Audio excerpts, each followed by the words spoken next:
Good morning, everybody, and welcome to the broadcast here today.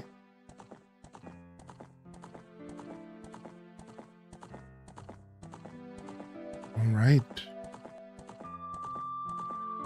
Gonna jump into some Pokemon Legends ZA. Check out the Kirby Air Riders test later.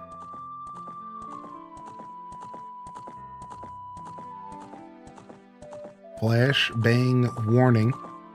The title screen of this game is very bright. Be warned. It's coming up fast.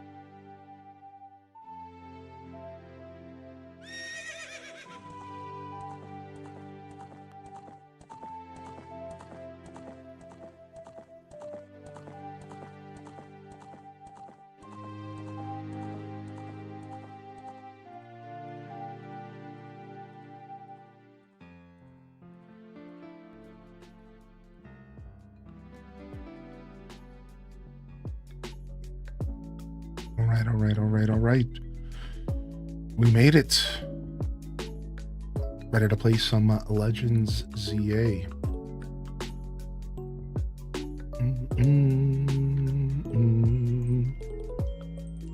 Good morning, everybody. All right.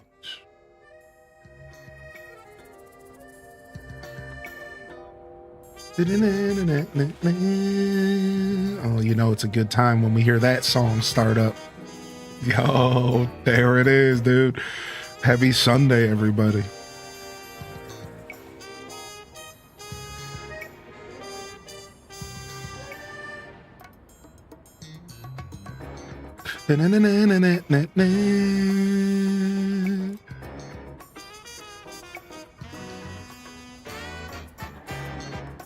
Man, they did a good job with the score in this game.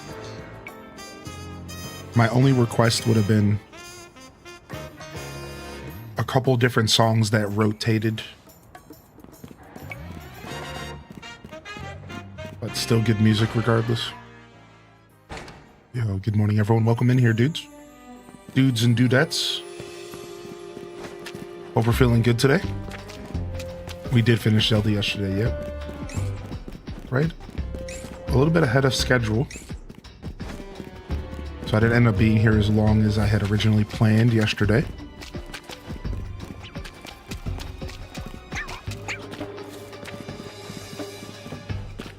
And it was good. It's good. It was good. I'm very, very pleased with how that all ended up working out. That game was fun. The game was a lot of fun, and I'm actually inspired to play more of it.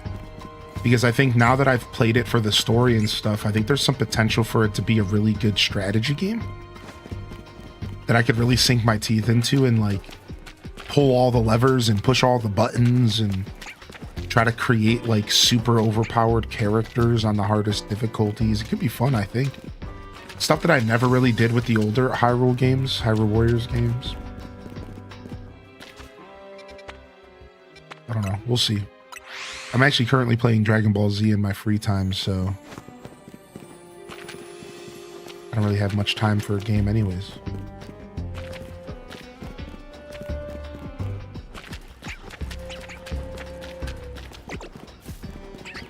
This Goomer will shine eventually. This Goomer will shine eventually. Yo, I hope you feel better soon, Soulspire. Sorry to hear it, buddy. Sorry to hear. Yo, loving the chat. Hope you feel better soon, Soulspire, man. How did it end? Really well. Really well. It was a cool story, man. Really, at the end of the day, Hyrule Warriors Age of Imprisonment was a story about Zelda. What was Zelda doing during the events of Tears of the Kingdom? And they told the story well. It was fun. It was interesting. It was cool. And they wrote Rauru as like the best. Rauru is probably my new favorite Zelda character. Next to Kalamo, the Korok. Rauru was really, really fun to just be around in that game. His character, the way that they portrayed his emotions, the way that they portrayed him dealing with the death of his queen. They seriously did such a good job with that character, dude. I had so much fun playing that game. Yeah.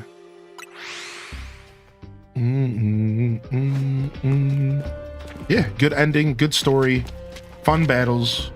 Played it all on the easiest difficulty, and it was the best decision I probably made in a long time as far as stream games. Because I'm always a challenge seeker, and I always feel so stupid when I like lower the, like, not stupid, but like I always feel like I'm not challenging myself if I lower the difficulty knob to easy. So like I was playing the other Hyrule Warriors games on normal difficulty, but I think the decision to play Age of Imprisonment on easy was probably the best decision I made for the whole playthrough. Because it was just so relaxed. We just got to sit back and chat, and I wasn't so distracted that chat couldn't interact with me, and I wasn't like stressing out while playing. And like, listen, sometimes that's fine. I don't mind being in that position sometimes, specifically with like platformers. Right? Like I like gaming frustration is healthy, and I like gaming frustration. But like the decision to play that game on easy mode felt like the right decision for the show, for the channel, for all of you, for my enjoyment of the game. It was nice, man. I'm really happy I decided to play it that way. Plus, now we get to play Pokemon today, which is super nice. And we would definitely still be playing Hyrule Warriors if the difficulty was higher. I think so. Maybe not. Maybe we would have just got an extra long boy yesterday. But it would have been, we would have played for another 5 or 10 hours, I'm pretty sure, so.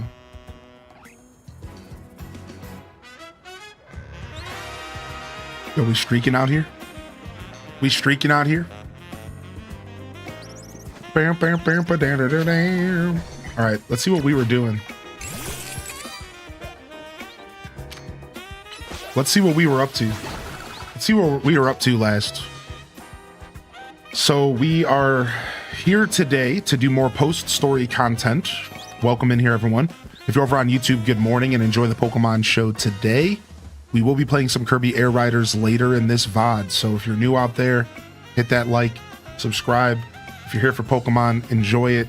Kirby Air Riders later. It's going to be a mess and you're not going to be able to see anything. It's going to be a blurry nightmare, but it'll be fun. And of course, those of you tuning in on Twitch, good morning. Good morning, good morning. Welcome in here. Hope y'all are feeling good. So we're back to Pokemon. The last episode, we caught Xerneas. On the last episode, we got our legendary boy. So now there's one more legendary to be caught, to be pursued. We're going to do that here today. And we also have been grinding the ZA Royale. We have to get 1,000 battles and we're not even close. We're not even close. I'm talking we don't even have 500 battles. I think we're at like 330. So we need to go kick some butt. Yeah. Would the story be different if you played a harder version of the game? No, I don't think so. Nope. Pretty sure it just would be a harder game. And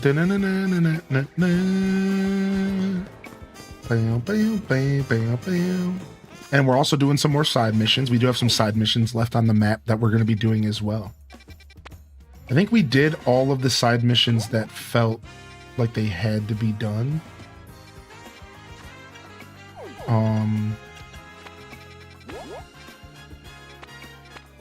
We'll just mark the Pokeball Boutique.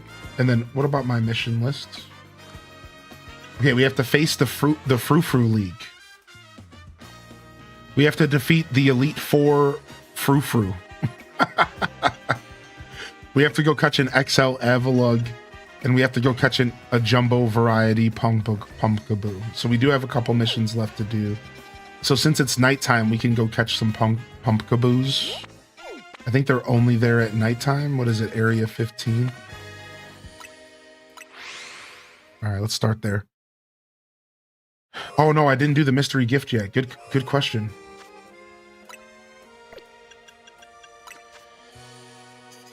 It's for like a special mission.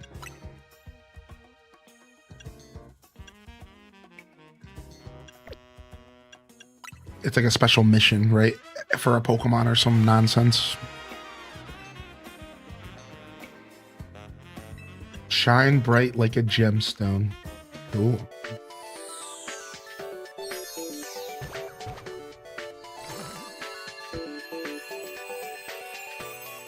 Oh, Calico. I know which one you're talking about. It's actually in the sewers. Is it in the middle of the road? Is it in the middle of the road? Just randomly, Calico? Listen, it's in the sewers, actually. I can show you how to get there. Yeah, I dealt with the same thing. I was like, dude, this is like a fake mission. Yeah, so it's right around here. And you have to, so it's right around here, right? It's probably like right where my reticle is. And you want to go up here and you can actually walk through into this backyard and go down to the sewers. It took me so long to figure it out. The chat ended up telling me. So yeah, it's like just go a little bit into this little building area and find your way into the sewers. I can show you if you need later. Let me know. I'm sure you'll find it. Well, that's the last thing I needed was an alpha one of these things. I'm just gonna reload.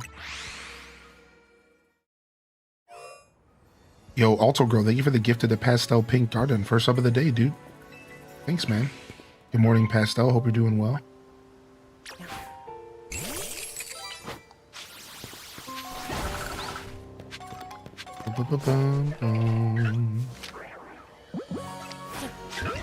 What? Was I not crouching? I wasn't crouching. Great.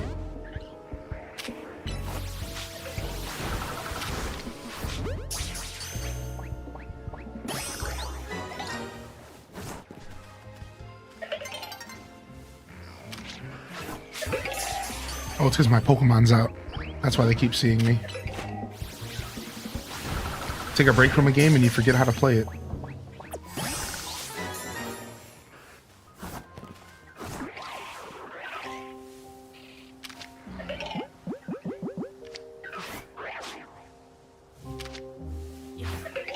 Come on, dude. Seriously, I'm like an inch out of range. I honestly hate the Pokeball range in this game. They really didn't need to dumb down the range of the Pokeballs. Like, I'm not sure. You haven't heard me criticize too much, but it truly is always one step forward, two steps backwards with Pokemon. And it really can be frustrating after a while. It's like they're always making progress, but it always feels like they're doing weird stuff. It's like, they should have just kept the Arceus catching system. It was so good, dude. It was so fresh, dude. Sometimes with Pokemon, it feels like there's a different development team for every game, and that they never keep anything that they learn from the previous games. That's what it feels like sometimes, dude. It's like, do you have different people constantly working on these games? Do you never keep tenure or something? Like,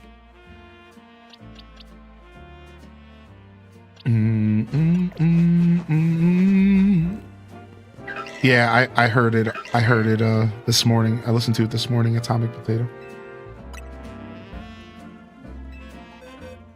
Nice. It looks like I got 2 jumbos already. Easy peasy quest, dude. Done. Nothing.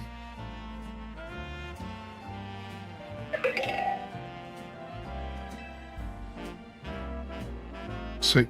No effort needed. What's up, De La Jester? What's up, dude?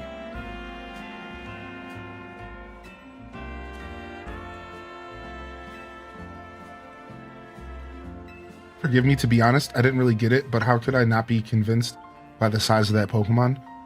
From now on, I'll nurture my own spirit, so it's big enough to require a jumbo variety someday.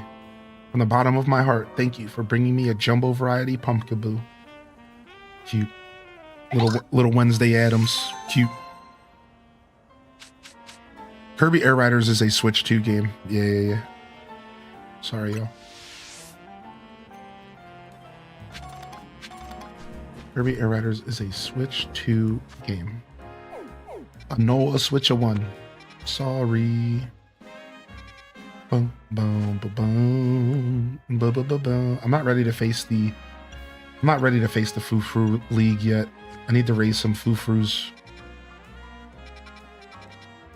Let's go try to catch that Avalugg. Why did it take me 3 in-game days to complete that mission? Most people said that mission took them a long time. Don't feel bad. I just got super lucky.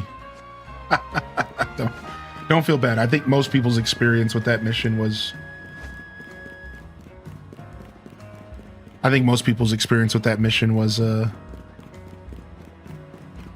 was different than what I just did. Bum bum bum bum bum bum bum bum.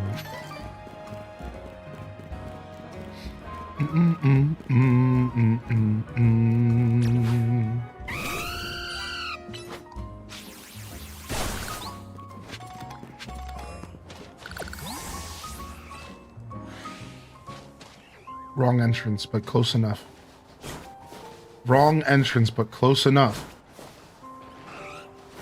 Dang it, I can't get over this. Not close enough. Alright, I'm going back. I did play Hello Kitty Islands Adventures for a good amount of time. It was okay. It's fun. Honestly, the whole time I was playing it, I just wished it was Animal Crossing, because if it was Animal Crossing, it would have been the best game ever. But because it wasn't Animal Crossing, it was only so cool for me. Super well-designed game, though. Super well-designed game, super well-put-together game. And a lot of fun. A lot of fun. Super well-designed game. Nothing but praises for Hello Kitty Island Adventure, to be honest. Nothing but praises for that game. I'm not a Hello Kitty fan, man. So it's like, I can only enjoy the game so much before I'm just not interested in the characters. Sorry, little Cario PP. You know what I like? I'm I wasn't interested in the universe. I wasn't interested in the aesthetic or the characters.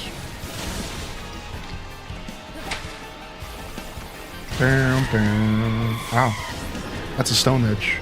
Have I ever tried Dinkum? Yeah, we have a couple hundred Dinkums, couple hundred hours on Dinkum on this channel. Exclamation point YouTube, you'll find my full playthrough. Check it out.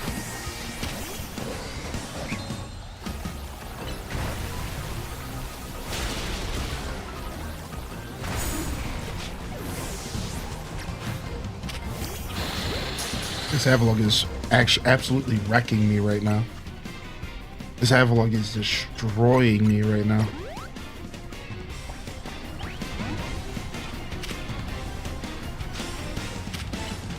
Bam, bam, bam, bam, bam, bam, bam. It's because all my Pokemon are physical, dude.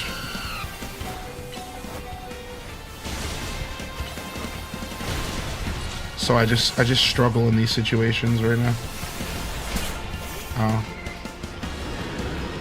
Being in this little corner doesn't help, I'll tell you that much.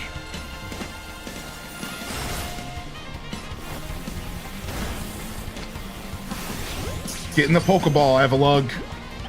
Get in the Pokeball, buddy.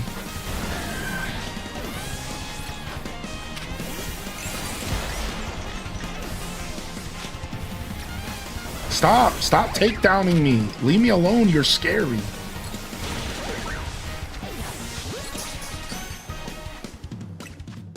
Bam, bam, bam, bam, bam, bam, bam. Bam, bam, bam, bam, bam, bam, bam. I'm gonna kill this thing and then I'm not even gonna catch it. Please? Thank you. I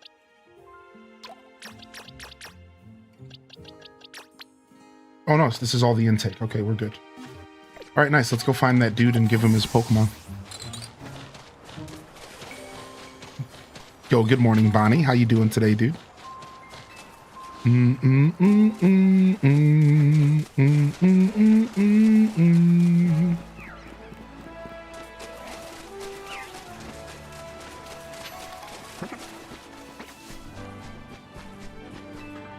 Good. How are you? I'm pretty good. Yeah, thanks for asking, man. Appreciate you popping in today.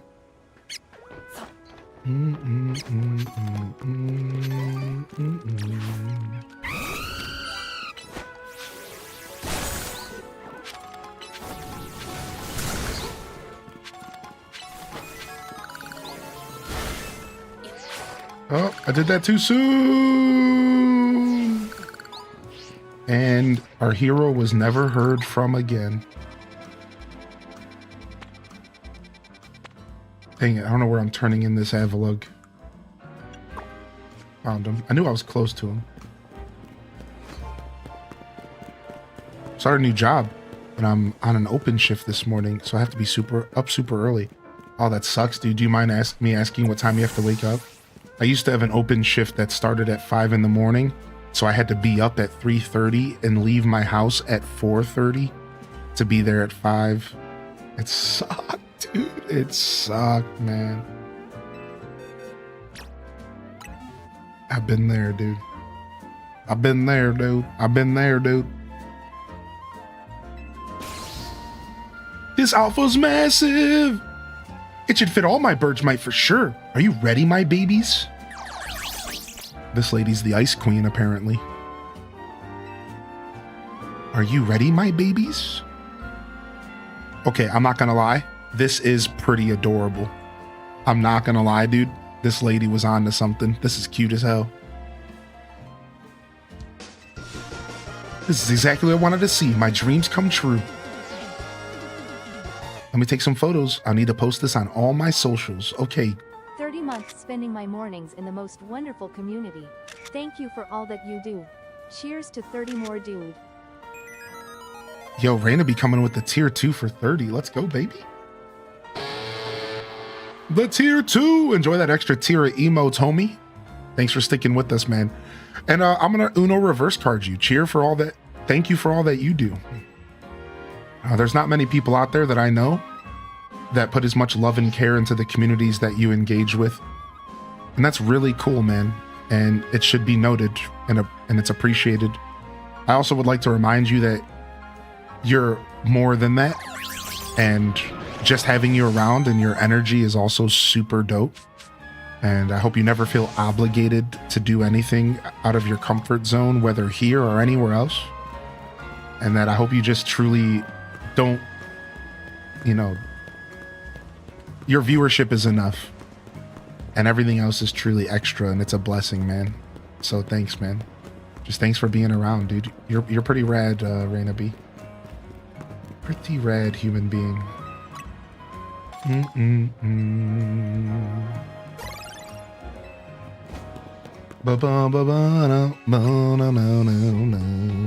Look at that blue kitchen table. What's up, Wolf? Wolf. I would use an Avalugg as a kitchen table. That would be sick. That would be sick. Got one last villager to move out, and all my all mice ACNH island is complete. Dude, sick. Slick. Ryan Perp, you've been ACNH grinding, dude? Are you getting ready for the update, man? We just did a big Discord overhaul, everyone. Go check out the Discord, !Discord. Check out the overhaul, see if you like it. If you're not somebody who frequents it daily, let us know what you think. We just cleaned it up. Massive overhaul. I think I deleted over 20, 30 channels last night. Gutted. Completely gutted. Everything. Gone. Bye-bye. Fresh start.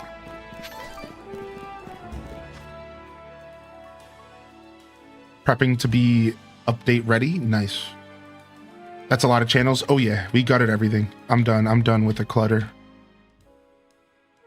And then we'll just rebuild as we need. So yeah, it's nice change. Nice little spring cleaning session, you know. All right, besides for the Foo League, we have a couple big battles to do that involve the like High Rollers Cafe and stuff. So now I think we did round 1 and round 2. Yeah, I think we did the battles at Leia and then Lena. And I think now the battles at Sushi High and then Lei Wow. That's the 3-star. Right. Yeah. So Lei Wow's left. That's 10 battles, like level 65's brutal, gauntlet, no healing. Then the Sushi High Rollers where you fight multiple people at once. Like 3 trainers at the same time, you're getting triple teamed on. And then I don't know what's going on at the Looker Bureau. Let's go see what's going on over here.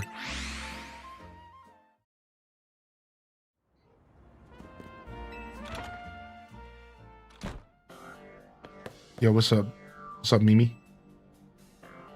Hey, what up, CK? Good morning, dude. Mimi seems interested in your Dion site. Oh, this is the new mission. Mawap. Mimi must be sensing some kind of psychic energy. He can telepathically pick up thoughts and feelings and transmit them to another person. Using telepathy takes a lot out of Mimi, so I've asked it to hold back. But even so, sometimes it happens to pick up something, like just now. I wonder what it's detecting.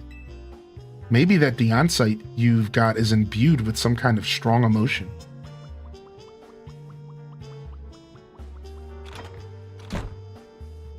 Why don't you follow Mimi and see where it's headed, Hylian? No thanks. We'll deal with this Pokemon later. We'll deal with this Pokemon later. No thanks. Bam, ba bam, ba bam, ba bam, bam, bam. Do do do do do do do do do.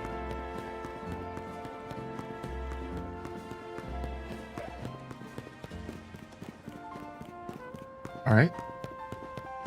Dude, I still love my Knoll fit. And the Great British Bake Off was sad. Another season down. We have to wait another year for more Great British, dude. What a fun season. Probably my favorite season so far, next to the season with Jürgen. Because Jürgen was just such a legend. We meet again, my young friend. Today, we're filming a kaiju movie. The story is this. An ancient Pokemon is brought back to life and goes on a rampage. In order to get the right feel, we need footage of the king of the ancient world, Tyrantrum. But I'm told the only way to accomplish this is by paying a small fortune for a fossil, then reviving it. So that's why I've been waiting for you! If you ever manage to revive a Tyrant from a fossil and evolve it into a Tyrantrum, please help us capture some footage of it. If you agree to help us, I'll even let you in the film as an extra, of course. Dude. Maybe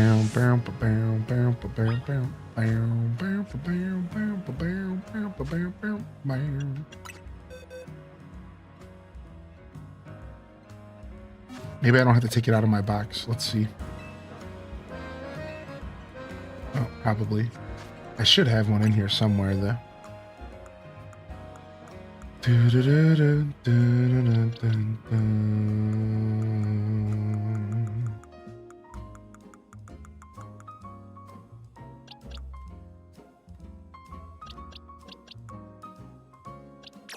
Here he is.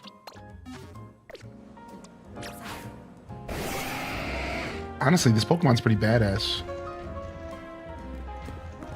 Like, to be fair, this is probably one of the best fossils they ever made. It's pretty sick looking, dude.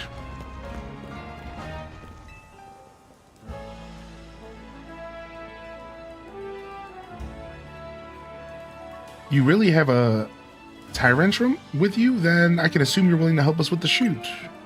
I knew I could count on you. Alright, here we go. These always turn out super silly. Alright, everyone, let's do this lights, camera, action!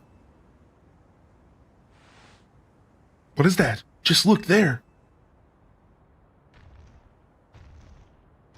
Nice, the camera shake effect. Some Spielberg effects here. It's a monster! It's headed this way! Is my character about to punch him in the mouth? Cut!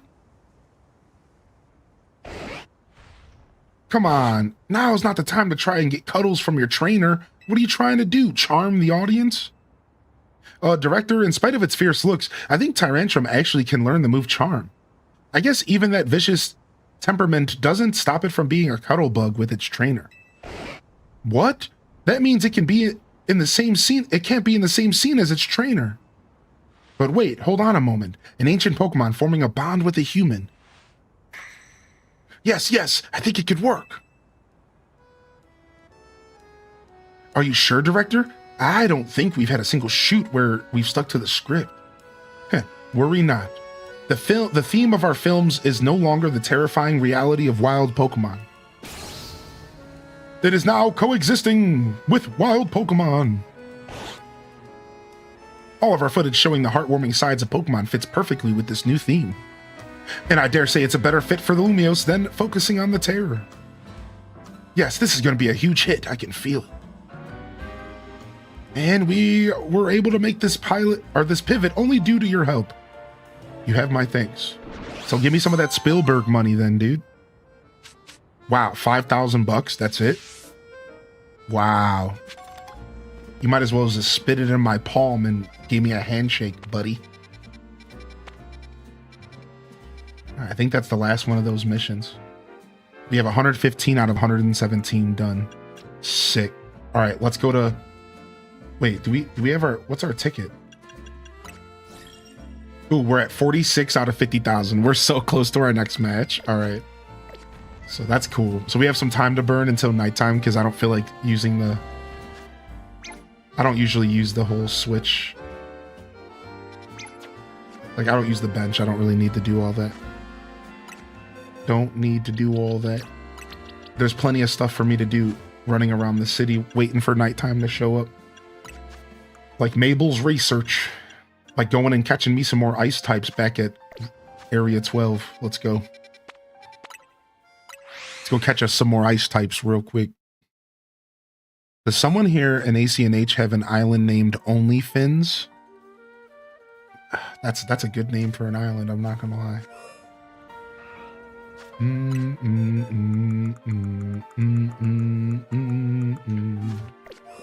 Alright, let's go catch some Mons.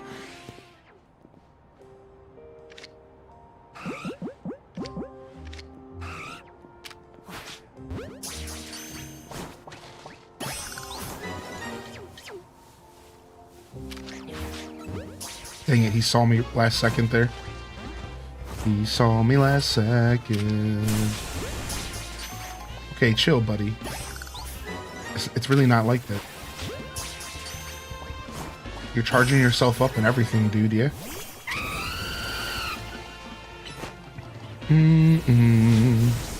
I think you could Dazabound. I think all of the little cutscenes that involve Pokemon can be done with shiny versions. Because I learned from the community that people did it, the Badoo one.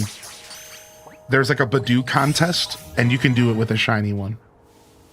So, yeah, it's interesting because, like, it almost makes me feel like a lot of these side missions would have been better to give us late post-game so that we could have had time to catch shinies and stuff and, like... I don't know, I just wish... That would have been cool. It would have been cool to do that, like with Badoo, you know?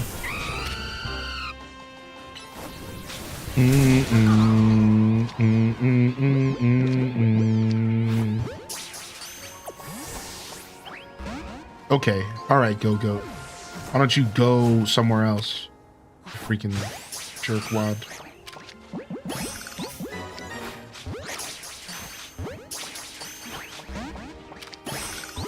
Stop. You got in my way, dude. What the heck? Somehow I got a second Pokeball.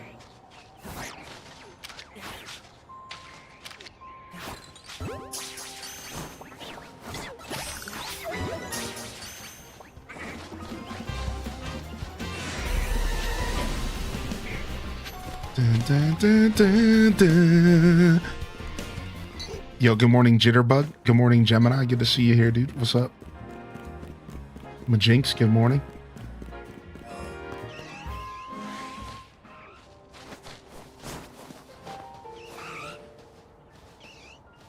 The thing that this game throws me off is that in Legends Arceus, dodge rolling was still counted as stealth. But in this game, if you dodge roll, you actually make noise and the Pokemon can hear you. And this throws me off a ton with catching Pokemon because I go to dodge roll to get into into position. You can't do that in this game. Dodge rolling doesn't. That's not how this game works. Dodge rolling isn't still stealth. Yeah, Dazabound, I agree with that. Honestly, Arceus had a similar problem with sorting through Pokeballs. You remember that? By chance? Yeah, like, Arceus had the same problem with having, like, way too many things to, like, scroll through. If you didn't perfectly set your inventory up, you would be screwed. Like, it was real rough in that game. I remember, like, I would have to go and set my inventory up perfectly to make sure that I could do stuff fast in that game. All right, 2 more. Come on. Come on, come on.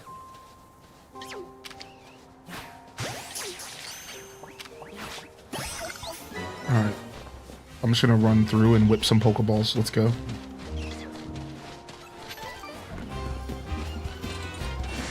Let's go. Let's go.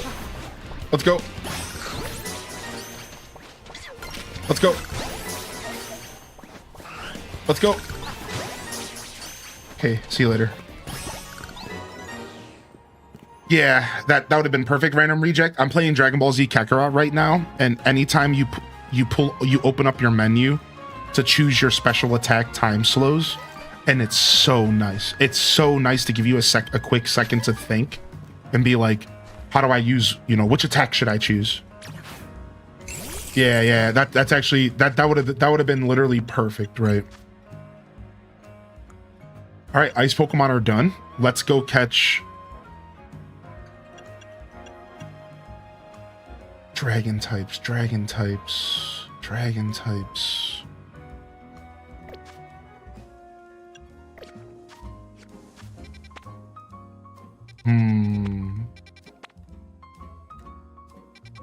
Honestly, there's a bunch of Dragologies here usually, but I don't know if the baby form is a dragon or not.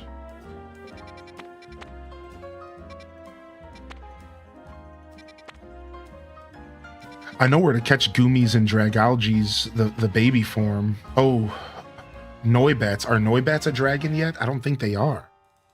Skrelp isn't, sadly. Oh, Noibat is a dragon. Oh, nice. I can just go smoke a bunch of Noibats. Okay, sick.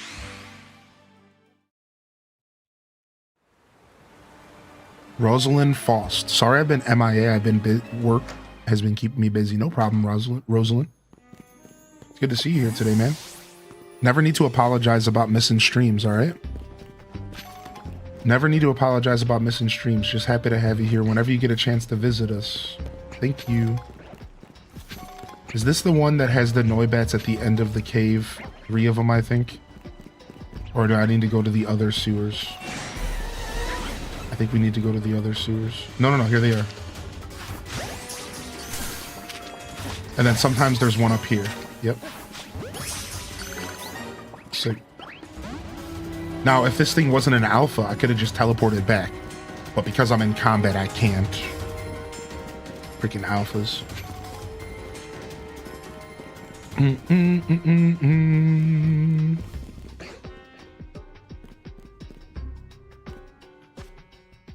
All right, nice. I think this will do us just fine to get our dragons. I think we'll do this. This will be just fine. Grab ourselves a couple Noibats, move on. And we can quickly shiny hunt in here.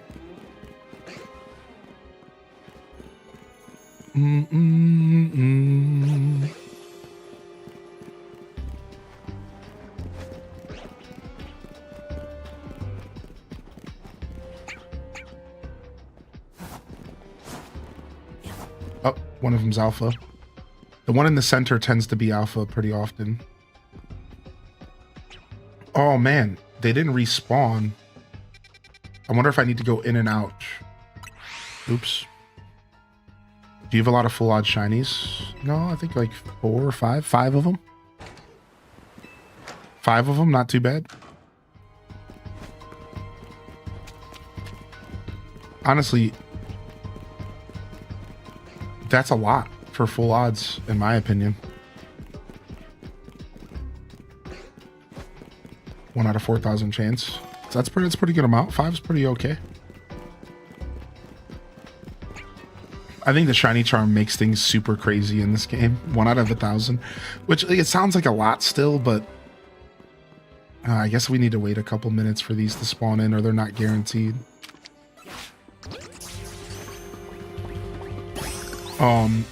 Yeah, it's real interesting. 1 out of 1,000 is a lot to me, but like,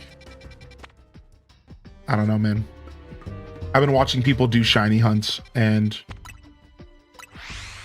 I've been watching people like get shinies, and this game seems ridiculous. I've never played a Pokemon game with this ridiculous of a shiny system ever. It's insane, dude. And it's all because they're static. That's really what's happening, is that because you can have up to 20 spawn and stay in the game, it's changed how we think about shiny Pokemon. Like, shiny Pokemon are very different in this game. It's actually crazy. Like, people spend a couple hours AFK and they get a ton of shinies. Like, it's too much, dude.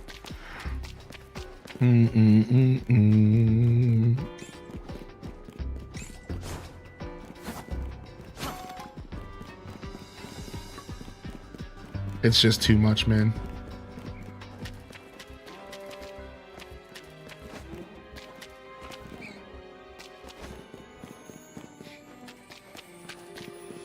This is where we enter this place, right?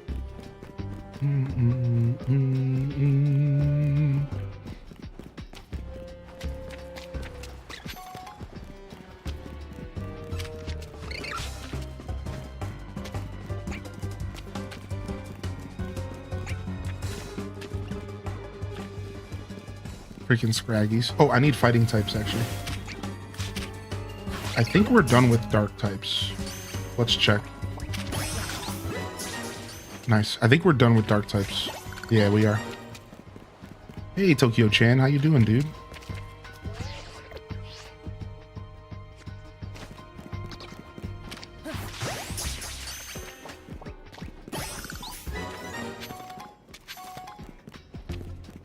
Seems the DLC is going to be some sort of roguelike challenge. Yeah. But it might not be trainer battles. That's the thing, right? It's wild Pokemon, I think, so maybe not.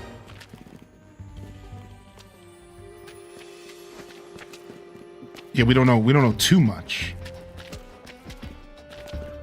Oh, okay. Did you see a mix of wild and trainers? Cool.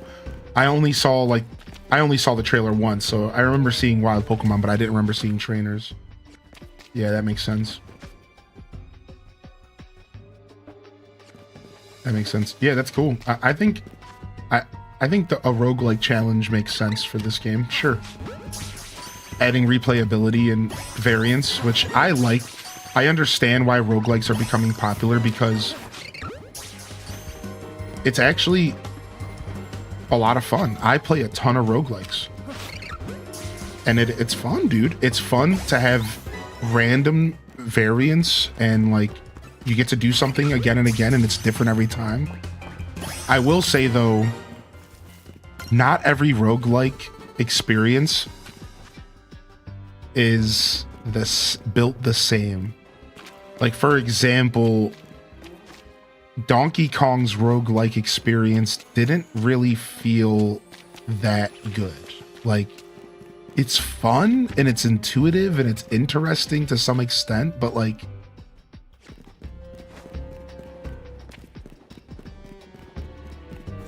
I don't know. I don't know what stopped me from fully enjoying it. I even went back and played it in my free time a little bit, like in handheld mode and everything. because I was like, I want to enjoy this more. And it didn't really feel that good after a while.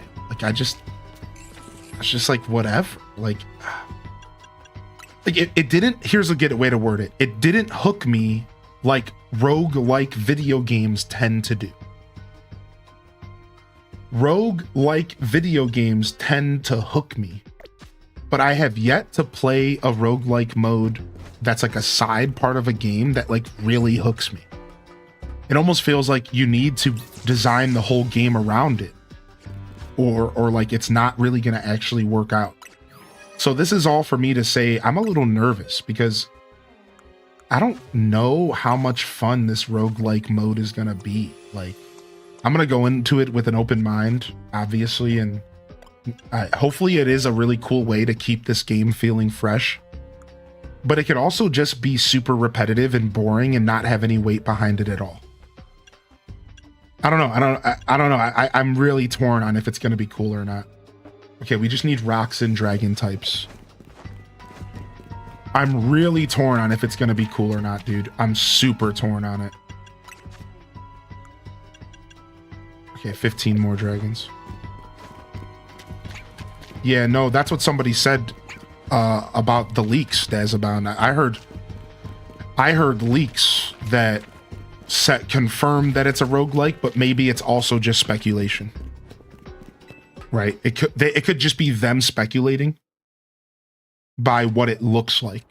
I'm not sure if it was a leak or if it was speculation. So don't quote me, but I swear I read something about just exactly what you said. And that's why I was even able to talk about it, yeah. The DLC for this game might be a roguelike. So you're going to go into these different dimensions and you're going to get more powerful. So here, I'll show you the leak real quick. Let's just talk about it, like whatever. It's a little spoilery, but so this is what people have already discovered about it. It's all based off of these donuts. It's all based off of like these donuts. So you go into the zones and you collect materials to make donuts to get more popular, to like go back into it to do it again. And that's why we saw like level 150 Pokemon.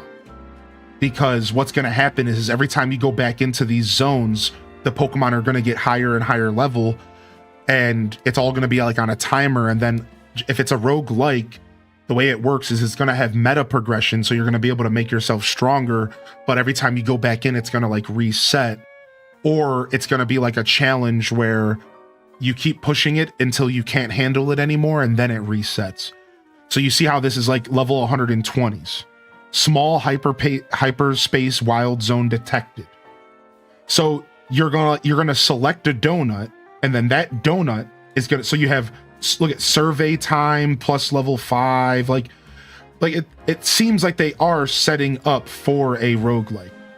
And then you're going to get berries to make donuts. So you're going to get these berries to make donuts. And then you're going to use the donuts like to get more powerful. Like, so it all is setting up to be a roguelike. 100%. Like that is actually what's happening. But again, I don't know if it's like a leak or if it's speculation, but like, it does seem like that is what they're setting this up to be, is like, you are going to spend time going into these zones. They're going to be more powerful. And then like, you're going to collect loot from them. And then like, you're going to have to do it all again. So maybe it all starts at level 100. And then you keep pushing it to level 120, 130, 140, 150, 160 until you literally lose. Once you lose, you get kicked back out. You collect all your loot. You do it again. And you push as hard as you can. You see what level can you get to, right? That's what it seems like is gonna maybe happen here, yeah.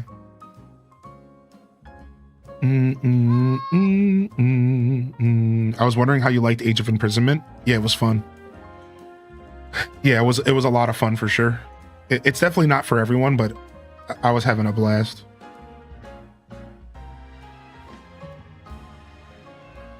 That's funny. People are probably pissed. What's up, Gwen? Good to see you. Yeah, if they do it well, it could be fun. Yeah, I just get a little bit worried when I hear roguelike because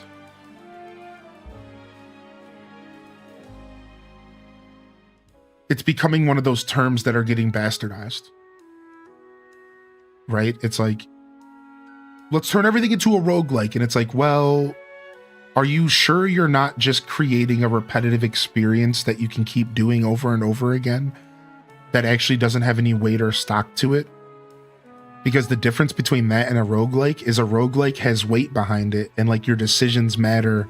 And every time you go into the zone, it's a fresh experience with weight just as much as the last time you were there.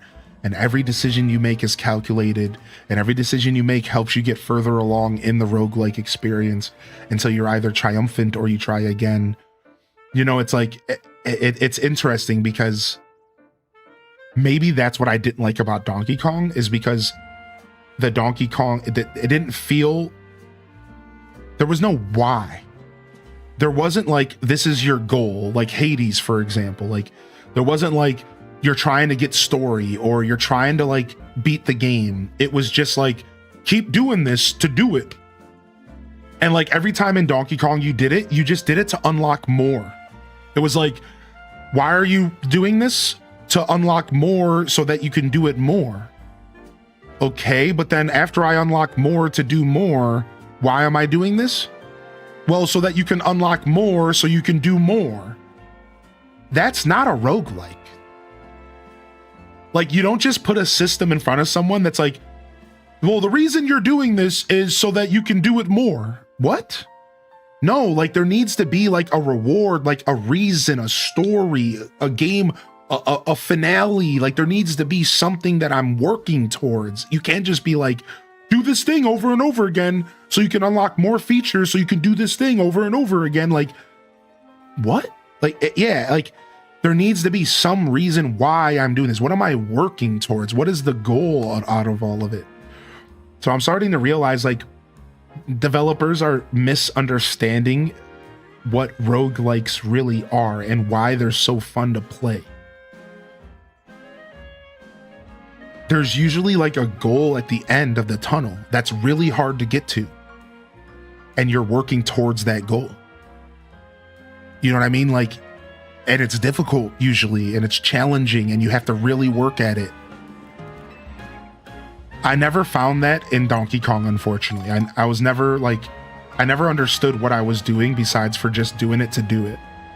Like, I don't know if there was like a secret, like maybe, I don't know, right? Maybe like after you do it, you unlock like a secret world or something. Like that would have been sick. Like you're working towards unlocking a whole secret zone, a whole secret mini game mode, like something to give me a push, you know?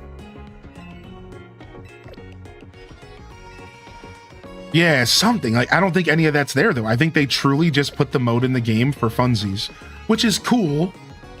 Just that was only cool for like 10 hours. You know what I mean? Planet Kitty's like, that's okay.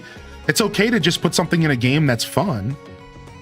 But it was just only fun for like 10 hours. And I just hope that the DLC for this game is fun for a little bit longer than 10 hours. That's really what I'm saying, you know? What's your favorite roguelike game? So there's roguelikes and then there's roguelites. To be clear, a roguelike is a game that constantly resets with no meta progression. So that means that every time you play it, it's completely fresh start. And then there's rogue lights, like a lightweight, a light version of a rogue game. And this is stuff like Hades. Hades is a rogue light because there is meta progression and your character grows outside of every run. So to be clear, I just want to be clear because not everyone knows the terminology and I always like to educate. So now my favorite rogue like is a game called Rift Wizard. I'm going to spell it in chat. And it's amazing. My favorite rogue light is Hades. Maybe Hades 2. I've played a little bit of Hades 2 to answer that question earlier. I played a little bit of Hades 2. Yeah. So Hades, you play Silk Song? I have not played Silk Song yet. Or no. Yeah, you meant Silk Song. That's what I thought. No, I'm saving it. I did play Hollow Knight. My playthrough's on YouTube. But I'm kind of saving Silk Song for when I can dedicate my soul to it, because I just didn't want to play it just because it was releasing. Does that make sense? Like I didn't want to play Silk Song because it was the hype new thing to play. I want to play Silk Song when I'm ready to play Silk Song, because I know that the game is going to be beautiful. So I wasn't gonna just like rush to play it, you know? So not yet. Poggers. Yo, thank you for 8 months, dude. What's up, Shadow Dwarf? Poggers indeed, man.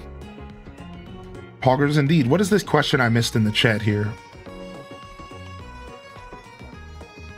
Yeah, I imagine the shiny sound is gonna be behind sound effects, not music. That's a really good question. I don't have an answer though. You know, I never actually played Binding of Isaac. Did you ever play Children of Morta? No. What kind of game is that, Soren? I think I actually know that game. Hold on a second. I know what that game is, actually. Rate the game so far on a scale from 1 to 10. Are you talking about the game right here, Pokemon?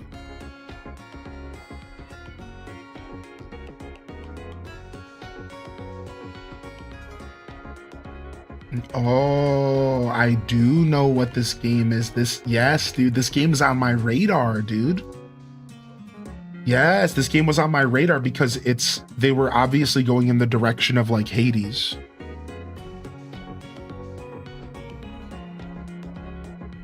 This game reminds me of Moonlighter, which was also a roguelite. Moonlighter meets Hades. It's like Moonlighter meets Hades. That's what it looks like. Yeah, the art style is fun. That game was 2019. Yeah, I think you're right, Mick Bridges. When I said the direction that Hades went, I was mostly talking about the aesthetic. But I think technically you're right, yeah.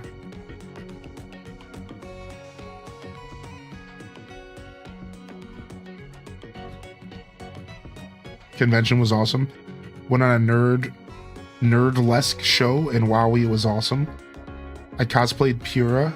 Miss Piggy had Kermit pasties. Oh my god. Dude, that's so cool that you cosplayed as Pura, dude. Pura's cute. Yeah, Moonlighter 2's coming out. I'm looking forward to Moonlighter 2. I think it's going to be really good. Yo, what's up, Runic Dave? This game,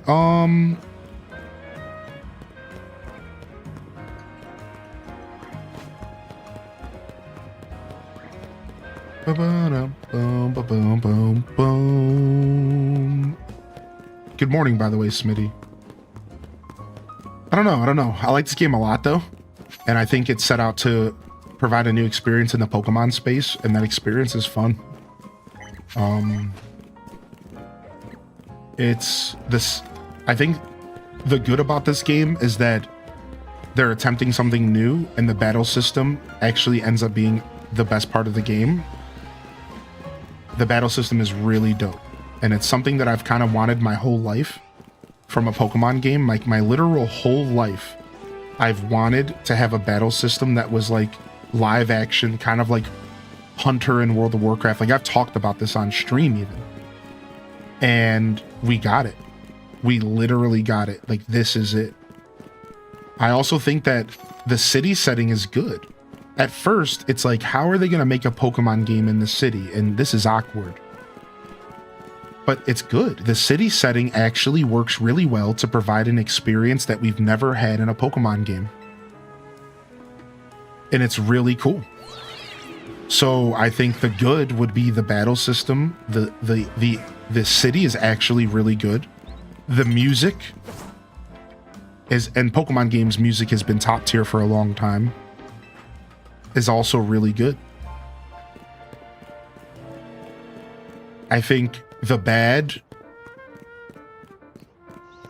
would be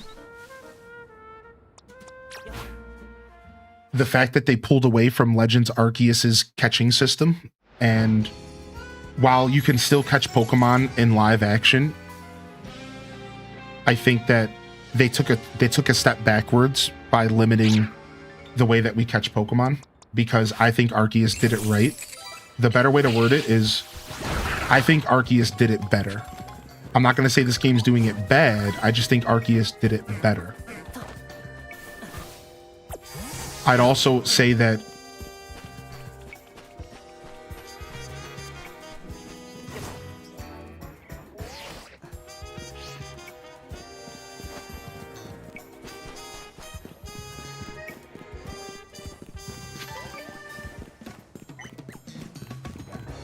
another comment on bad would be, I think I've always thought, all right, this is a rant. This is a rant.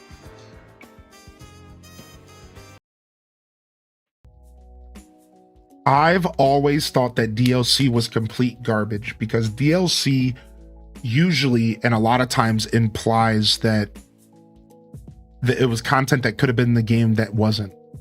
And while you can't make assumptions, and while you could argue that, sure, content made post-game or content that was made for DLC isn't always withheld content.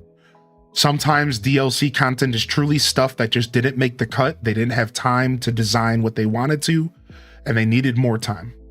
But I think that more often than not, in my heart, the truth is between the lines. And the truth is that DLC has always slowly but surely been working towards being withheld content. It went from being a chance to experience your game again later in a new light, talking Fallout 3's DLCs that happened later, talking New Vegas's DLCs, stuff that probably truly was extra content that they couldn't quite fit in. But I think nowadays DLC is literally an excuse for these companies to withheld content. And again, we can't really judge. We can't assume. You can assume if you want, but you shouldn't. So we can't assume. So the conversation is moot. And it's like, we don't know if it's withheld content, and we have to go off of our feelings, and we have to go off of our gut and our instincts. And we have to make a decision based off of our own internal turmoil. Well, I'm going to tell you right now, the DLC for this game is withheld content. I'm just going to say it. The DLC for this game is withheld content, period. Period. I don't care what your opinion is. I don't care if you don't agree with me. The DLC for this game was withheld content. And I'm just so sick of DLC. I don't like it, dude. I just don't like it. I hate the gaming industry right now for a lot of reasons. It's just so... Same thing with Donkey Kong. The same fucking thing with Donkey Kong. What are you doing? Why are you releasing this stuff after the fact? It's withheld content, dude. Just put it in the game, dude. Just put it in the game. You know it was in the game. You know you separated it out so you could sell it later. You know what you're doing. They know what they're doing. They're cash grabbing the hell out of us. And it honestly feels so daunting. But I'm not a kind of guy that focuses on the negative, and I don't really care. It is what it is. I'm still going to probably buy it and still enjoy it, because I'm not going to sit here and dwell in negativity and get nasty and weird about it. I'm not going to go on Twitter and poop all over people's yum I'm not going to yuck people's yum. And that's just not the kind of guy I am. I don't feel the need to put that kind of energy out there. So while I felt like ranting for a second, that's about all I have to say. And I think that's a part of the bad. That's the ugly. There it is. That's the ugly. And there you go. There's the good, the bad, the ugly. I think this game is innovative in the Pokemon space. I think it's really cool. And I think they're attempting to do something. And this battle system was something I've wanted my whole life. And I think they executed really well. I also think that the music, and I also think that the city is actually all really fun, and they did a really good job. I think the bad is I don't think they needed to change the catching system, and I really do think, for me personally, that just kind of that just holds the game back a little bit under Arceus. And I think the ugly is the fact that is the DLC commentary. That's it. There's your good, bad, ugly. That's what I think about the game.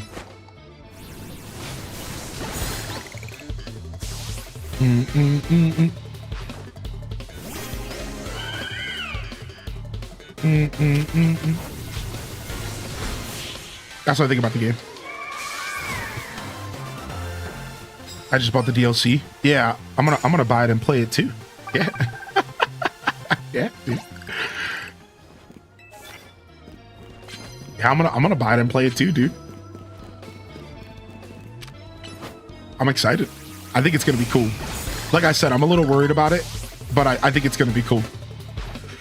And the only reason I'm worried about it, I don't ever go into new games like thinking to myself like, oh, this is gonna suck. So don't get it wrong, like I'm not worried about it all like that. It's not necessarily like that heavy or serious, you know what I mean? Like, I'm just not sure what to expect from the DLC. That's really what it is. I'm just like not sure what to expect. Like, Yeah, Dazabound, right. And it's more than just Pokemon. For the record, my commentary on DLC, if I didn't make it clear, we're talking about the whole gaming industry, right? Did I make that clear? It was just so happened to be in the context of Pokemon. You know? But like, I was talking about the whole industry, man. That rant was about the industry. Pokemon's just another rung on the ladder. Like, didn't.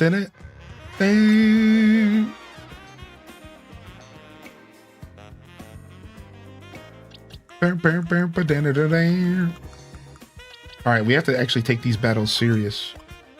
Remember last time we got our butts smacked? I think our team here is actually pretty good. Let's go ahead and try this battle with this team. I really shouldn't be going in here with a level 52 though. Let's just give it a try. Let's save and give it a try. Because we failed last time. Thank you, Cozy, for the gifted to Atomic Potato, dude. What the heck, man? What the heck? You didn't have to do that, man. Thank you. Are there any legendaries we can catch in ZA? Yeah. Yeah, the X and Y box legendaries are in this game. That's about as far as I'll say for now. I don't know if there's anything else. I have a Breath of the Wild shrine question. I can't save scum the shrine, can I? I don't know. Can you save scum a Breath of the Wild shrine? I think you can. Why couldn't you, right? Sure, I think you can.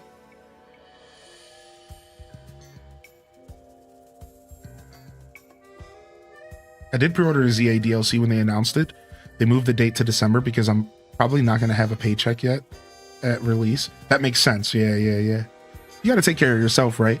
That's why I don't really have these conversations too often on stream, because I don't want to make like people. My goal isn't to make people uncomfortable or to yuck yum, you know. And it's like every once in a while I'll have a real conversation about stuff that I think is important to talk about, especially as somebody who, you know, plays games for a living. But the truth is like, I'm gonna go buy the game. Okay. I obviously don't care that much if I'm just gonna go buy it anyways. I don't think you can save inside the shrine, but I could be misremembering. All right, let's go. But sometimes it's nice to rant. I had that one bottled up for a while. All right, next challenge. Let's go.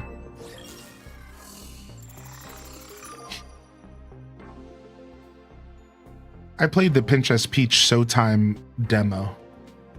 Ooh, Gwen. I didn't play the game.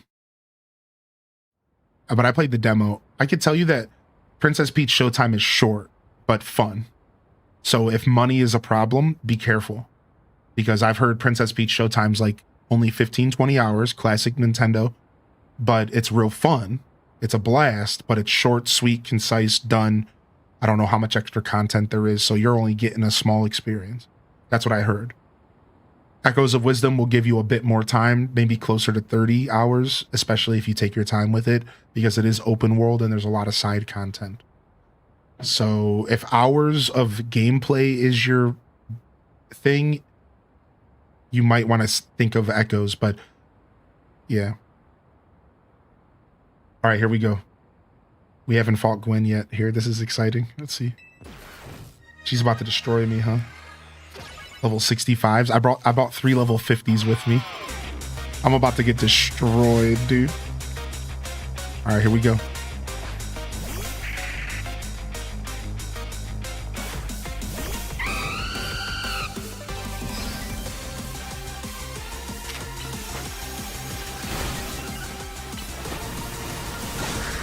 Got him.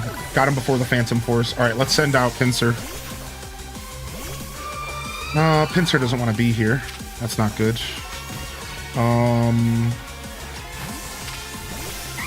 Send out my bird to take that Ice Beam. Flare Blitz. All right, my chicken took the Water Pulse, though. That's not good. All right, let's send out Shaboombafu. I don't think Shaboombafu wants to be in front of this. Oh, yeah, we do. It's a grass type. We got Wing Attack. Yikes. That hit hard. Nice, but my Wing Attack goes off first. Good job, Shaboombafu. All right. Beedrill, you're up. I don't know if we want to be in front of a Gengar. We have Brutal Swing. And we have Drill Run. Never mind. I'm making all the right decisions, and I don't even know it. All right. Gallade. Let's see what they got. Last Pokemon. We're slaying right now. All right, Gallade is not good in front of this ghost. Now I finally made a bad decision. This is where we get swept. This is where we literally get swept. The battle is not over yet, man. We're about to get swept, dude. You ready for this, dude? This is about to be bad.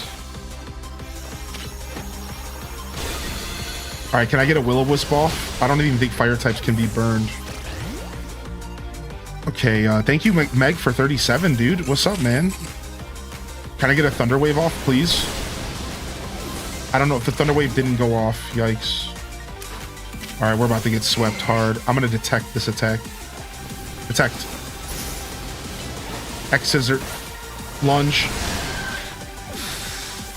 Okay, here we go. This is bad news bears, man.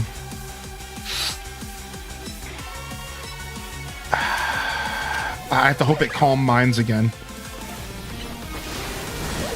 I really actually needed to calm minds.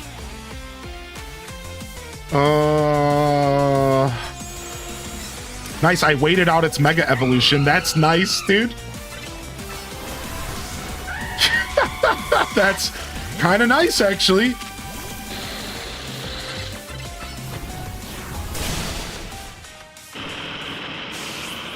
Swept. Swept. I forgot that she had that powerhouse at the end of her team, so I didn't plan around it at all. I'm not gonna lie. I forgot she had that powerhouse at the end of her team, and I didn't plan around it even a little bit. I caramba, dude. All right, we got to bring out the A squad. Let's go. All right, we got to bring out the A squad. Let's go, dude. Zeus. Cheeto. Ariados. Story team. We're locking in. Whew. We're locking in. All right. We want to save Cheeto for Chandelure. That's like what we have to do, right? Cheeto's level 80, so at this point, we're cheating. At this point, we just went from being underleveled and having a real match to cheating because Cheeto's level 80 and he's just gonna one-tap stuff. Oh, Meg Petrowski, of course. Everyone gets 30 days, so it's not even just you. We'll remove it at 30. You know. Now, if you use the channel point redemption VIP roulette, you keep it a lot longer. That's about it, though. I appreciate you, Meg. Thanks for being here, man. All right, we're starting off Bug vs. Ghost. Shadow Sneak. All right. Phantom Force goes off. Poison Jab. All right, good job. Good job, Area Dose. Or if Hylian forgets to check, true. Shadow Sneak. Poison Jab. Leech Life, get that heal. Perfect. Area Dose is working them right now. So the 1,000 battles is a special challenge in the game, and it's how you get your shiny badge. Your shiny charm. All right, good job, Area Dose. You took out 2.5, man. All right, what are we going out here against this? Let's go out here with our B drill and drill run. Good job, B drill. Let's go. We're gonna mega you.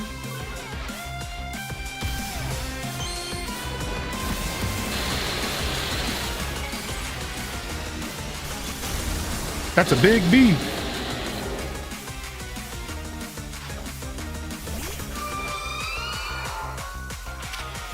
Brutal swing. Drill run. Wow, didn't kill it. Wow. All right. That's a big B, dude. That's a wasp. That's a big wasp.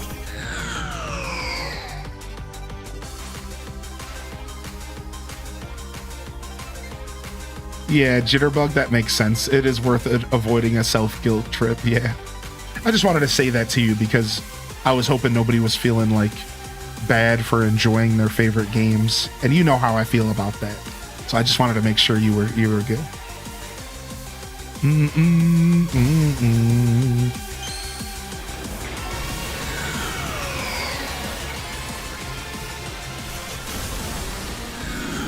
Oh, Leafeon. Hi, Spooky.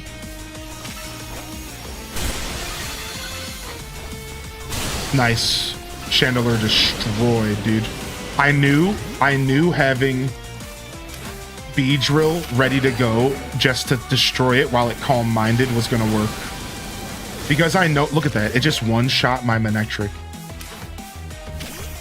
Because I knew that it was gonna calm mine right out the gate, so I was able to take advantage of that. That's the one thing about doing fights a second time, is you know what's gonna happen, right?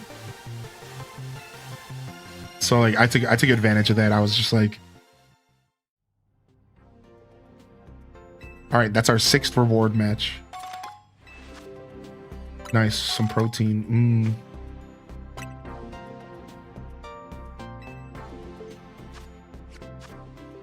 Boop, boop, boop, boop, boop, boop, boop, boop, boop. All right, boom. Let's move this dude here. Let's move this here. Let's move this here. And let's keep leveling up our shiny bird. All right, back to the grind. Back to the battles.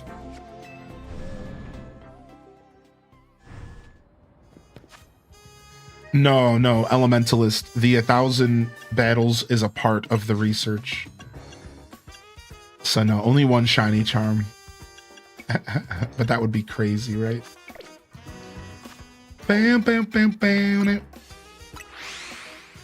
How many battles do you have left to go? Like 600 something, maybe 700. It's a lot. Like probably 650. Bam, bam, bam, bam, bam.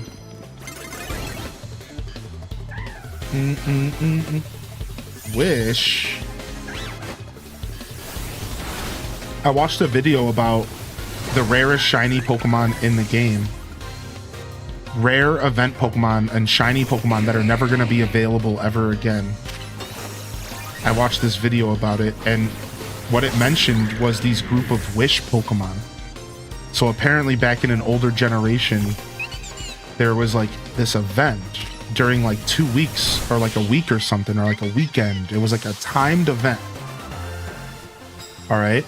And this timed event allowed you to get a group of like 10 Pokemon, 10, 20 Pokemon, something like that, with the special move Wish. All right. So it was like Pokemon that like wouldn't normally have Wish, or Pokemon that like would only learn it through egg breeding. It was like a special event. And what made this event even more special, rather, was that what made this event even more special was that you could shiny hunt during the event.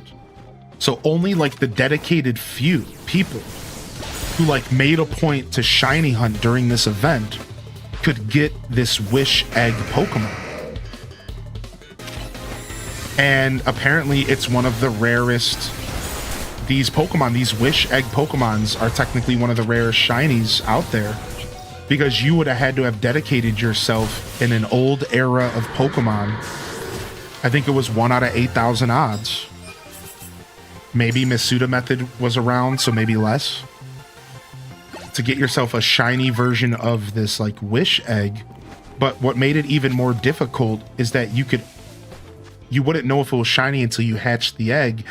And I think you were only able to have one of these eggs in your inventory at any time.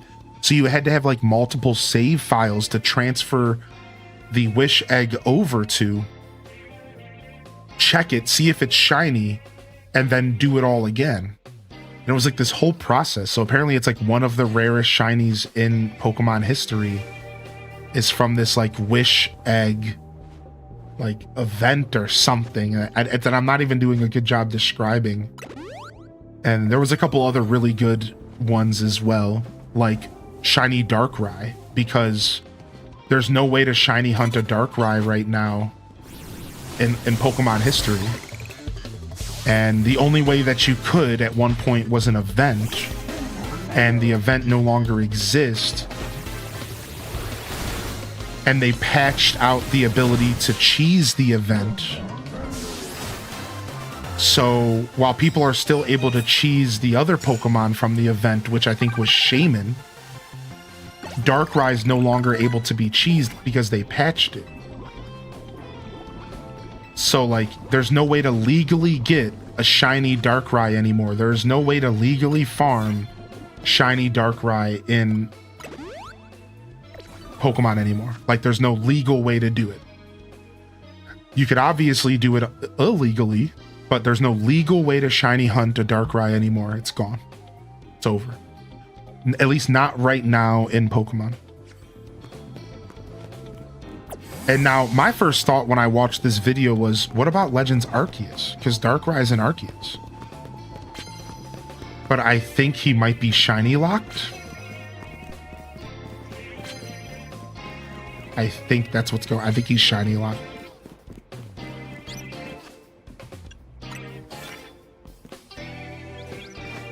Shiny lock is such a dumb concept. I hate it so much.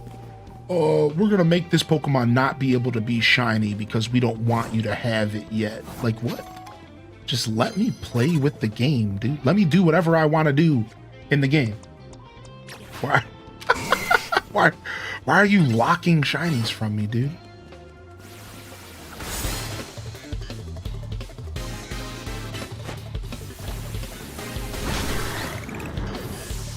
Bam, bam, bam, bam.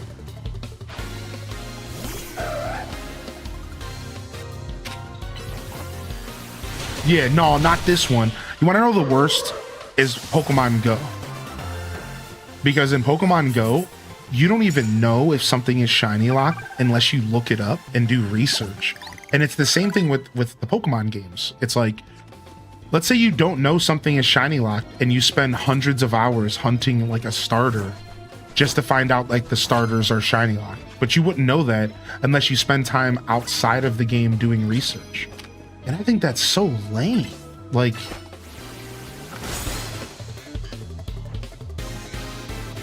and like Pokemon Go's the same way. Like, they'll add a new Pokemon to the game. They'll be like, oh, we're adding this new Pokemon to the game from Scarlet and Violet for the first time ever, but it's shiny locked.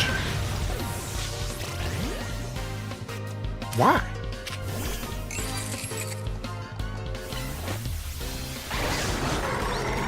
Like, why? Like, why? What is the logic?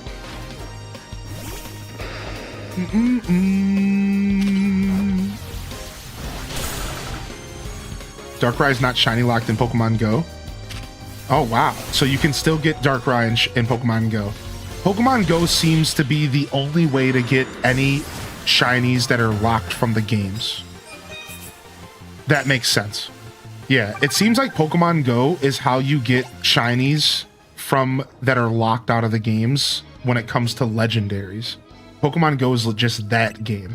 It's like that's like where they house the shinies that are like inaccessible, like legendaries and stuff that like would require you to have games from like 1942 that no one plays anymore, that are not online on the 3DS or whatever.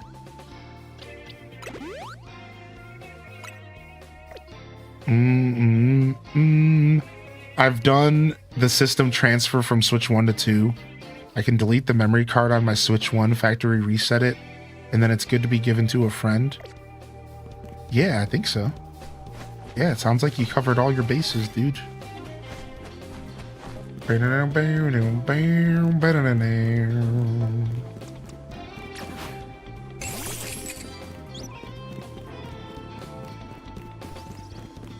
Oh, ice cream.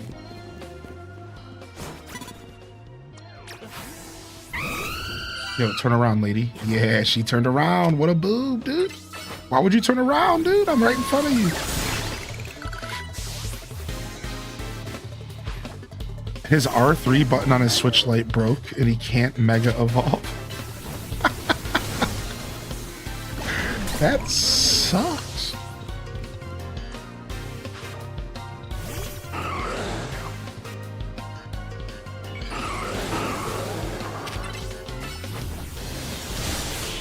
That blows. Yeah, I think so. I think it is lemons and limes. That's at least my first thought, you know, not to put on my tinfoil hat so early in the morning. But I think that's kind of, yeah, I think so. I think you might be right.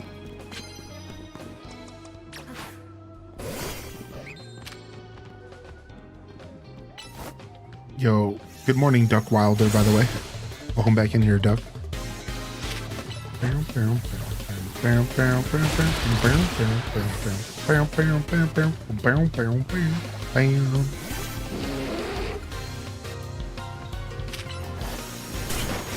Yikes.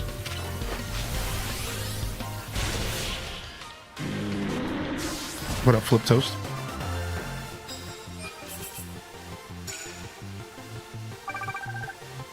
Alright, one more super effective plus move, and we're good to go.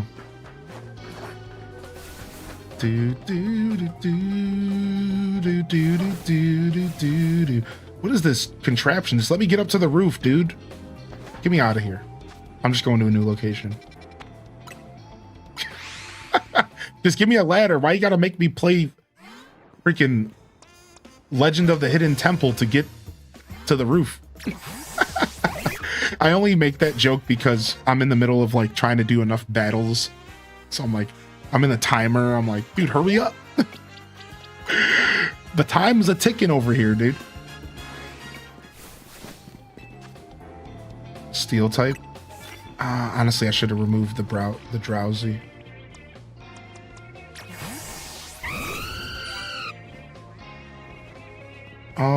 I don't know what to do against a Charizard. I don't know if I don't have anything for Charizard right now. Yeah, I just don't. Okay, that's fine. Yeah, whatever. Let's just fight. This dude's got a whole ass Charizard, dude.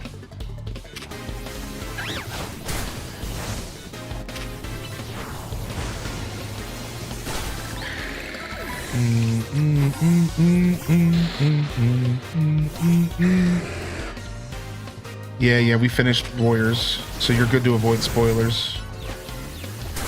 Avoid and spoilers.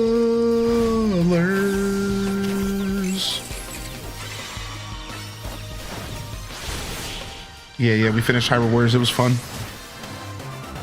Good story.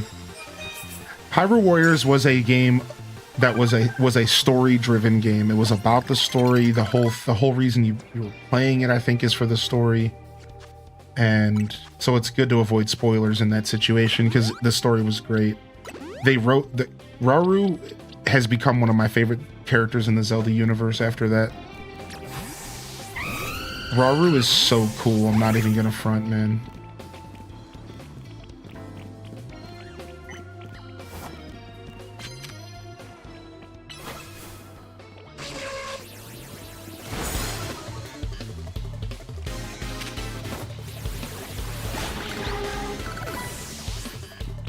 Bam, bam, bam, bam. Bam, bam.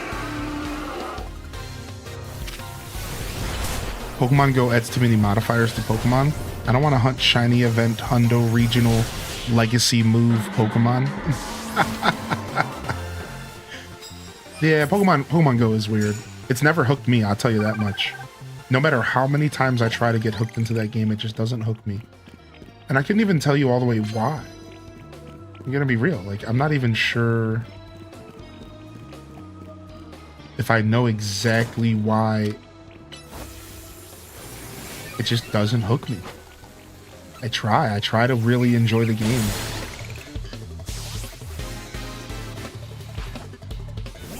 I think I just have a problem with mobile games. It's really just because it's on the phone. If I really had to listen to my soul, I'm just not a phone guy. I don't like phones. I don't like being on my phone. But see, that's not... The thing is TCG Pocket is a blast, though. So, yeah, I don't know.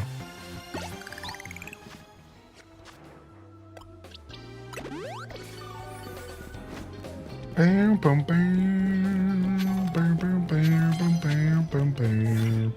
Land hits with Mega Evolve Pokemon. Sure, we can do that. If we can find some Pokemon to hit. Knock out your Pokemon using your opponent using bug type attacks. Oh, we got bugs for days. All right, let's just go to the next zone. We got bugs for days out here, dude. We're bugging.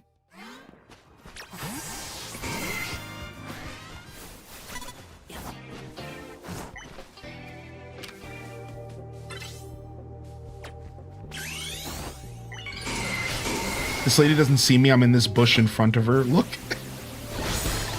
I'm crouching in a bush in front of her.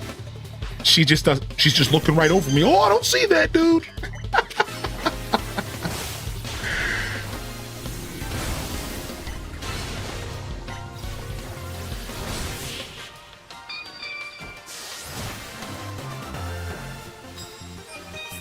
Nice.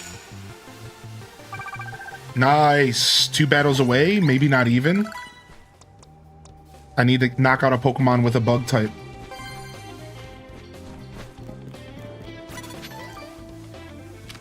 Go.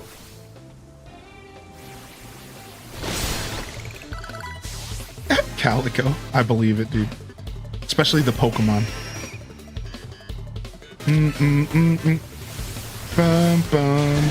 Yeah, Pokemon see me no matter what, I swear. Bum, bum, bum, bum, bum, bum. My bird versus your bird. Yeah, Atomic Potato, same. I made that same exact comment, I swear to you, like not too long ago at all. About how, like, I forget that those Pokemon have Mega Evolutions. And dude, Mega Pincers looks badass. So it's crazy that we're out here forgetting about Mega Pincer, dude. And he honestly looks sick. All right, not a bad run. Not a bad run at all, dude. Not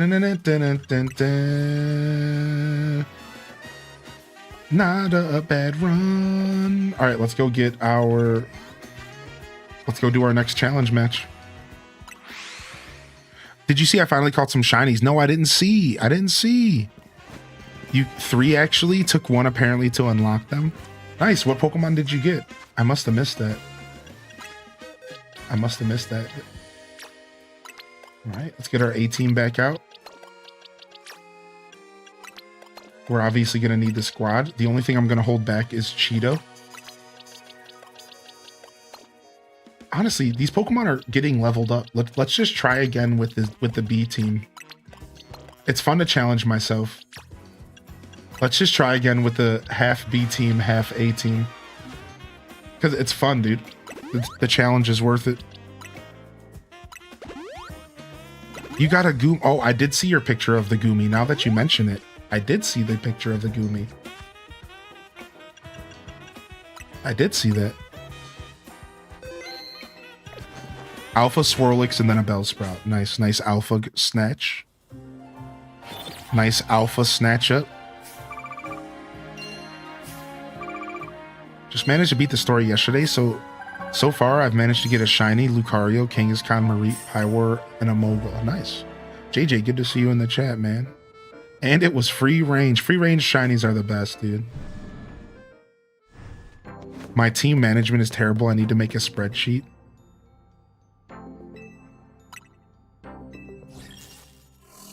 All right. Ooh, we're fighting mommy. Let's go, baby. Come step on me, mommy. My clef key should be strong in this battle. The infinite ZA Royale is great. It helps me forget about Lady Jacinth. What up, 16-bit?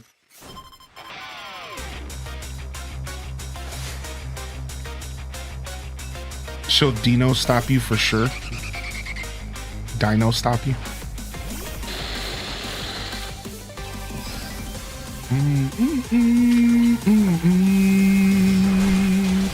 Yep, Beedrill's going down. We're just gonna sack Beedrill here. Beedrill, just do everything you can. We're just gonna sack you here. All right, Beedrill's sacked. Hope we don't regret that later. All right, Klefki, I want you to come out and I want you to play rough, baby. Oh my gosh, you didn't win. Yikes. We'll set a light screen at least. Set a reflect. All right, at least we got the light screen up. Flamethrower hurts, that's for sure. All right, nice. Got the kill. Got the reflect up. Got the kill, or the light screen rather. All right, we got a dinosaur in our face. That's not good. I was trying to dodge Stone Edge. I knew it was coming. That was a play error, dude. That was a mistake on my part. That sucks. That wasn't my Pokemon's fault. Stone Edge just runs through this team. I think we're reloading, y'all.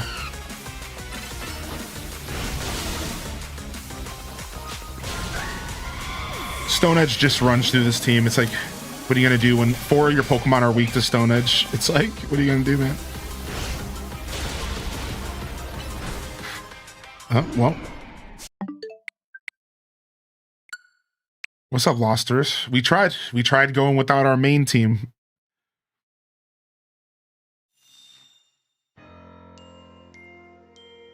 Sir, yo, good to see you, dude. I hope you're enjoying Satisfactory.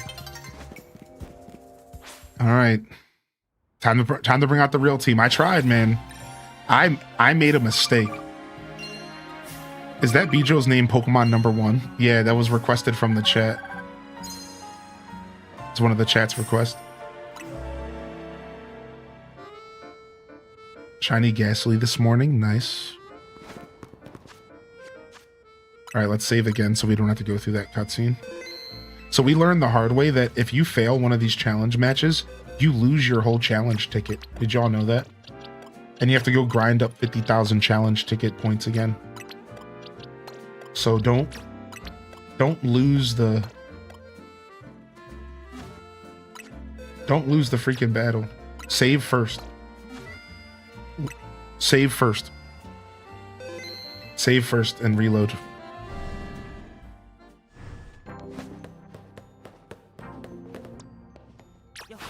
All right, here we go. Back from vacation. Happy to see you playing Pokemon. What's up, Lisa Bear? Hey, man. How was vacay? All right. Dinosaur Mommy round 2.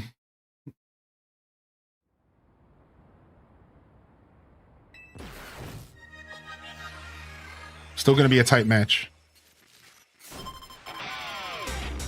Yo, what's up, Beach Street, dude?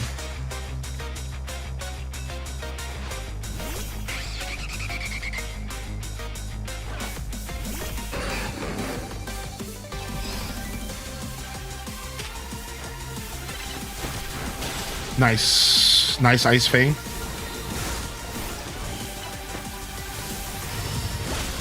Nice. Nice. Good job, Zeus. We're going to keep you out, buddy. You're going down with the ship. You're going down with the ship, buddy.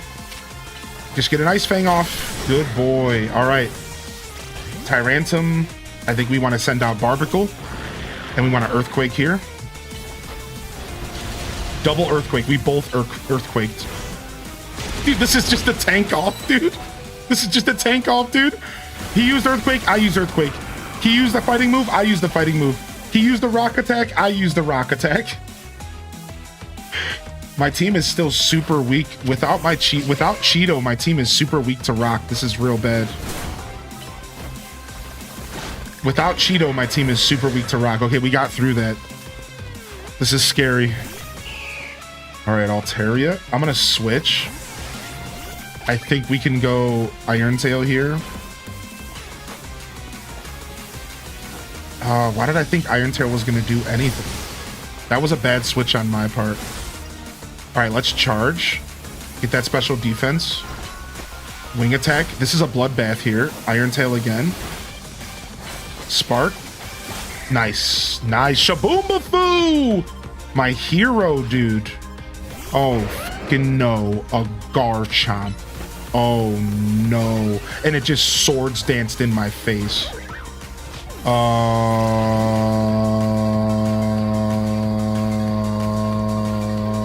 I need Cheeto. I literally need Cheeto. I need my Feraligatr. I don't think I'm winning this, dude. I think I'm losing this without Cheeto. I thought I could not bring my boy, but I'm being punished.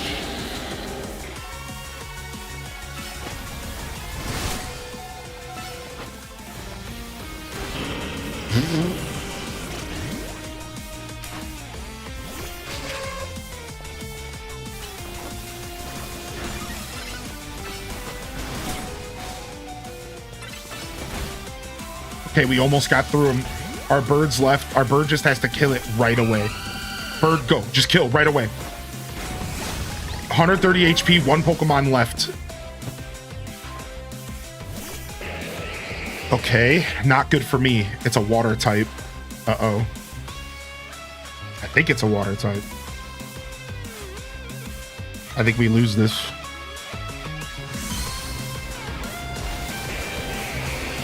Poison Dragon.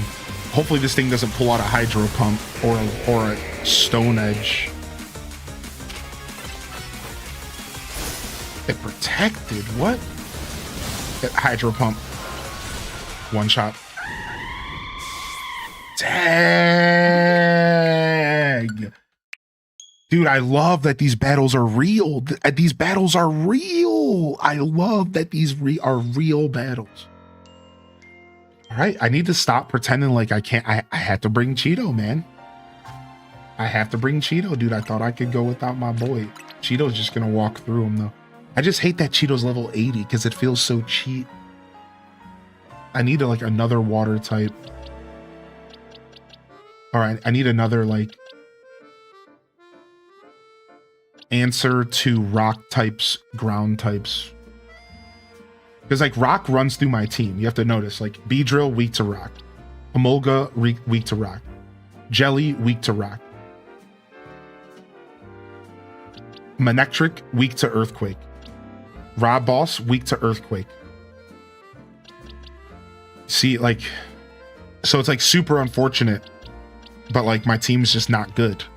So it's not that, you know, I just have a bad team. The Pokemon are great, but I just have a bad team. I just have a bad group of Pokemon that don't really want to be on the same team as each other. And this is how I got through the story of the game. So like, this isn't going to be like my ranked team or anything. This is just my story team. This is what I chose to get through the story with, and they're just bad. And I just have to have Feraligatr on my team to brute force everything. If I don't have Feraligatr to brute force, then like I just can't get through it. Like Feraligatr just brute forces through everything for me. It's just the answer, dude. All right, here we go.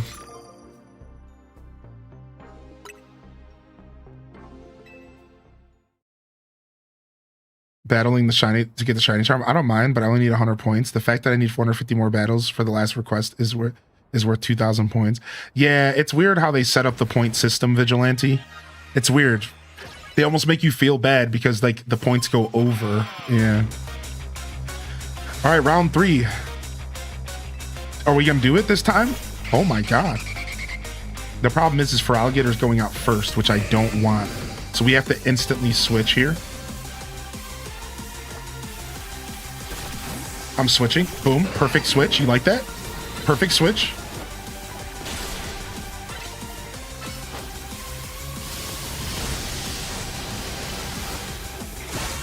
All right.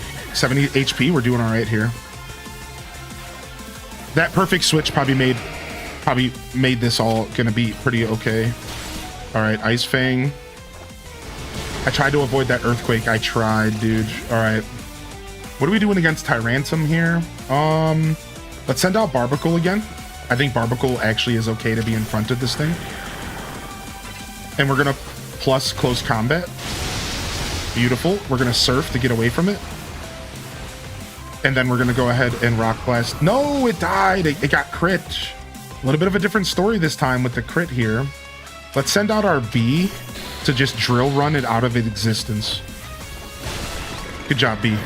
All right, we're gonna save our plus points to build up towards a mega evolution from here. All right, we're gonna try to oh, I pressed the wrong button. I was in a poison jab. We're gonna try to poison this thing. We got the poison. We got the poison. Perfect. There comes the hurricane. The hurricane is what I was worried about. I tried to get out of the fire spin and I walked into the hurricane. Now my mega juice is online. Wow, Beedrill wins against Hurricane Fire Spin. Beedrill, you are a legend. This is why I kept you over the shiny. All right, while it's Swords Dancing, just try to get some chip damage. All right, we died to Fire Spin. I'm gonna stand here and wait for its Swords Dance to wear off because I'm a scumbag and I cheese, and when I play video games, I just don't care. I cheese, that's what I do. All right, nice. Swords Dance is as low as it's gonna go. It's Swords Dance again because it's wearing off because I'm a cheeser. That's how I live my life, baby. I cheese. All right, Shaboombafu at 1 HP. Dude, no way. All right, nice. All right, Jelly's coming out. Shadow Sneak, get as much damage as you can. Leech Life, heal up. Lunge. Okay. Cheeto, it's up to you, baby. You got to kill it, and you got to get into the next one. Cheeto. All right, nice. We're going to Mega in between, so we don't have to waste time. Full HP, Mega versus Mega. Let's go. Full HP, Mega versus Mega. Let's go.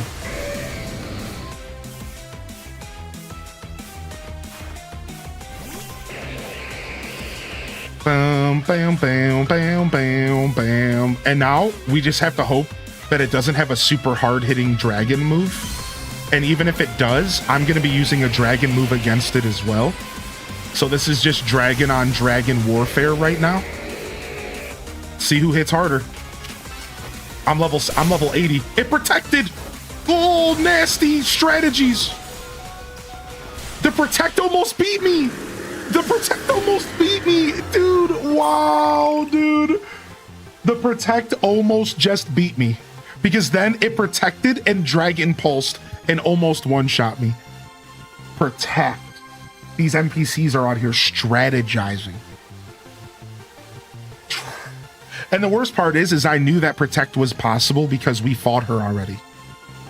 The worst part is that we knew that protect was possible and it was likely because we already fought her. But I wasn't thinking about the protect at all. Like, that's the worst part. We almost lost that to a protect that we should have predicted. Nice, got myself a big old nugget.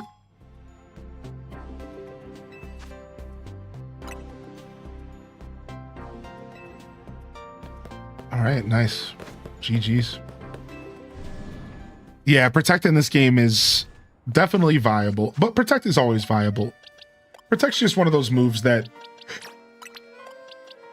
at a glance don't feel like they're worth it. At a glance, it doesn't feel like it's something that makes sense to like pursue, but in all reality, protect actually is like It is useful. It is a really good thing. But in this game, it can feel like Protect fails a lot because it's so hard to use. So I still get what Lisa Bear is saying, because like it's hard to use Protect in this game. You don't just click it and automatically block the next attack. You have to keep that in mind. See, in this game, it doesn't work that way. In this game, Protect is something you have to time, which makes it a lot harder to use. Right? It's a lot less viable. Now, we have a Pokemon to name here. We have to name a Pinsir, and we're going to quickly go see what names have been suggested for this Pinsir real quick. Y'all down? Let's see. We'll name it after a chat member, or we'll name it after something that makes sense for a Pinsir. Highly Indecent could be fun for a Pinsir. Squeegee Kid could be fun for a Pinsir. Pringles kind of makes sense. Shrek, Cushy, Cheese, Twizzler, that's kind of interesting. Tuna Panini, what? What? Digimon, done. Mega Evolved Pinsir straight up does look like a Digimon, done. Titty Twizzler would actually make sense with those big two titty twister devices on its head. Digimon, done.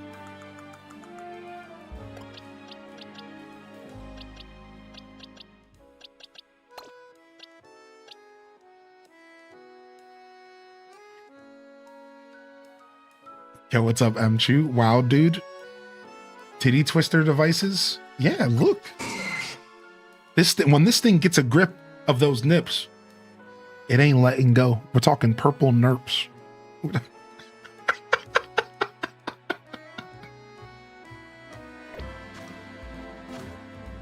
And then, just when you think you finally are free of the pain,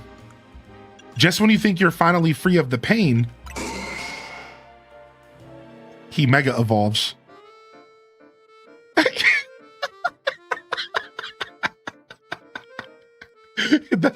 Just when you think you're gone, you're done. He mega evolves. Highly flies away with him. Come fly with me, oh, come fly away.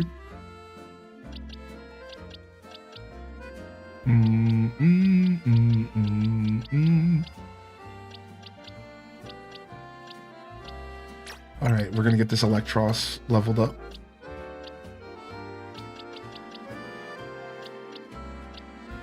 We're gonna get this Go-Goat leveled up as well.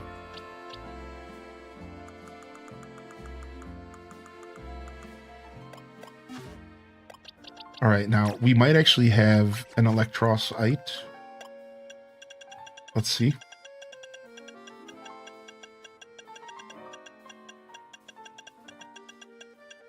We do not. We must have not bought it yet. Boom, boom, boom, boom. Go-Goat does not have an ite, so he's fine. All right, sick. Oh, wait. Hold on a second.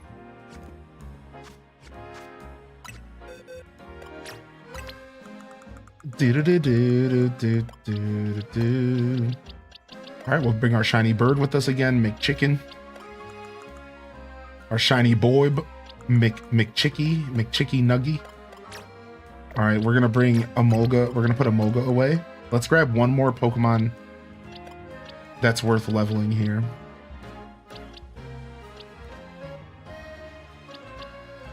Let's bring one more Pokemon that we want to level up to level 50 real quick. Bum, bum, bum, bum. A lot of stuff we're catching at level 50 plus now, so it doesn't really matter at all.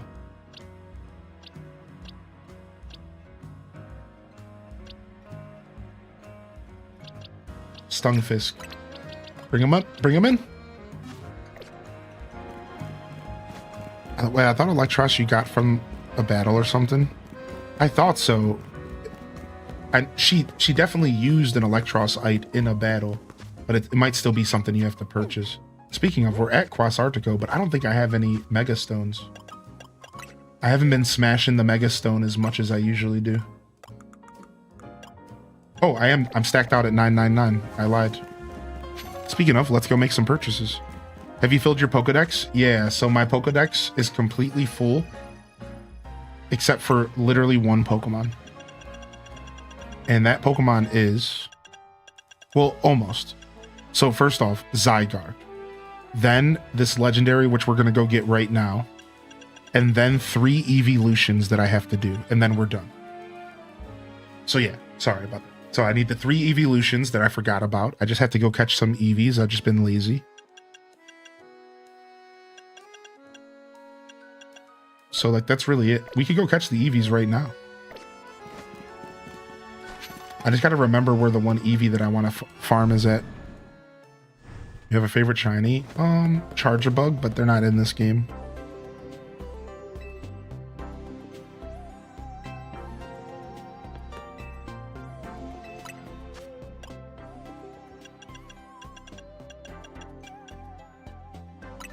Dragowlite, Clefalbite, Scormarite. Oh, we already bought that. Electrocyte, there it is. Yoink. And Lucario Knight. I didn't have Lucario's Mega Stone, really? Fill your Mega Evolution Pokedex. Point.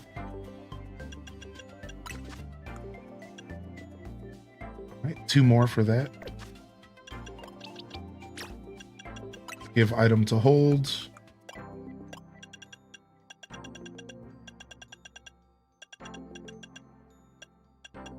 Electrocyte. We're locked in, baby. We're locked in, baby.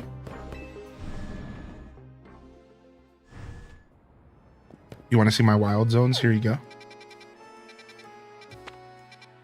Boom, boom, boom, boom, boom, boom, boom, boom.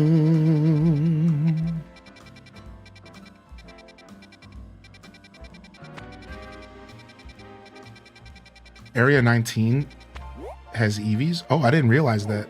I've only been in Area 19 a handful of times. Cool. Sure, we can go here.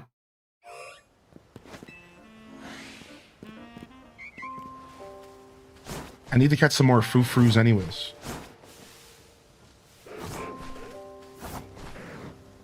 Oh, there's an Eevee right there. Wow.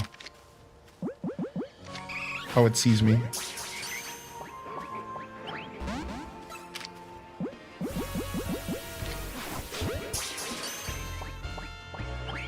Stop wishing. The only thing you should be wishing is wishing to get caught in my Pokeball. Stop. Don't do this. Don't make me hurt you. Stop wishing.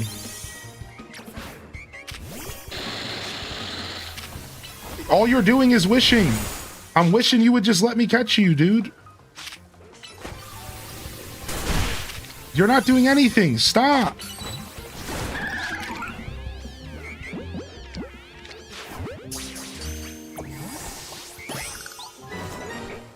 All right, 1 Eevee down.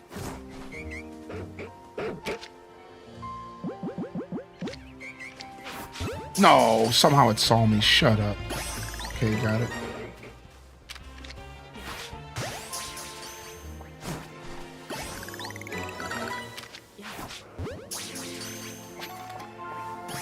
Did I fix my boxes?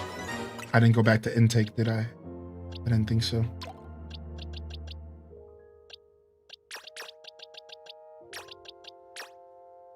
I think this is all that I caught so far. Yeah. All right, let's move these over to intake.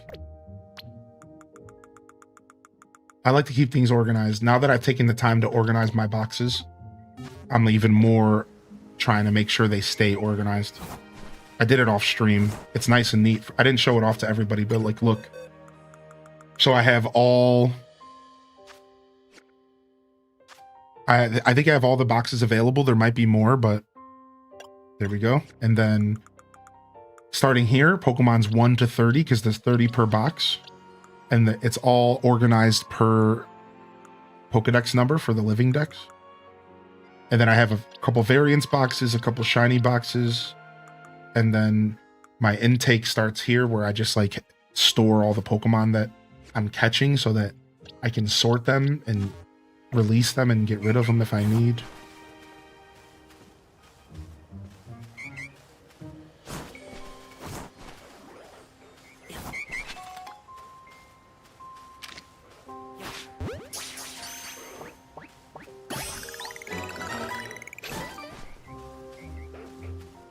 I thought there was a guaranteed alpha in here. Am I wrong about that?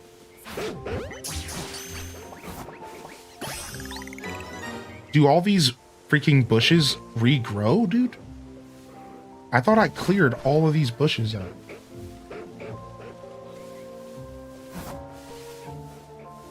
What's up, Prog Time?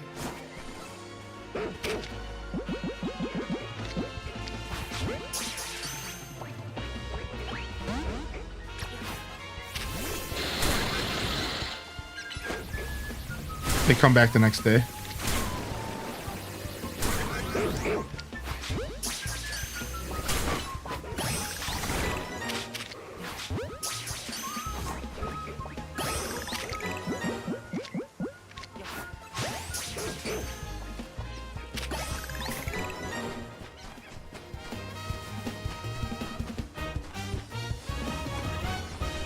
What sees me? What's attacking me? Oh.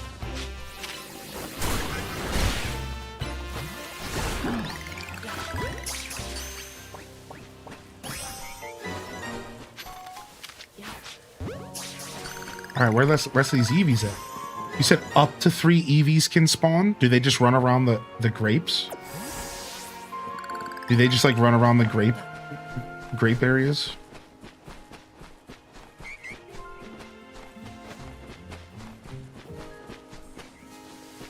Yeah, maybe I just got unlucky and there's only one.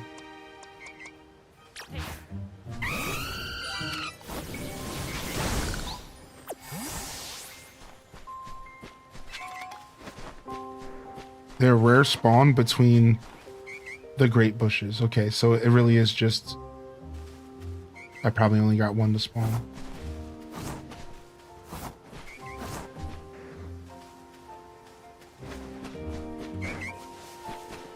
Bum, bum, bum, bum, bum, bum, bum.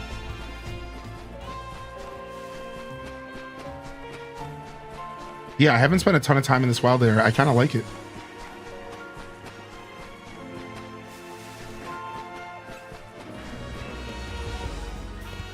It's morning, so the Drampa there, after 1/4 of the morning, alpha spawns.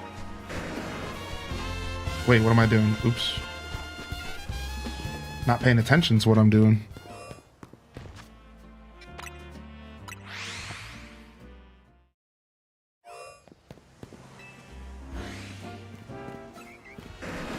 Whatever, dude.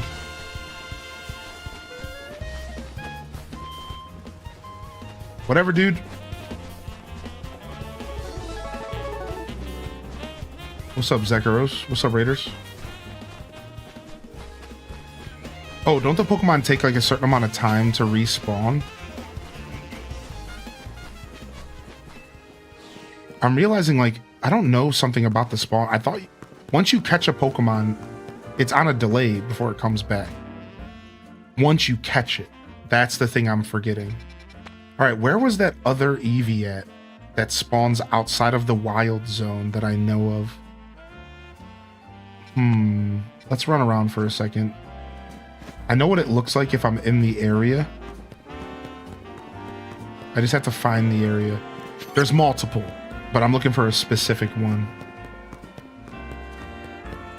Yeah, there's multiple rooftop Eevees, but there's one that I know of that I like. As soon as I see the area, I know exactly what I'm looking at.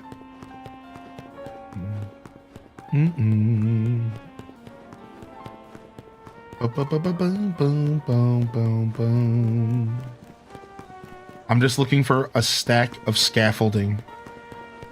There's a stack of scaffolding that leads straight to an Eevee. I just don't remember where it is.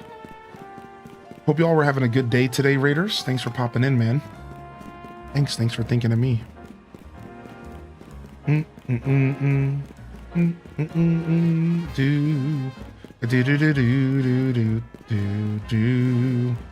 It would have been super nice if we could ride on the backs of go-goats, or if we could rollerblade in this game.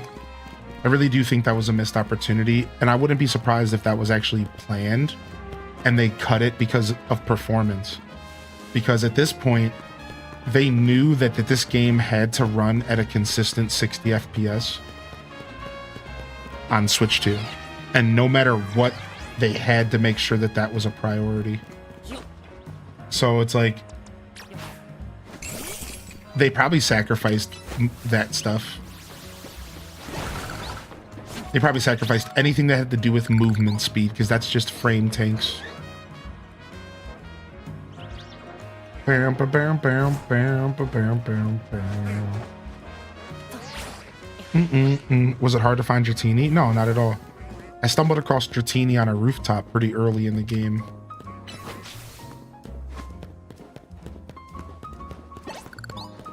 Boom, boom, boom, boom. What's up, Midge? Was there a shiny noise? No. So when you send your Pokemon out that's shiny, it makes a noise, but it's different from the shiny noise. Here, I'll play it.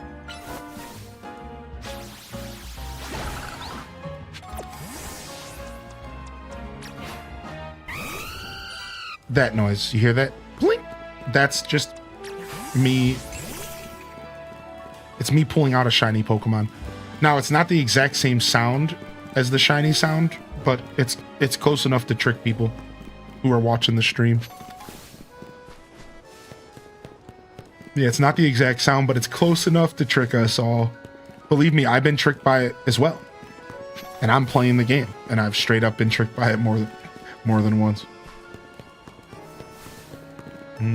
Oh, hey, a colorful screw we haven't collected yet. Yo, let's figure out how to get that.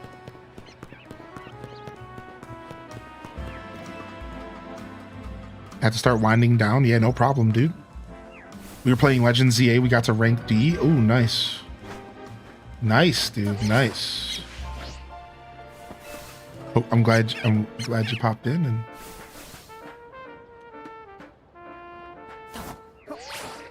Geronimo! Very nice. I guess I have to get up there from the roof, huh? The roof is on fire.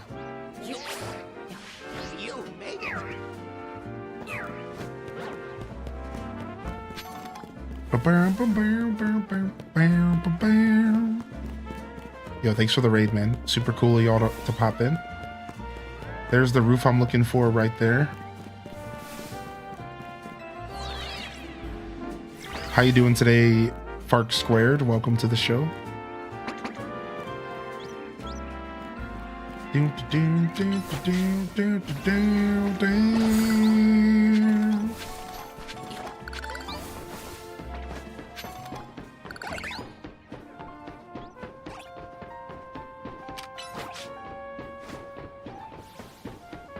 Okay, here we are.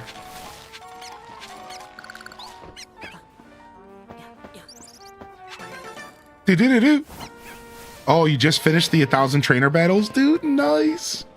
That's so epic. Are you gonna start shiny hunting? We're all waiting for this DLC. Plenty of time for the shiny hunting to begin. Shiny hunting will hold us off until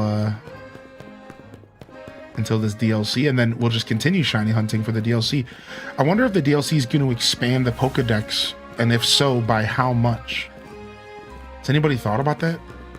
Is the Pokedex going to get expanded, and if so, by how much? How much of an expansion are we going to get out of the Pokedex? All right, where I want to be is not here. All right, hopefully Area 19 has reset spawns. He already showed loads of returning mons. This is the worst possible door for me to enter.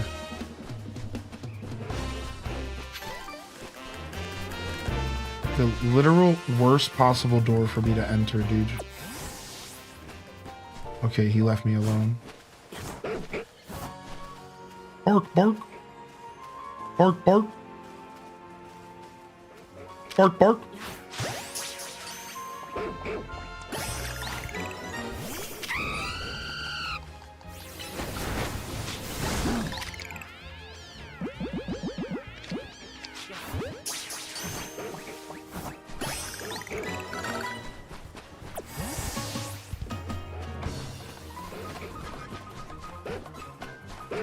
Just a wee bit of a grind. Just a wee bit of a grind. Whoa, that's another big... Dang, that's a bunch.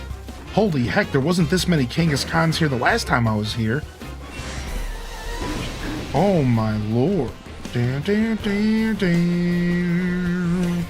Gotta go. Gotta go fast.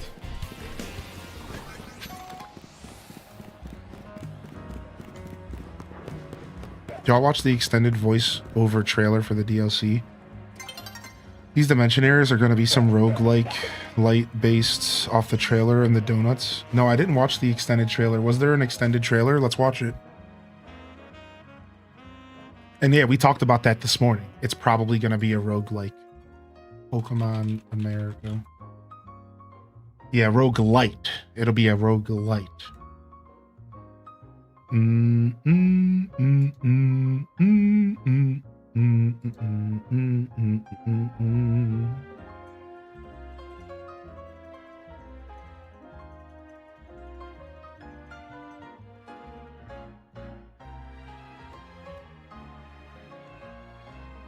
I don't see any extended voiceover trailer on their YouTube. I literally just see the trailer we watched. Is it like from the Japanese YouTube or something? I posted it in Discord the other day. All right, let me go look. Thank you for posting in our Discord, dude. Oh, that was probably the video you posted in the general chat, yeah. That might be washed away. I don't know if that's still accessible. I don't know if like scrolling forever here.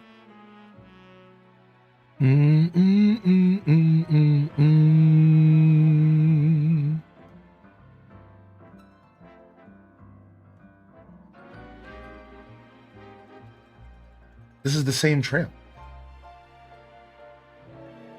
This is literally the trailer from 3 days ago.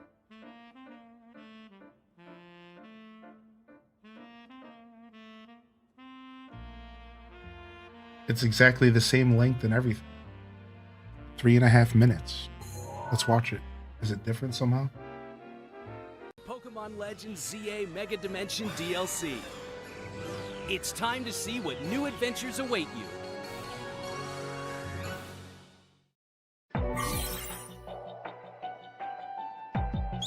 Here in Lumios, a city shared by people and Pokemon, something strange is afoot. Distortions are forming all over. And at Hotel Z, a mysterious girl named Ansha appears along with Hoopa, the mischief Pokemon. Team MZ will borrow Hoopa's power to dive into one of these strange distortions.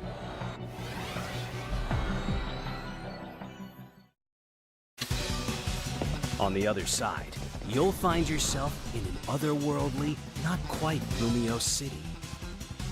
You'll encounter different Pokemon living and thriving there than the ones in Lumiose. Yeah, this trailer's way different. We didn't see all these Pokemon in the original trailer, right? Not at all.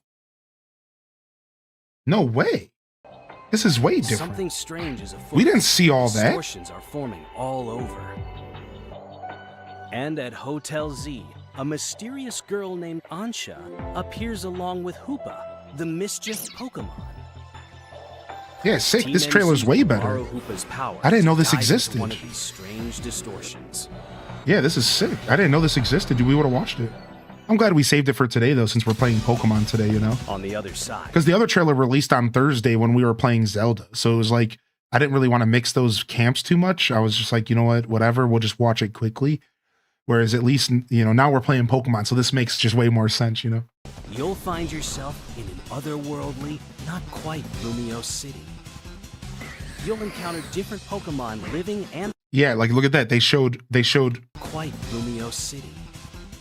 Sorry, I'm just gonna do a breakdown watch right away instead of watching it once. So I'm seeing Cubone and we're seeing Alolan Marowak. You'll encounter different Pokemon. Alolan Mr. Mime, which is somehow freakier than the original Mr. Mime. Living and thriving. Charlie Chaplin ass. And then behind my camera, okay, we already knew about Larvitar. It looks like I love this Pokemon. I'm not gonna lie. This is one of my favorite Pokemon from Scarlet and Violet. The brick Pokemon. The block Pokemon. The salt boy. I like this dude. It was one of the first shinies I ran into in that game, like natural free range. And we ran him on our team. I think he's sick. He has a bunch of really cool moves and everything. Super unique Pokemon. There than the ones in Lumio. Galissopod joins us. Galissopod's dope. Watch out. These Pokemon are hyper strong. Even seasoned trainers will need to keep their guards up. Wait, so hold on. Let's go back and see what that we're looking at. So if you look at the top above my camera, you see like a timer. And it says that we're level plus 14 and we have 375 calories today, which is not a lot. So I better go eat some more food. Watch out. Oh, our calories are going down as we battle. Sick. I wish it worked like that in real life. Mr. Mime, I hate it. So then on the right side, it says, destroy floating Pokeballs, picking up sparkling items, catching wild Pokemon. So we're going to get points. So this is similar to the ZA Royale. There's certain things you're going to want to do, and then you get points. And then those points probably add towards something. These Pokemon are hyper strong. Even seasoned trainers will need to keep their guards up.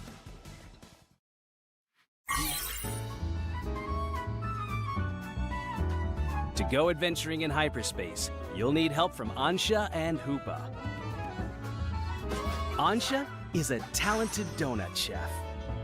She bakes berries into donuts for Hoopa to eat, awakening its power so it can open distortions and allow you to enter new pockets of hyperspace. If you use the berries you can find in hyperspace. So we showed off some of these cutscenes this morning about, like, if you kind of see what they're setting up here, like just kind of try to take in as much as you can. It seems like the berries are going to be used to make the donuts. And then the donuts are going to be used to open up different hyperspace. Is this like maps and PoE? Anybody play Path of Exile? Are we like creating a map? And then the map's going to determine the Pokemon that to spawn? Yeah. This is like maps and PoE. Straight up, dude. Like you're creating donuts and then you use the donuts to open up hyperspace. And depending on the donut depends on the Pokemon's levels and like their types and stuff potentially. Like it could control everything. It seems you can make even more effective donuts.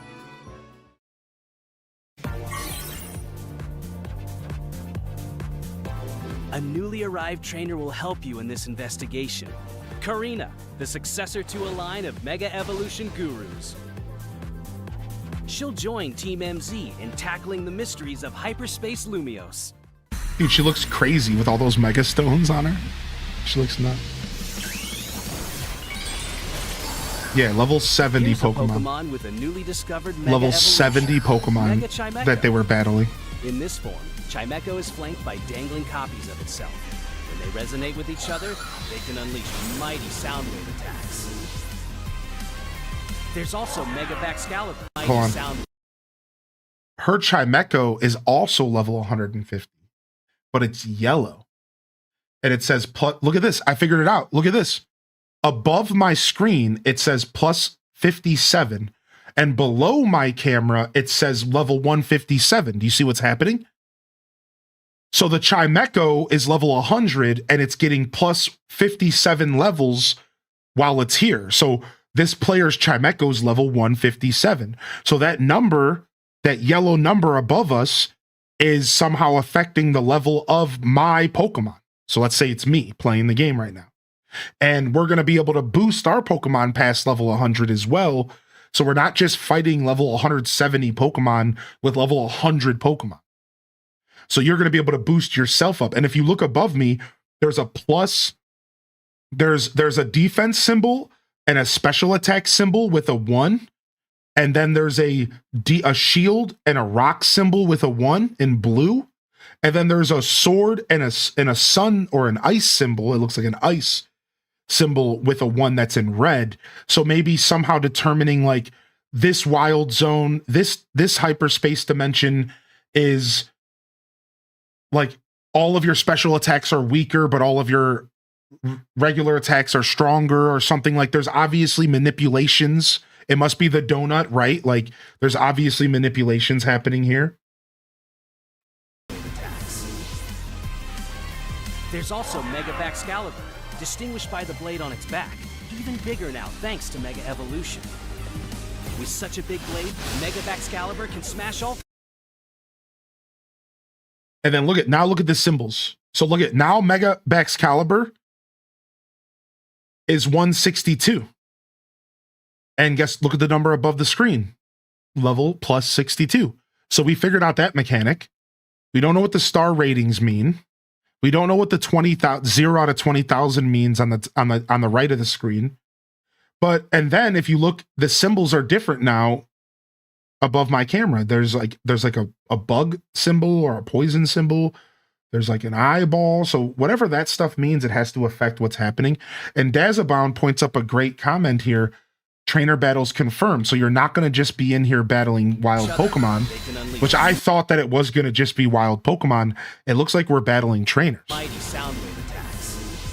And look, it says knockout unaware opponents in one hit. So I'm assuming that it's going to have ZA Royale mechanics mixed in. So it's going to be the ZA Royale, but with wild Pokemon as well as trainers. That's kind of interesting. There's also, what's this on the ground? Look at the ground. Look behind the Pokemon. It looks like there's like a warp or something on the ground. Look at that. Some kind of warp or something behind the character's head. You see that? Some kind of warping device. Yeah, the plus 62 is going to be like temporary, I think, while you're only in the zone. Exactly. You see, it's like pointing, it's like arrows pointing. What is that about? Also, Mega Excalibur, distinguished by the blade on its like a elevator, but in the middle of the street. You see why that's weird? back. Even bigger now, thanks to Mega Evolution. With such a big blade, Mega Excalibur can smash all kinds of things. Crisis looms as distortions form around the city. What caused Hyperspace Lumiose to... Hey, I have one of these Pokemon that I use pretty regularly in Pokemon Go. And we ran them in Pokemon Black and White. Yeah. Muna. Join your Team MZ crew and your new allies. Wow, we're still eating croissant curry. S&M Queen, Cozy said. And discover who or what lies waiting for you in hyperspace. The Pokemon Legends Z. Cool, nice. Thanks for bringing this to my attention, everybody. Thank you for sharing M Online. Thank you, Flip Toast. Thank you, UMT as well. Mentioned DLC. Nice, I didn't know about this. Additional story content and more will arrive December 10th. And then we already knew about all this stuff. Free stuff,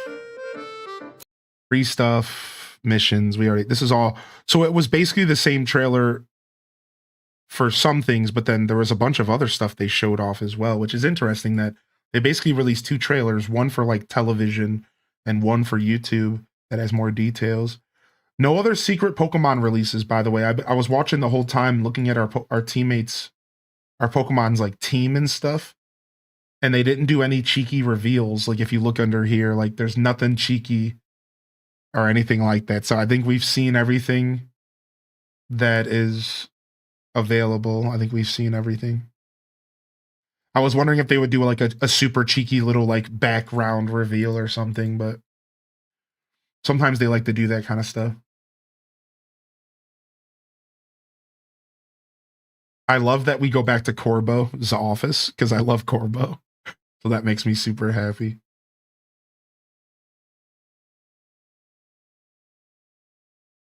Yeah, no secret reveals with the Pokemon's team. It's all Pokemon that are in the base game. The Chimecho Mega Evolution actually looks good in the sense of Chimecho. Does that make sense? Like, I'm not gonna say it's the coolest looking Mega Evolution, but they did a good job evolving Chimecho further. Like, it actually looks good. What's up, Gingy Ginger? Good to see you, buddy. We just named somebody after your recommendation of Digimon. They did show on the website that there are donuts themed around Primal Kyogre and Primal Groudon. What the frick? So, wait a second. Wait a second. You know how earlier I just said I like my roguelikes to have things you have to work towards? And I'm like, how are they going to give us rewards that make this make sense besides for story and plot, which story and plot is enough to have me do this. But like, all right, so then what happens after you beat the new story and plot? Legendaries. What if you have to unlock special donut materials, donut making materials to go and do special realms that have like legendary boss battles? And we get to fight like almost like the Sword and Shield DLC, but a little different. You know how in Sword and Shield there was like that legendary hunting mechanic and you would have to go down those paths to get to the legendary? What if instead you have to do enough of these roguelites over and over to get the materials to make donuts to go into special realms that have legendaries? That could be cool. That could be a reason to dive in. And it would make shiny hunting targets more difficult, aka no more AFK shiny spawning. And no more taking advantage of the permanent spawns. So this game will have the easy shiny hunting method and then the more traditional shiny hunter method, where you have to go into these modes and you have to just hope that you see one, catch it when you see it, no saving it, no AFKing. Yeah. And that's cool because it gives us the best of both worlds. More traditional shiny hunting, and then you could go back into the base game and you could do all the AFK stuff, you know? That's sick. That's sick. All right, I'll be right back. I'm gonna use the restroom. I'll see you guys in just a sec.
All right, we're back.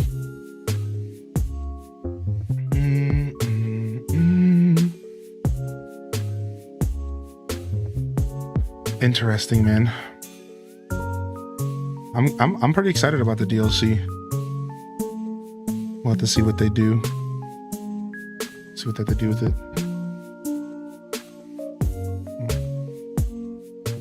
Mistakenly, this is my first sip of water of the day. That's not good.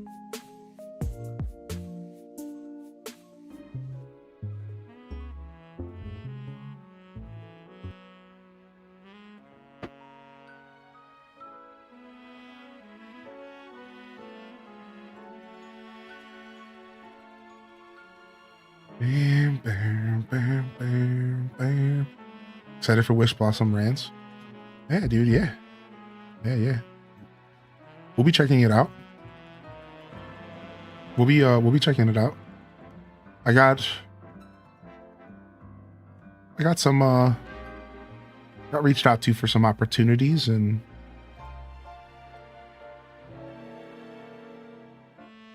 I think we'll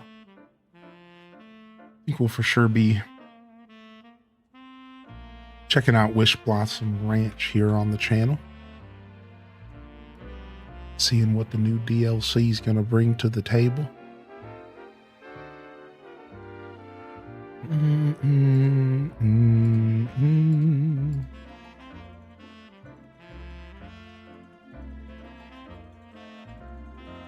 then we played the Kirby demo. We're going to be checking it out later. What's up, Minty? What's up, chicken wing beef juiciness? Yeah, we're going to be checking it out later. All right. I was on the hunt for Eevees is what I was doing.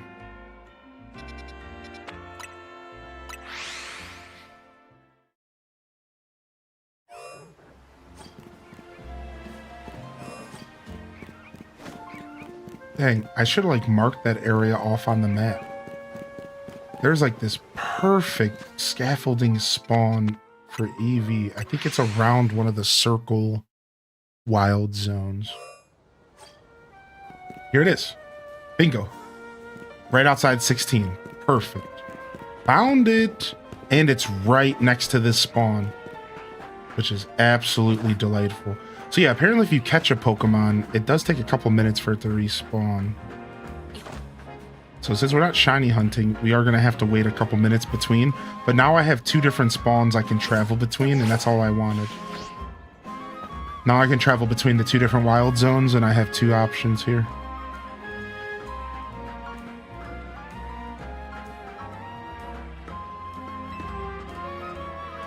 No, this isn't the one. No! Dang it. I got so excited. Dang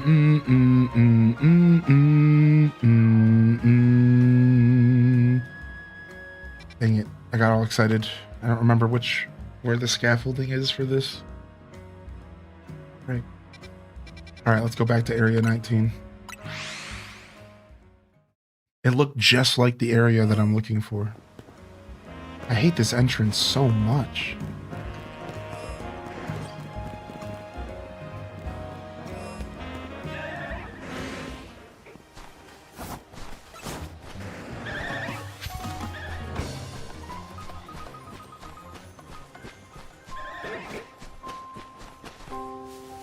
Oh, it's an alpha Eevee. Yikes.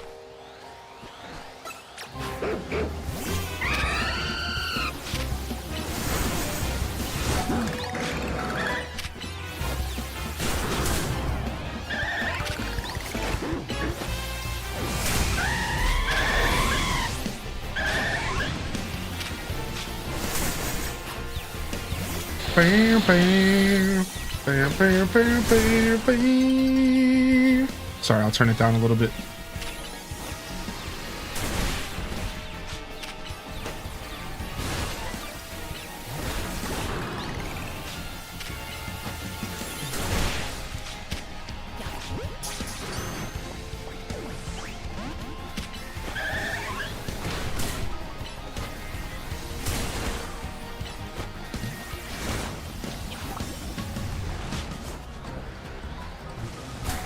Oh.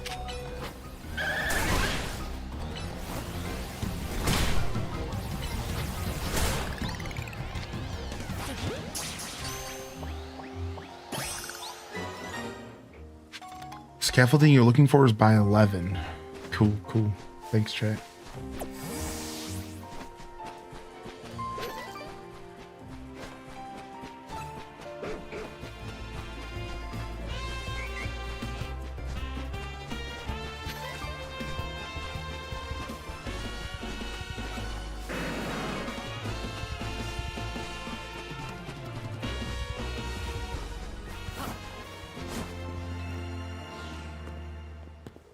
All right, nice. How many do we got so far? 2. One more Eevee to go.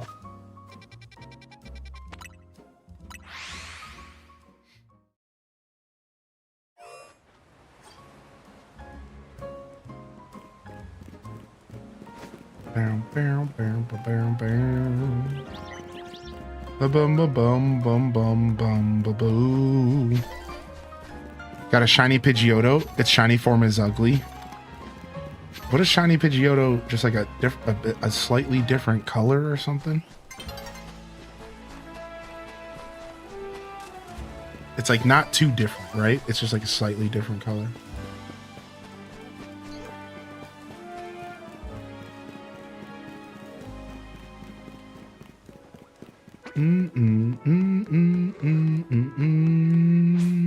Uh-oh, nighttime.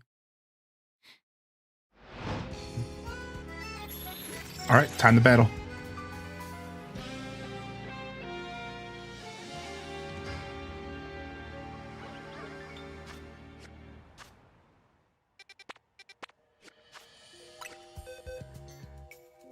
All right, we need to go heal real quick.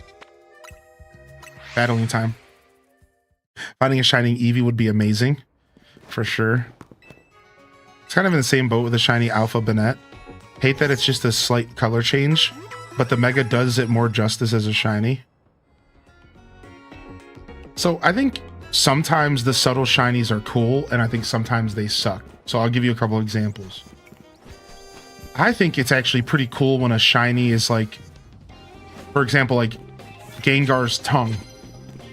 Now I know you might be, I respect the opinion that but that feels like a waste. But I think it's really cool when you're like battling someone and you're like, oh, they got a Gengar. And then you're just like, all of a sudden it like sticks its tongue out and you're like, wait a second, that's a shiny Gengar. And the same thing for the Mega Man Pokemon from Scarlet and Violet. The Mega Man Pokemon, only its eyes change. And I think that's so cool, actually. Like, because it's like, it's subtle. It makes you double take. You look at the Pokemon and you're like, all right, let's go. And then you go, wait a second, this is a shiny. So I think the double take energy is kind of worth it for sometimes. Now, when it's just a slight color change, it does feel pretty lackluster, like Pidgeotto, because like it's not that you don't notice, you do notice, and maybe it doesn't look good. So like, yeah, I think there is a difference, but I just wanted to share my thoughts on that because it's a hot take that nobody really likes. Nobody really agrees with me on this take at all, and I've shared it before with other people. I like it when shinies feel exclusive, and I think that some shinies that are hard to identify feel exclusive. I think that's cool. I think it's cool when it's like you have to double take before you realize that you're engaging with a shiny. Now, obviously, hunting for it and everything sucks. But like once you get past that, you realize like it's actually kind of cool. I don't know. Maybe I'm just a weirdo.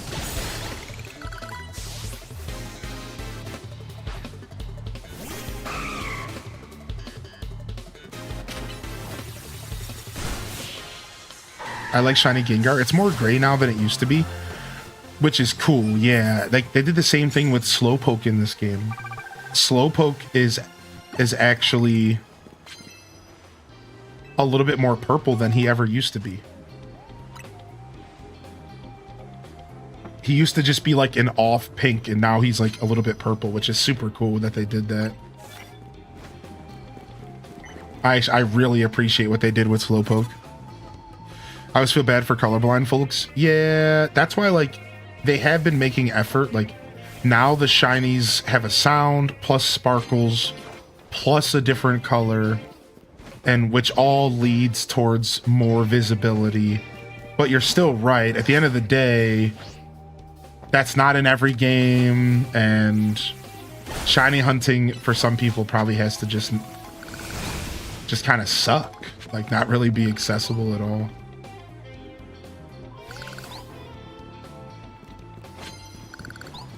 Can I find a trainer anywhere? What the is this? Hello, dude? I went on a whole rooftop spree. I'm leaving this zone. Can we get a trainer, dude? What is going on, dude? I was like on 2 different rooftops. I fell down to a pit. Nothing.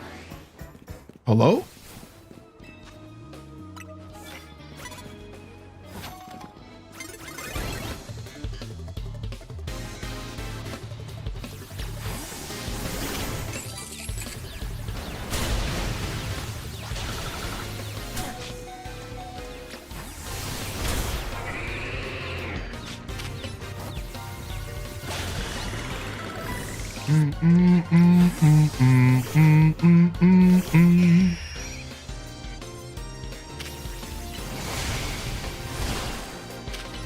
Just tried drill running a Pidgeot. That's not how that works, chat.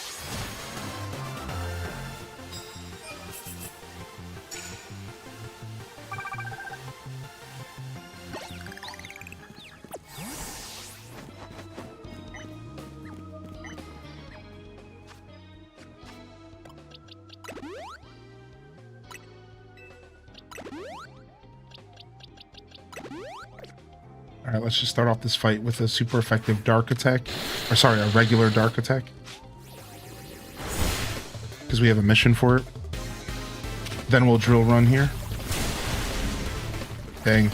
You forget Steelix is such a defensive heavy Pokemon.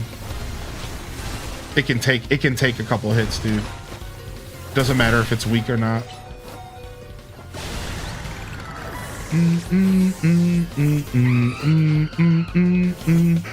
Big boys in town.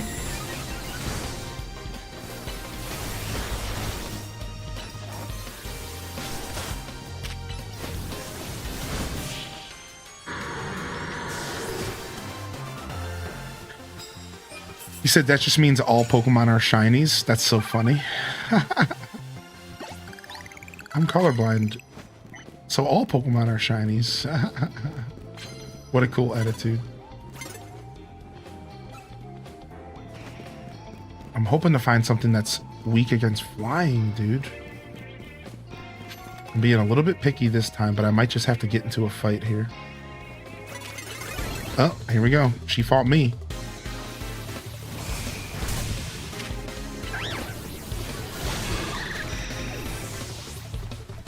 Bam, bam, bam, bam, bam, bam, bam, bam, bam. What up, Seta?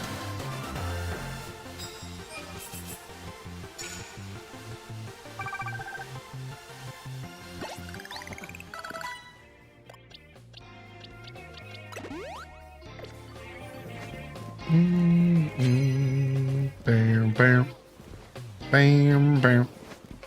Bam, bam, bam, bam. I'm finding stuff that's not weak to flying. I put all my eggs in the flying basket and it's not working out. Bam, bam, bam, bam. The night is young.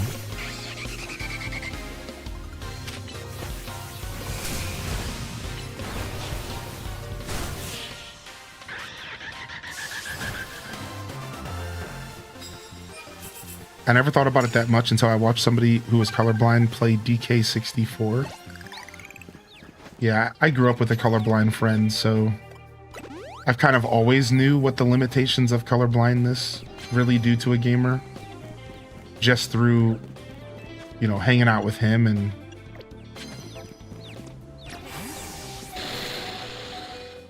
gaming with him our whole life. And like, he would never complain or anything. Rarely do colorblind people do, but we would still like try to make a point to like help him out if we could. Like one time, way back when League of Legends was still new and there wasn't a colorblind option in League, one time we were like super stoned playing the game because, you know, that's just what you do. And our colorblind homie started like walking on the battlefield like against the next, like towards the wrong team. Like it was like super funny. It was like playing a football game and scoring in the wrong end zone. It was super funny, dude. It was like, I remember this specific moment that happened. It's like he's like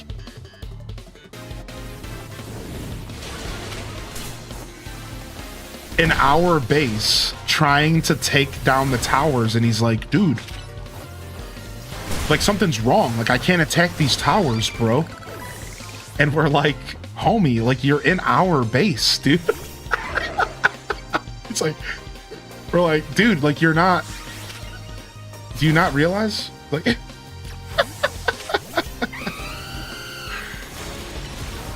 pretty funny. Yeah, now it's red. Yeah, now the game's different now, right?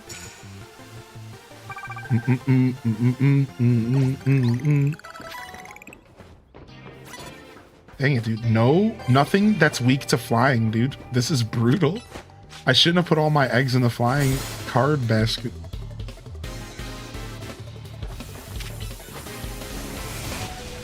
Zap cannon hits, man. Zap cannon hits, dude.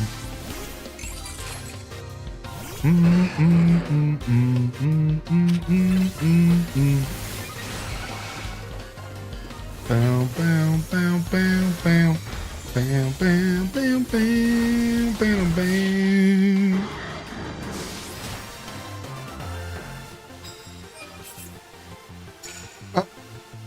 Planet Kitties, not the black and white TV. That's too much. Yo, you couldn't give me a cup of coffee, dude, and heal me up? Oh, 3 max revives is pretty nice. I'm not gonna complain. Yes, somebody who could be weak to freaking flying. Finally, dude. Finally, dude.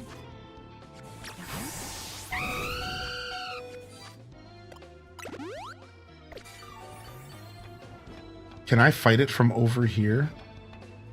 I think I can. I think if I can... Whatever, just start the fight. I don't care, man. What? Pokemon just fell off. So did she, dude. She doesn't know what to do. I love this game. It is kind of jank sometimes. That's okay, though. Because jank can be fun.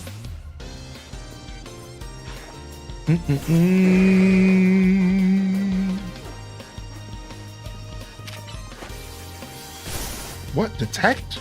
You better get that trash out of here, dude. You're getting brave birded now.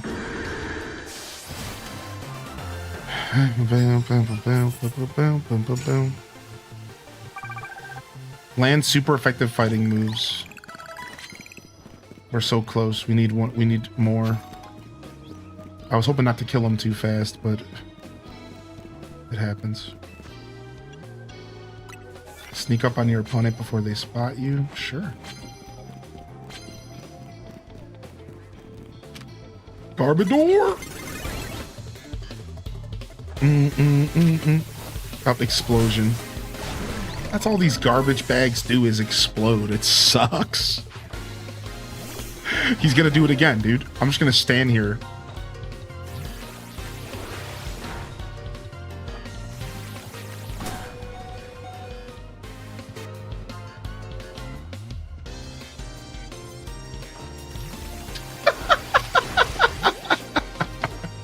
All right, maybe not. Thanks for making me look like an asshole.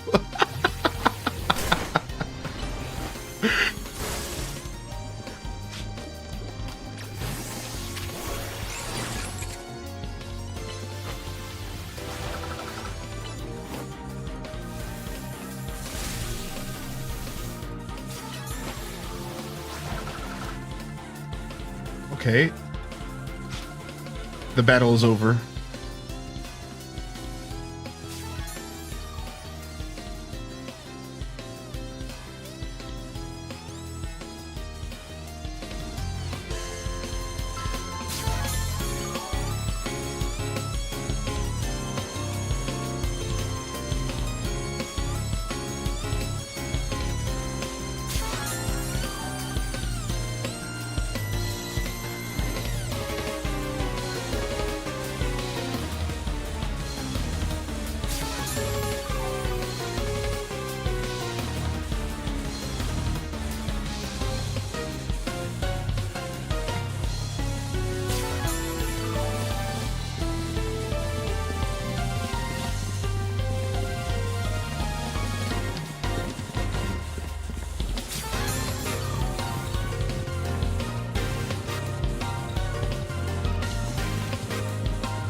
So you know what it is?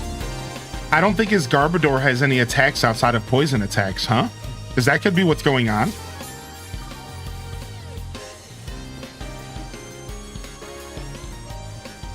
So once it realized it has no attacks that can affect me, the game just stopped attacking. Because it was trying to use poison attacks, which I don't think affects steel.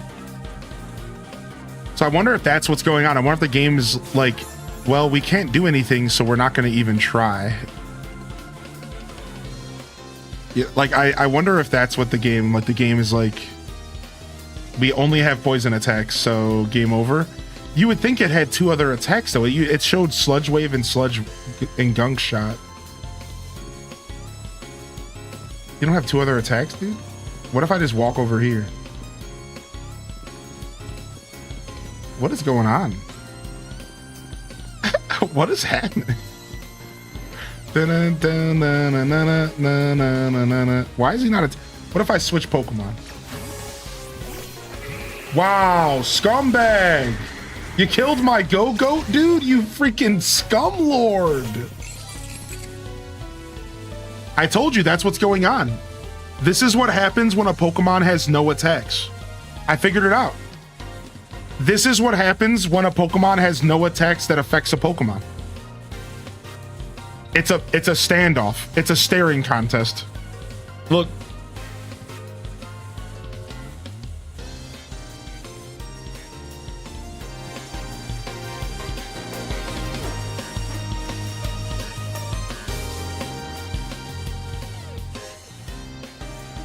I've never seen this. It's so weird.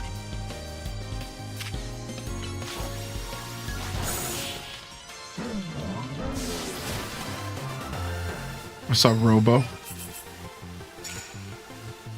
Yeah, maybe it wasn't coded to use self-destruct and explosion because it was the last Pokemon in its team. I think that is my suggestion. I think what just happened is that because it was the last Pokemon in its team, it didn't want to self-destruct itself to lose the battle. Right? Like, that actually makes a ton of sense. So instead, it was forced to use poison attacks, but poison attacks didn't have any effectiveness, so the game was coded to not use those attacks, so then it just stood there and stared at me. That's my breakdown.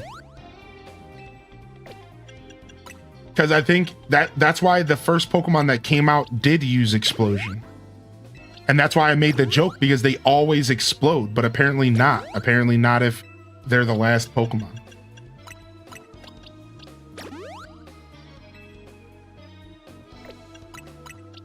Yeah, same here. I'm not sure, Prog Time. Just a theory right now. But time doesn't move. Time doesn't move when you're...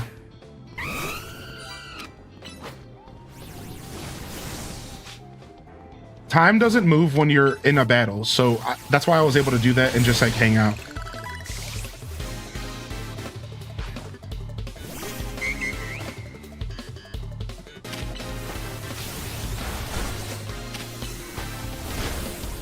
Garbodor uses Uncomfortable Stare, a reminder of all of your past grievances towards Mother Nature.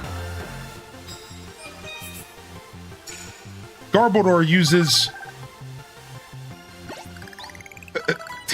I don't know. I don't know if I'm allowed to... If that joke's allowed to be made nowadays. Never mind.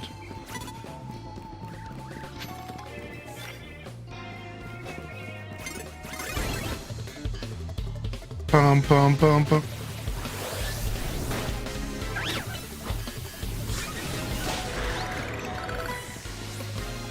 What do I do with my treasures? You can sell them. All the treasures don't have any use in the game. I was waiting for something maybe to happen where they did have a use, but they don't. You can just sell. You can sell all treasures. They have yet to have any use that I've discovered, so... What? How did I not do any damage with Drill Run just now? Okay. This is scary. Camerupt actually a big problem for my team right now. Oh, because Heat Crash has it teleport into the sky. Oh, wow. Yeah, this is really bad for me. I'm gonna Mega Evolve just because for funsies. Nice. The Mega Evolve helped because I avoided an attack. That's so funny. That's actually one of the reasons why competitive players of this game are convinced that Mega Pokemon are the best, because what they'll tell you is that Mega Evolving in the middle of a battle actually gives you a slight advantage because you can avoid one single attack with it. So strategically, Mega Pokemon in PvP make the most sense because you get a free... Right, you get a free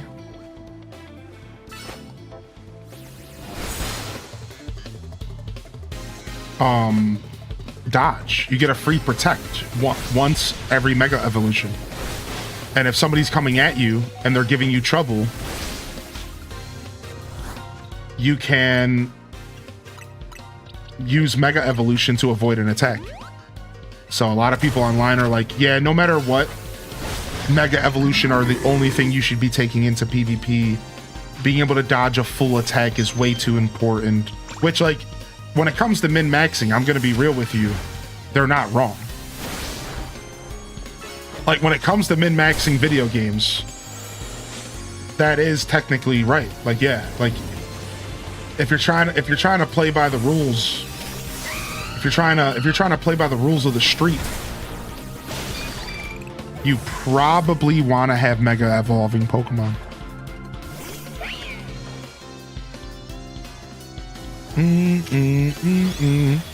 It saved my Emboar briefly from a Gyarados waterfall, and then I hit back with Wild Charge. Yeah. So it's kind of nasty, actually. I actually don't like that, because I don't think that there should be anything that forces players to feel like they have to use certain mechanics. That's why I don't like legendaries in VGC. That's why I don't like legendaries in like battles, and I will die on that hill. And same thing with this mechanic. Like, to be fair, I don't think that's cool, and I think that that should not be in PvP. You shouldn't just be able to Mega Evolve to dodge an attack. But because this is a new battle system, you know, it makes sense. Like, it's a thing, dude. Like, you just have to kind of accept it. It's a part of the game.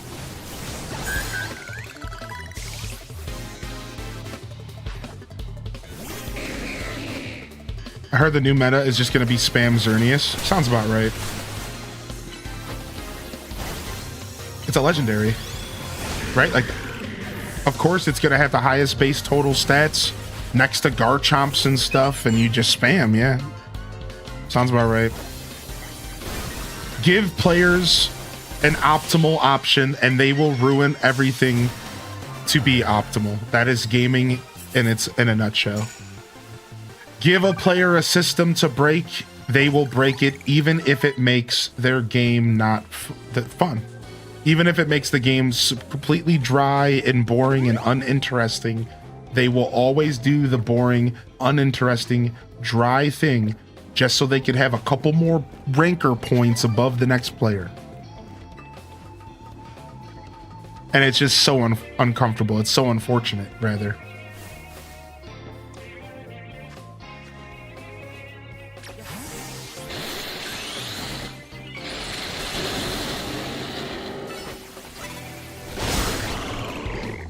What's up, Elra?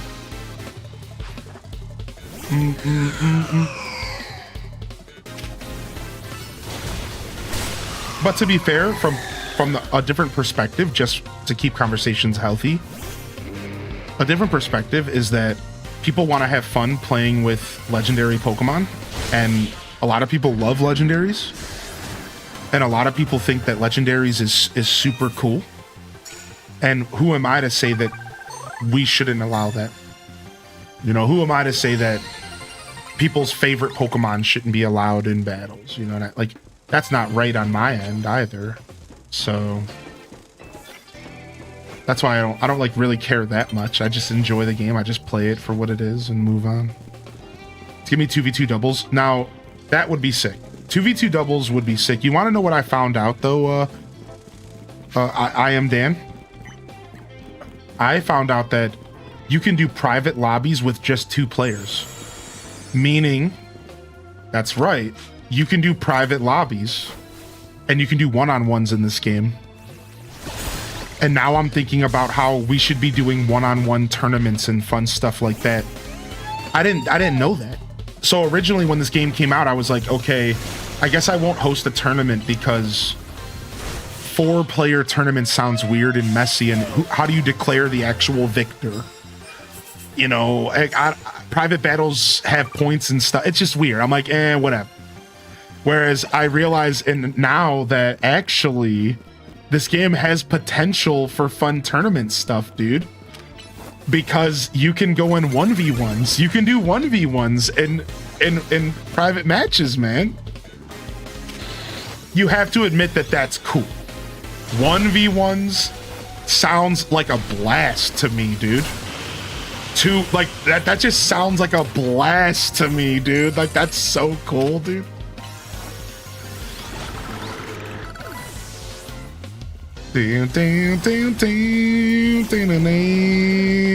Two players just going at it, and then you can even make special rules, like you can only mega evolve once per life or once per battle, because what, the battles are like 3 minutes each, right? So what if you made a custom rule set that was like you're only allowed to mega evolve once per battle in the whole 3 minutes? That would be so cool, dude. It would really create a challenging experience. All right, at what point am I gonna mega evolve and just start going in on this dude's Pokemon? And then you could still switch that mega evolution out and switch it back in. But that is your mega evolved Pokemon. It's done. That's your choice. You chose that Pokemon. That's it, right? Like, that could be really cool, dude.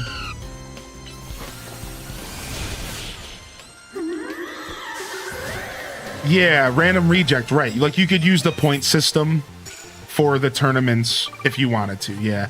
And, like, it would work for free-for-all. It just wouldn't work the way that...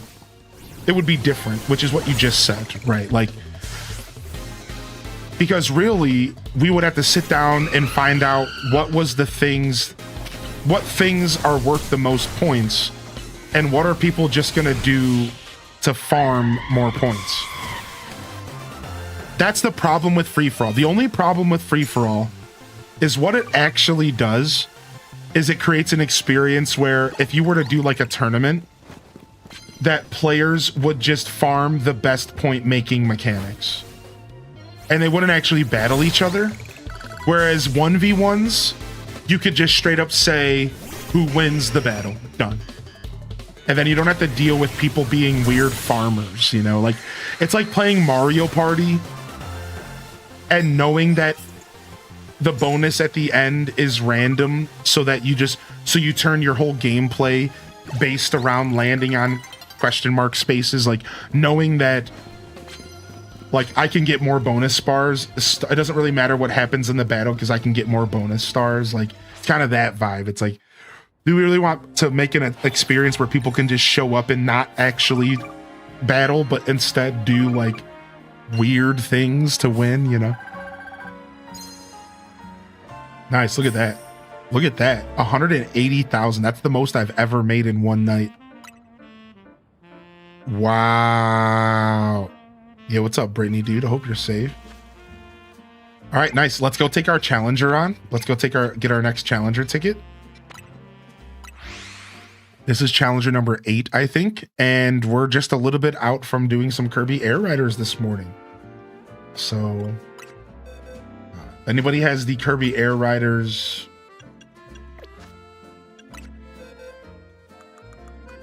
global test installed? We're gonna start playing that here at around noon. All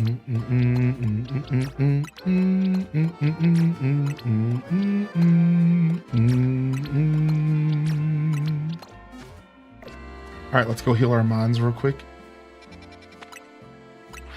I like the classic set of bonus stars versus random. When I've seen people play classic, yeah, exactly. Right, exactly, Tofu. It's like it completely changes how people play the game because they're only playing for coins or they're only playing for winning mini games instead of like just playing the game, not being weirdly sweaty, and then just letting the bonus stars be like a special thing. That's why I like the random bonus star system better from modern Mario Party. While it's a little less competitive, it's more fun and it encourages people to just enjoy the game. Instead of like, oh, I better play a certain way. Like, don't be weird. You know what I mean? Like,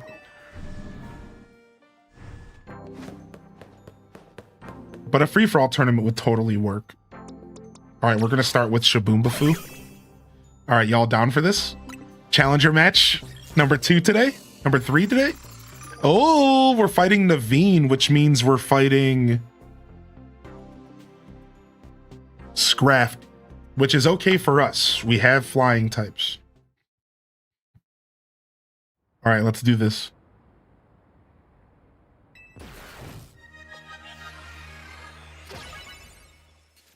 I really wish they had 6 Pokemon. I know it would make it a lot harder, which is why they don't have 6. Because just that one extra Pokemon could be too much for casual players, which is fine. But I do wish they had 6. It would be more epic. All right, wing attack doesn't do it. Mega Horn hurts. Spark. Yikes, Shaboombafu is poisoned. Took some big damage there. We're gonna try to just do as much damage as we can. And we got one shot. Power Gem is a B word. What do we want to do against Sableye? I don't even know what typing it is. Let's go ahead and bring out Barbicle. And let's go ahead and Earthquake in its face. Barbicle is just a good choice because it just takes hits well. So when I'm not sure about a type matchup, I just send out my boy Rob Boss. All right, see what happens here. Yo, Jay Kaiser with 22 months. Bring it in, baby. Earthquake again. Followed by a plus close combat. No! We died to Sand Tomb Earthquake combo, which is nasty. We're gonna go ahead and pull out Feraligatr early here, and we're gonna Liquidation.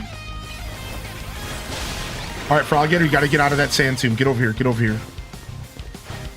All right, Aegislash comes out. See what he does.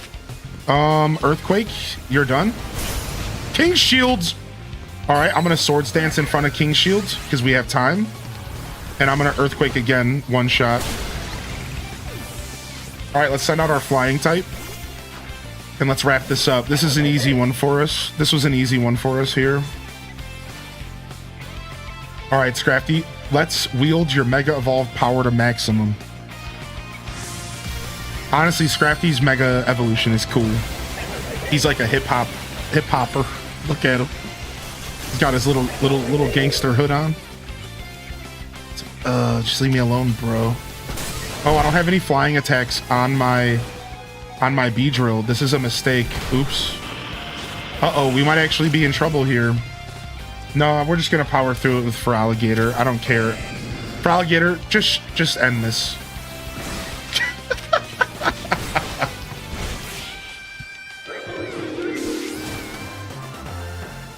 Mega Scrafty looks like he's gonna drop a rap album. What's up, Happy Book Writer?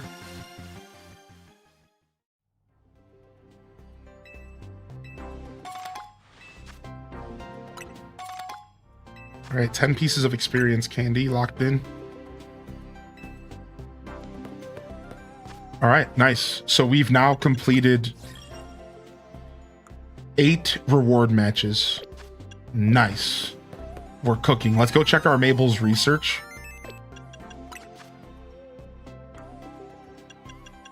We're at 404 out of 500 battles. The grind is fierce, so we need 696 more battles. It doesn't stop for anybody. All right, now we can take the quick moment here to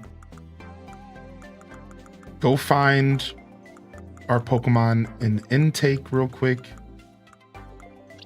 Oh, we never got that third Eevee, did we? Oh, that's so sad.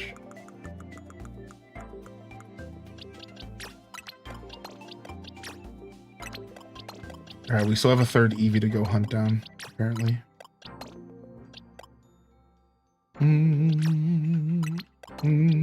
All right, so we have Electros has made it to level 50, so Noodle is done. Let's bring Sharpedo up to level 50 as well. Our Stunfisk is level 50, so we're done. Anybody else in here? Let's bring our Tyrantum up to level 50 as well. And then I think we have a Mega Stone for Sharpedo. At least I think one exists. Sharpedo Knight.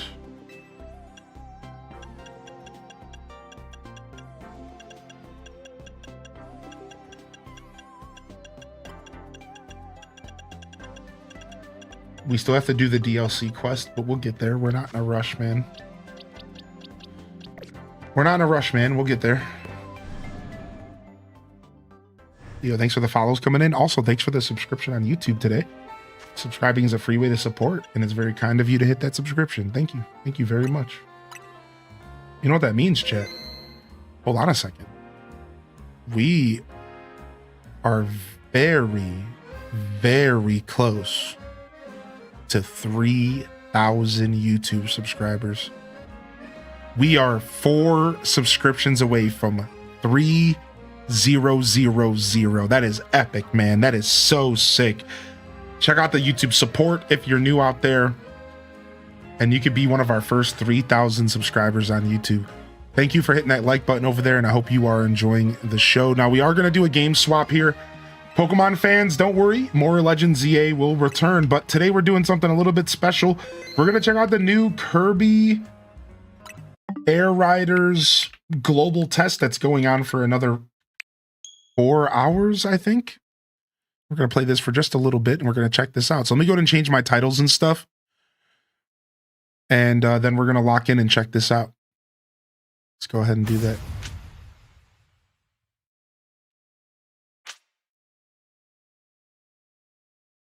All right, I don't need all this stuff in my face. What is all this, dude? Please.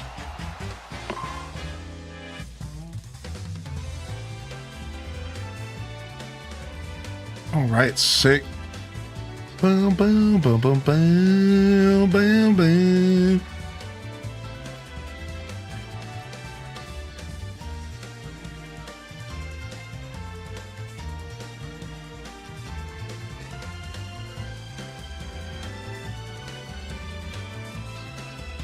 Oh, thank you, simple name.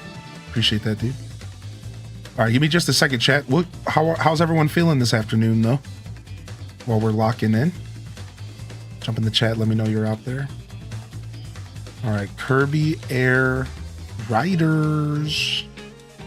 All right, a little bit more complicated of a switch today because I have to change stuff here.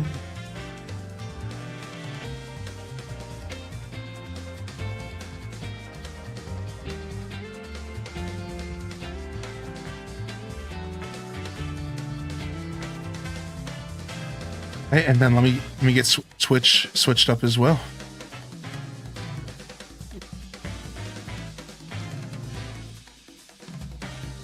Bow, bow, bow, bow.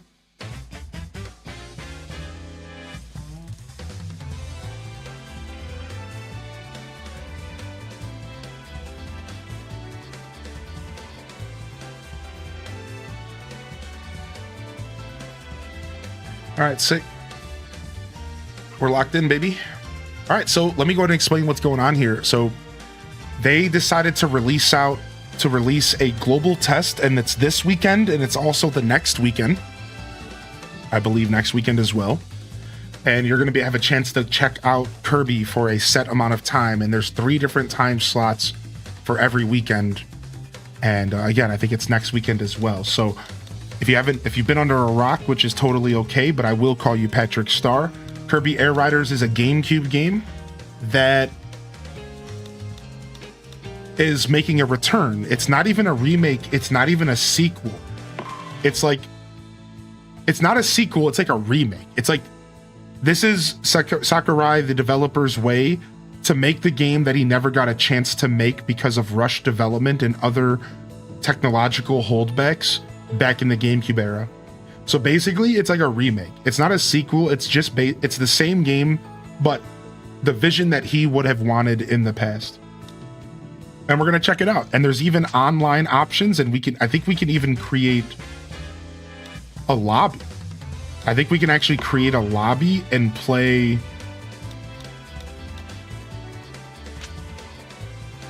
I think we can even create a lobby and play with just each other.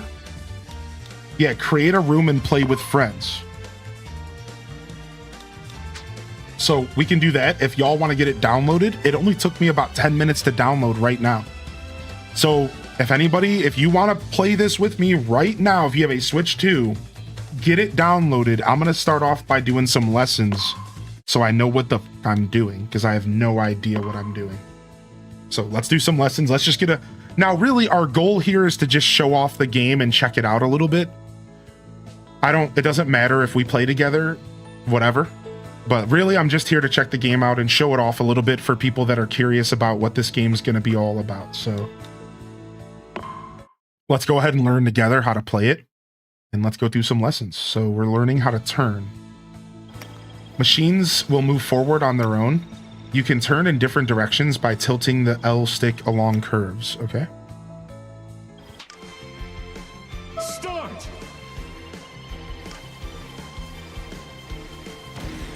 So Sakurai managed to make this game really simple, which is cool.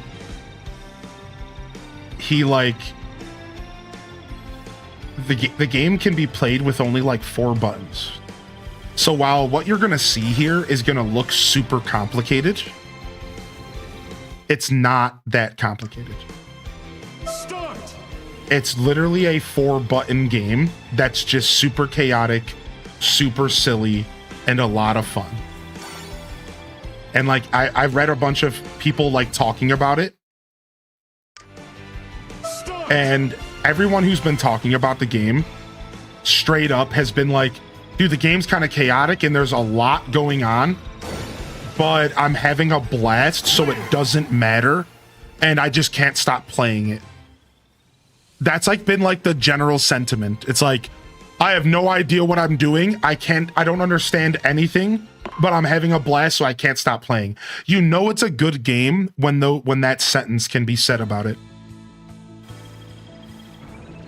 You know it's a good experience when that sentence can be said about it.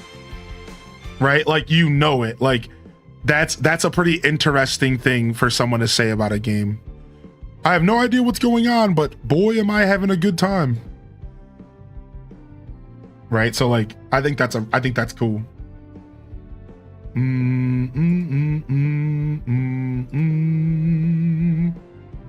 Sorry, give me just a second here.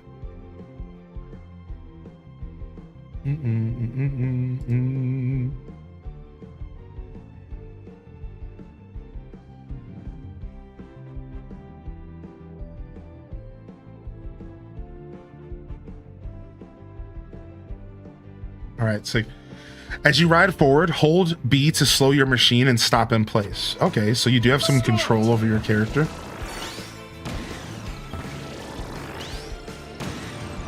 So you don't have to hold forward. You don't have to hold forward. But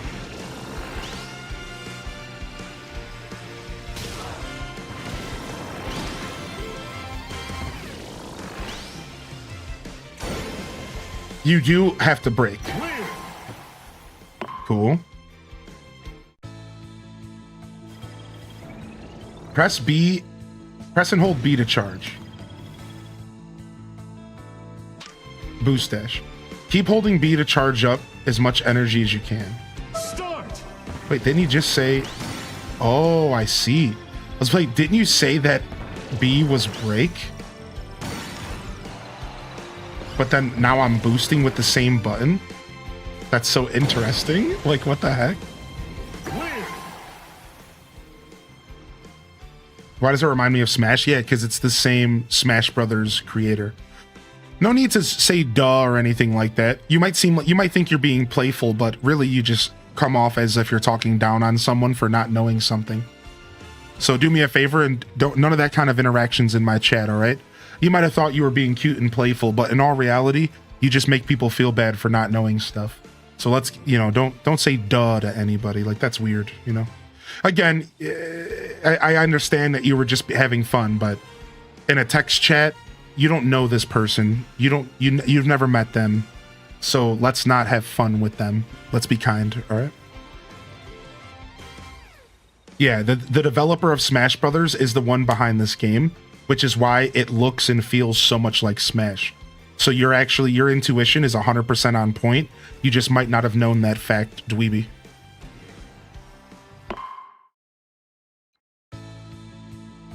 Drifting. You can drift to clear extra sharp curves by holding B while turning. Okay, sick.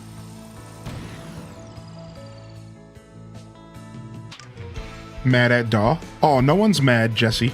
I'm just creating a space on Twitch that isn't full of a bunch of shitheads. So sometimes I just need to make sure that people know the boundaries of my channel. I have a couple things that are pet peeves of mine on the internet, and one of them is telling someone to Google something that they ask a question. And another one is making somebody feel bad about not knowing something. Not everyone's up to speed. It's okay to not be up to speed, chat room. It's okay to not be you're okay to be the person in the room that has no idea what's going on. And questions help you answer those things. And no one should ever make you feel bad for not being up to speed on something. And if someone does make you feel bad for that, fuck them. And that's my sake. So no one's mad. We're being kind individuals, and I would hope more people would be kind as well. Yeah. I knew from the direct that this was probably too fast for me. Just tried the test play, and yep, way too much going on. Now, if you press start in the test play, you can slow down the game. Sakurai just put a post out about that because everyone was saying the game is way too fast paced. Sakurai literally just put a post on social media that was like, yo, by the way, for those of you that are saying the game is way too fast, if you go into your settings options, there's an option to play the game on slow mode, and it's way more palatable.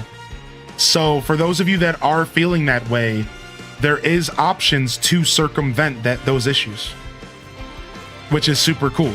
So it might not be as bad, on a different mode. Start.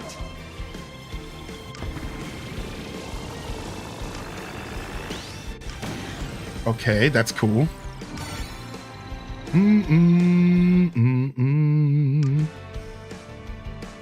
Start.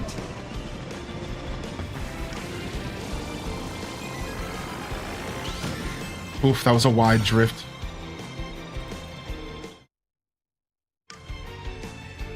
Start. Oh my gosh. That was sloppy, dude. That was mad sloppy. I'm gonna try that again. I can't slow down the speed. I mean, here, I'll pull up the tweet for you here where he said how it all works. And then you can decide. I mean, you're the professional at this game, not me, so. I'll literally share the tweet with you so you can just figure out yourself what the hell he's talking about. Right here, he said, I don't think it's an option right now. Oh, I mean, I don't know. Like I said, literally just read the tweet. He said, Right now there's someone who's been suddenly thrown into the most dizzying world of City Trial Plus Online, huh? Okay, in the full version. There it is. You can select slow as an option. So those who are overwhelmed should get used to it with that, right? So yeah, it's not available in the free version. Yeah, there it is. Hylian out here being a positive role model. It's not even about that for me. Kindness makes too much sense, right? So thank you for saying that though, but you know, I'm not trying to be anybody's role model. I'm literally just trying to not have people be shitty to me or people around me. That's literally it. I'm not trying to role model anybody. I'm not trying to give anybody advice or tell them how to live their life. I don't care what you do or how you are or what you interact, whatever. None of that is my concern. Just don't bring that fraff into my Twitch chat, because this is my sanctuary on the internet and no one else's. And that's literally it.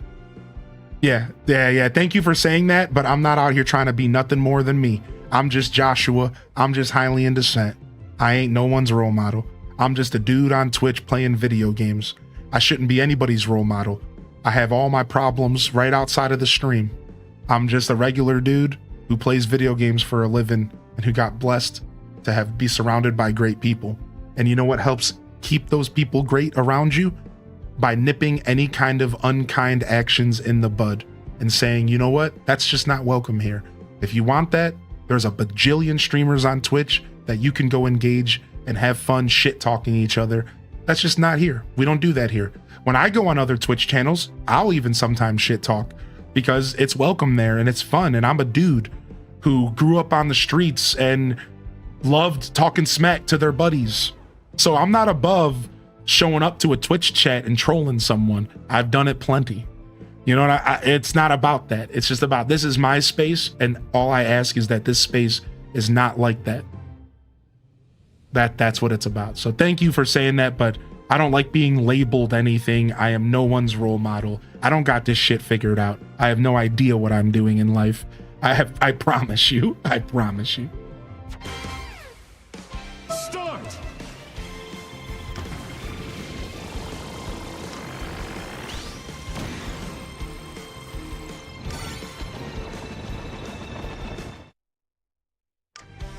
Start! So I just need to start turning a little bit sooner. Yeah. So I was starting my turn a little late. Start!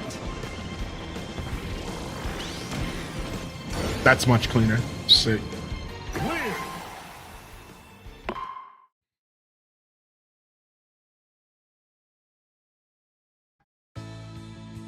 Flying. Use jump ramps to fly, tilt down to fly up. So like an airplane kinda. You'll slow down a bit while flying up. You'll dive quickly while flying down. Start!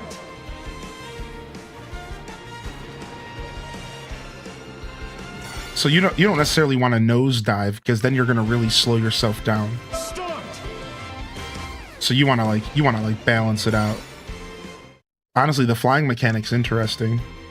I wonder if it's like Mario Kart World though, where flying is useless because it's slower than being on the ground, and you just always want to have wheels to the ground. To fly down quickly, land just before the goal line. Start! But the funny part about that is Sakurai never does anything that's useless. He's such a purposeful individual Start! that there's no effing way that the mechanic's gonna be useless. You know what I mean? Like he's too good at making video games. So he's gonna give everything purpose. He's gonna give everything purpose. That's just what he does. Oh wow, you can go down faster by rapidly tapping B. Let me test that out real quick.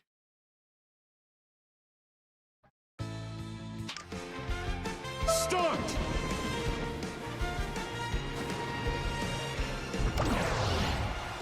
Ah, interesting.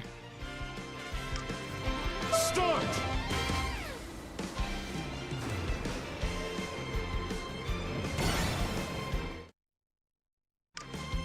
Start! I know, I also keep trying to push up on the controller. That's so funny that somebody said that. Yeah, you can instantly go to the... Wow, you can fast fall like Smash Brothers. Homie added fast falling, dude. No way, dude. Homie added fast falling. That's so sick, dude. That's actually so sick. What's up, playthrough crew? Start.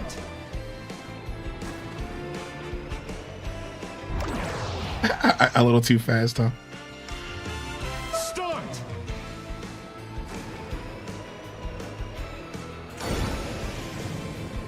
That's cool. That's super cool, man. That's super cool. Mm-mm.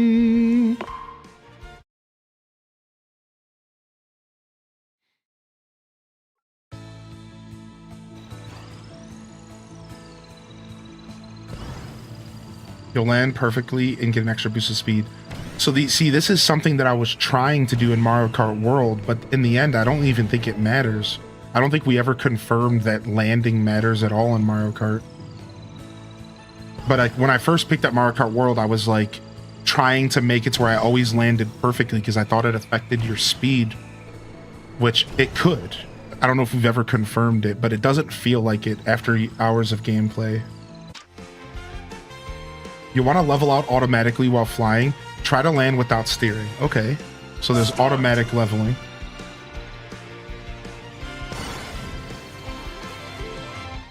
Obviously, this game isn't that comparable to Mario Kart. I'm just bringing Mario Kart up because it was the last kart game that I played. Start. Perfect landings will give you a reliable burst of speed. Okay. Gently tilt down to fly parallel with the slope. Start. Try for a perfect landing inside the glow zone. Trash. Not even close. Start.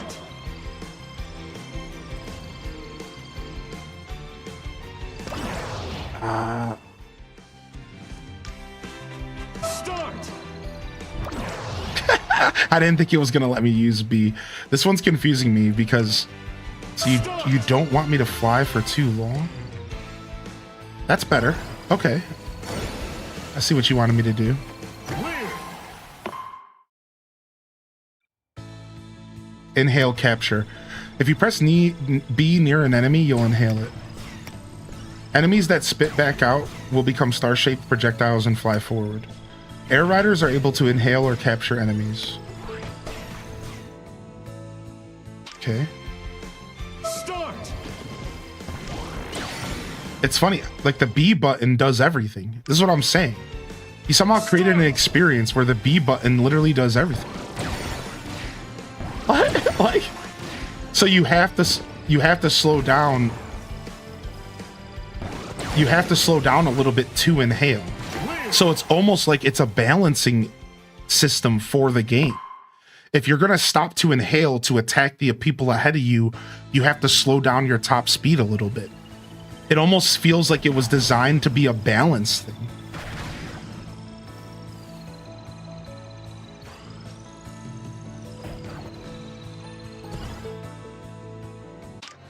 Okay, do a quick spin. Start. Wiggle the stick left and right to do a quick spin. Now try doing a quick spin while moving forward.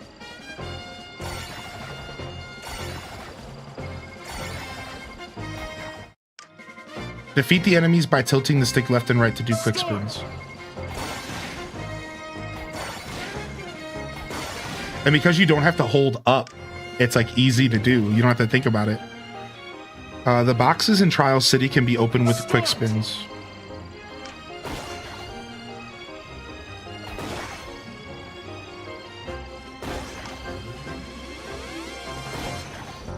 Am I supposed to actually be opening them?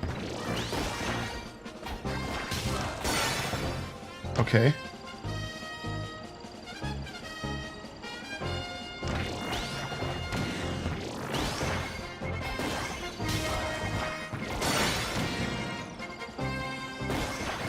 Oh, I see. I don't have to brake. I don't have to brake. I can just kind of bump into it. You can also do it in the air. Sick. Do a barrel roll.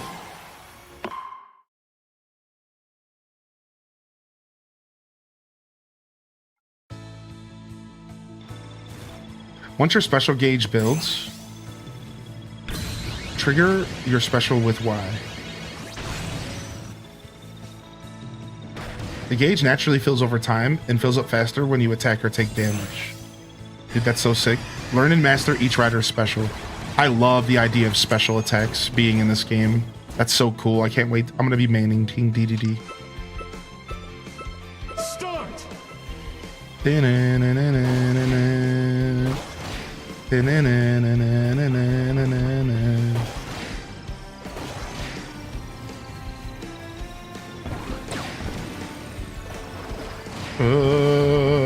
So now they're like kind of cutting me loose and letting me play the game a little bit.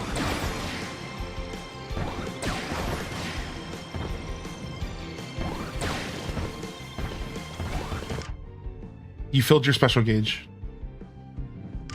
Activate your special with Y.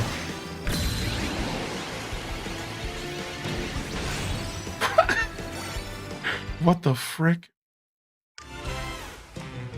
Get close to a rival and press Y. Try to hit them with your special. Okay. This game feels a bit too much like Smash Ultimate. So do you think that that's a problem or not? Like, do you say that, Atig, as a problem? Is that something that you're like, dude, this sucks. This is way too close to Smash Ultimate? Or are you saying that as just a commentary on what you're seeing here? Just out of curiosity. Get close to a rival and press Y. Try to hit them with your special. Okay. Start!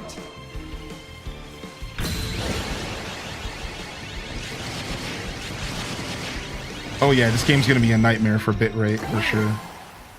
Is this Kirby Mario Kart?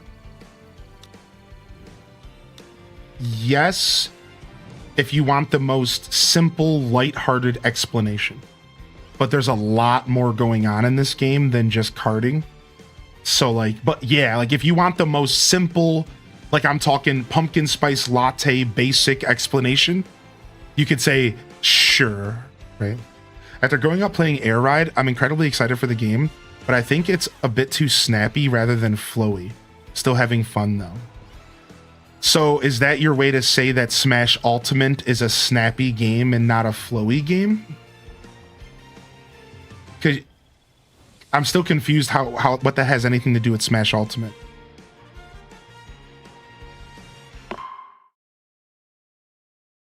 So is that so you're saying Smash Ultimate's a snappy game? Riders will automatically move forward while grinding rails. You could switch to different rails by pressing left or right. You'll automatically charge up power as you're riding on the rail. So you build up speed on rails. So rails are important to go on because you're faster. Wow. Mario Kart World. Could you have made rails make me faster so they're worth my time? Again, I'm not trying to make those comparisons. I'm just like making jokes. But like, dude, it would have been so nice if rails made you faster in that game, actually. Like, it really would have. Like, because the rails are kind of useless unless you're just having fun and you're doing like the connected tracks, right? But if you're trying to take the game serious, you just ignore rails, right? Start! I can spin attack and grind rails. Whoa. Try to switch rails by tilting left or right to avoid enemies, okay?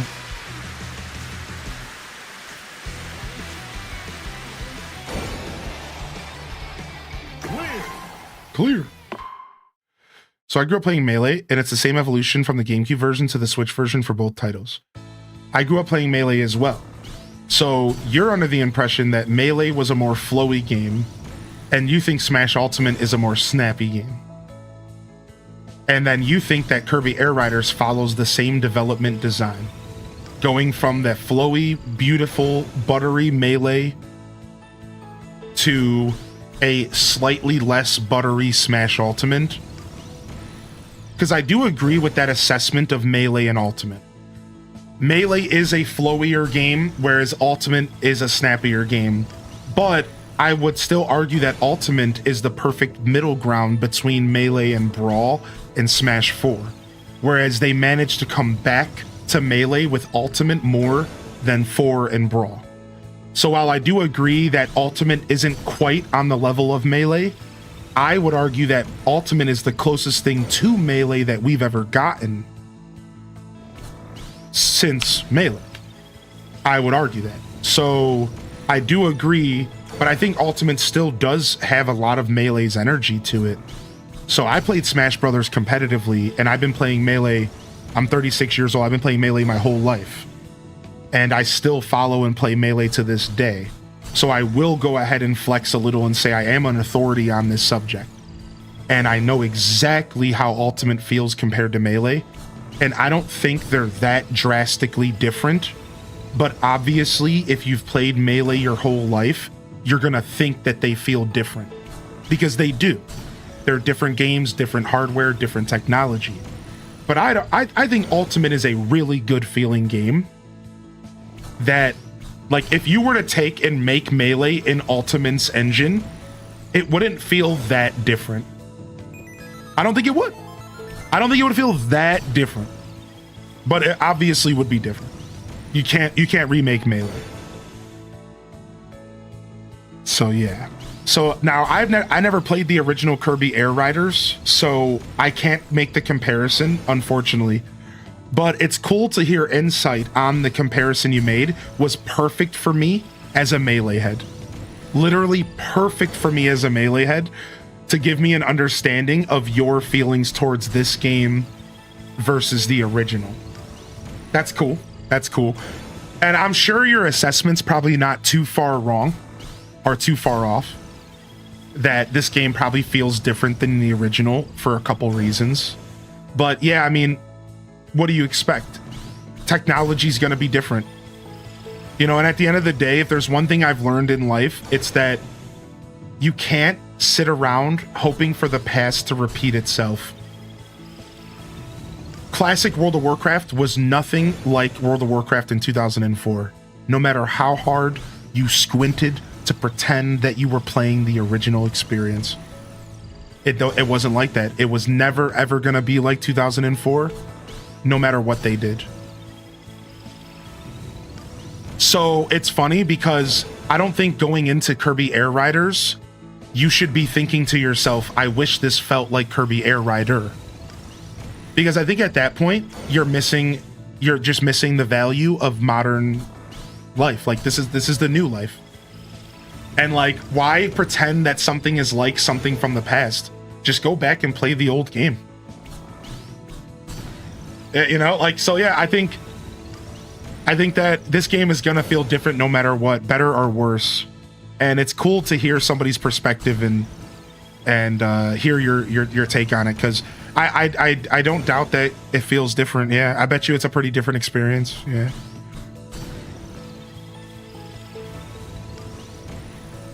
Now combine all the skills you've learned and try to reach the goal. All right.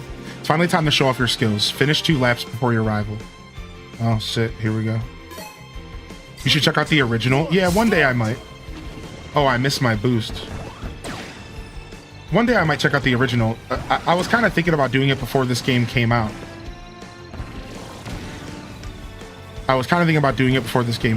But...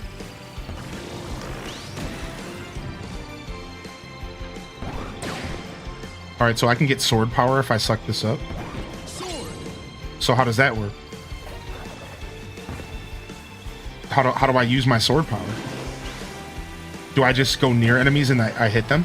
I just go near them and I hit them. Sick.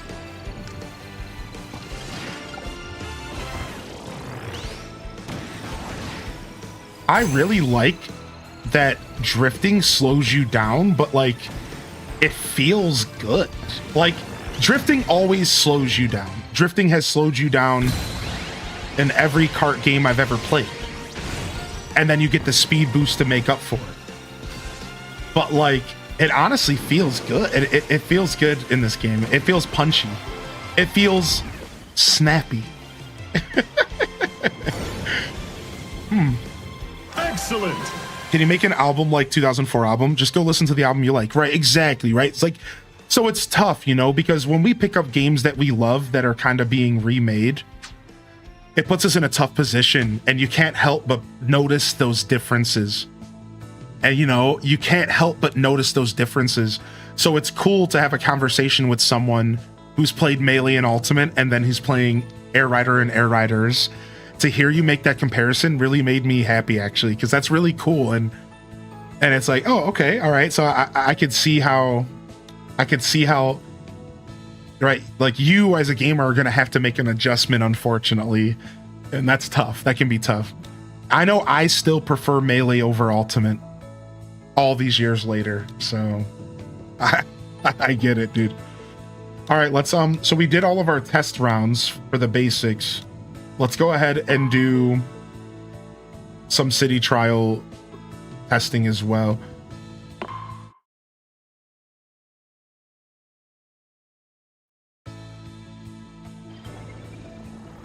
Boxes found during city trial will crack open when they're attacked.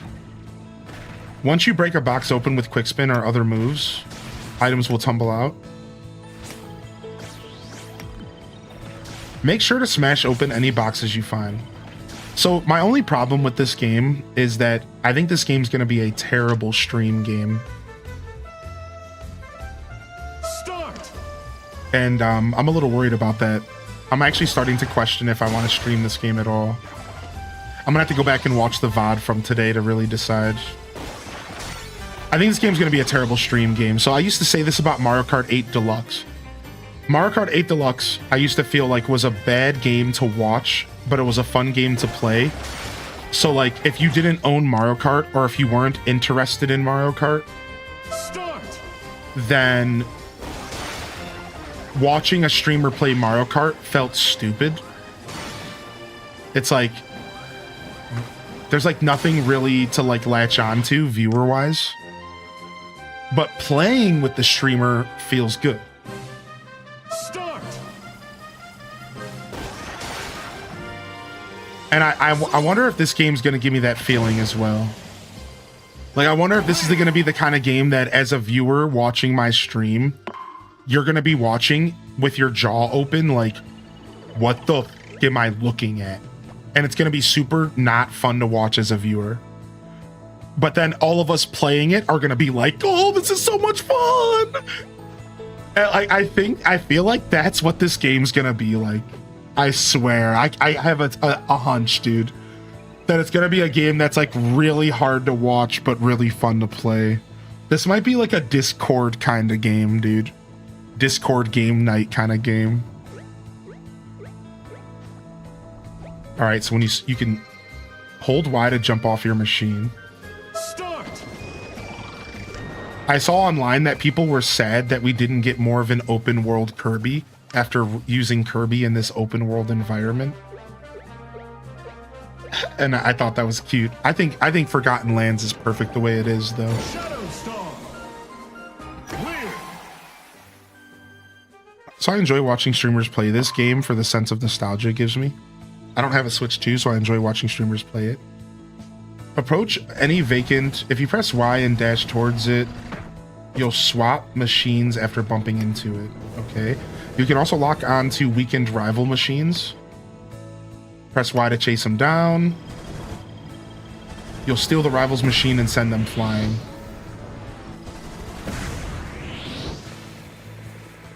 Okay, so we could steal machines from players, so there's some PvP. Wing Star. So once the target activates, you press Y and you're automatically going towards it. That's cool. Grand Theft Kirby. Yeah, there's a free demo this weekend and next weekend, Clang Do. You can go download it right now. There's like 2 more hours. You can also steal a weakened rival's machine. All right. Wheelie Scooter. That's kind of sick, actually. That's actually kind of fun, dude. I like that a lot. Steal the rival's machine once you lock on and press Y. Wing Star. So, like, all those cutscenes that are very Smash Ultimate, was that in the original? Did the original have all those crazy, like, time stop, slow down cutscenes? Because that is all very Ultimate-esque. All right, advanced. Defeat and accelerate. Defeat and accelerate. When you defeat an enemy, little stars will pop out. Stars are inhaled for extra speed. Defeat lots of enemies to accelerate even more. Use quick spins to copy abilities to defeat enemies and maintain a steady rhythm of speed boost. So it's almost like Start.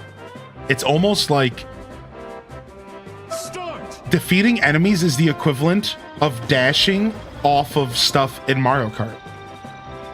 Right? Like in Mario Kart, you want to be doing little mini boost off of every little jump you can find. That's this game. You want to be doing little mini boost off of everything you find. Right? And like that's going to be like the meta. Okay, you can't go off the track there. Once more, defeat lots of enemies to speed up.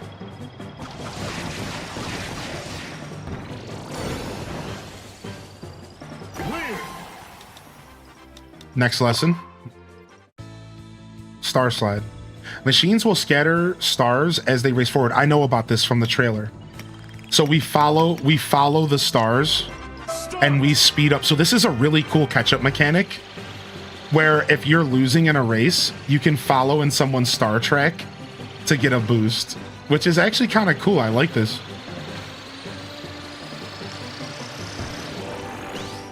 Dude, this is crazy speed boost.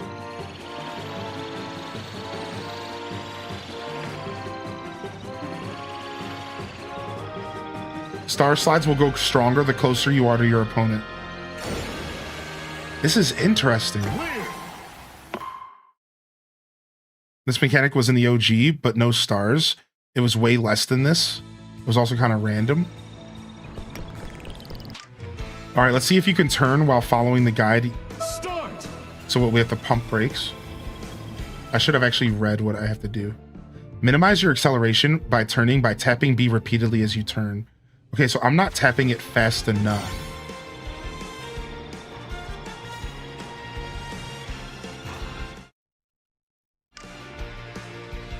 Start.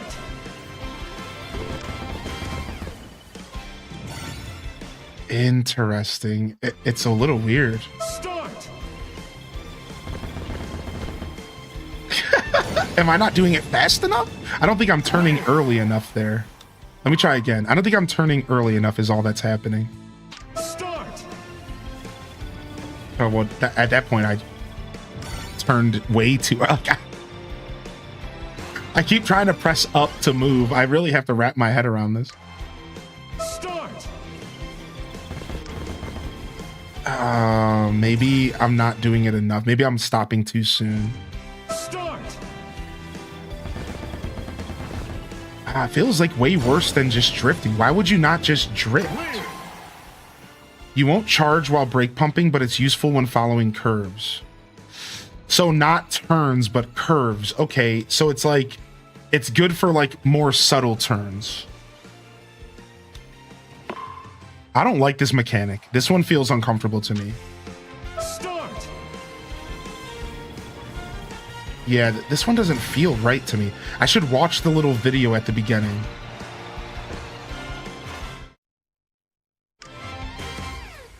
Start.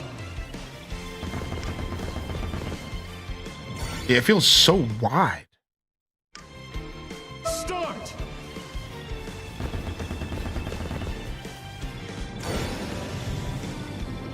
Win. I'm gonna watch the video this time. No, stop! I didn't hold the A button. Start. Oh my lord, retry. Nope, okay. Let's just select lesson.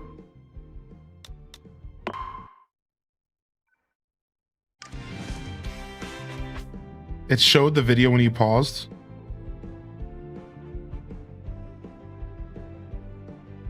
So they're doing it a lot earlier than I am. They're starting the B buttons a lot earlier. And they're starting their turn a lot earlier in general. But see, even that was a wide turn. I guess my question is why would you not just drift? Is there ever a scenario where drifting is not going to be better than this? Oh, they won't let me drift here to test it. That's funny.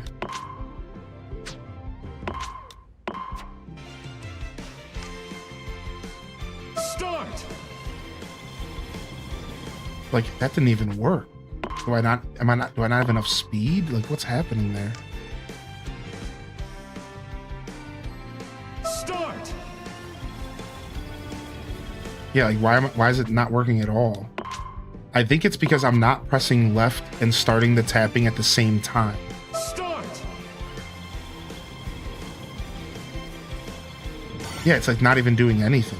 I don't understand this mechanic. This mechanic is my least favorite so far. Start.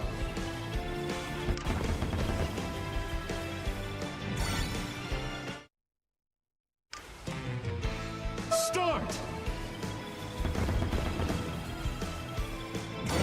Yeah, I don't like this mechanic. I don't fully understand this mechanic at all. What up, Tater Top?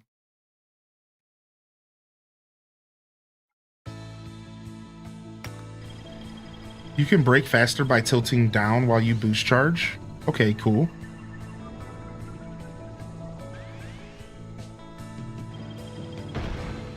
It's a handy way to stop suddenly. Tilt up while boost charging to come to a slower stop. So back is complete stop, up is slower stop. While stopped, you can slowly ride forward or backward by tilting up or down. Okay. Brake by tilting and using B. Start.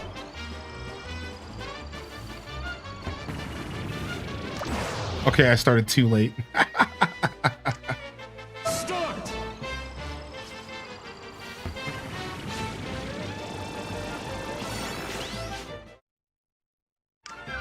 First time playing, yeah.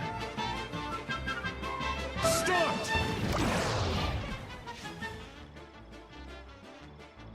Okay. Normal speed. Start. Ah! Start. Oh, Majinx, nice, dude. While the machine is stopped, tilt up or down to move slowly. Start.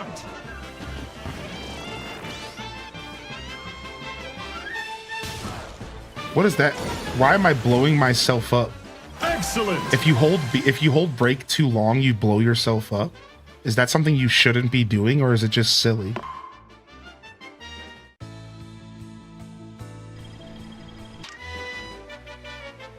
Start. All right, nice. All right, we only missed one lesson. Wait, why am I not? Is B not taking me out? Okay. Here we go. Proximity copy abilities. Projectile-based copy abilities, charge-based. Let's do these real quick.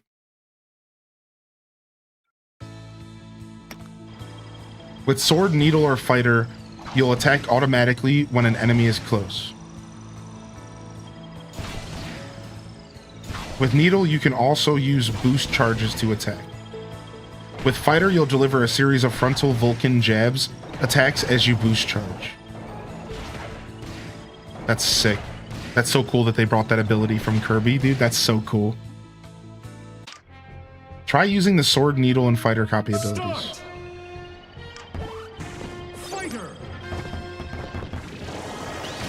That's sick. Dude, that's so sick, dude.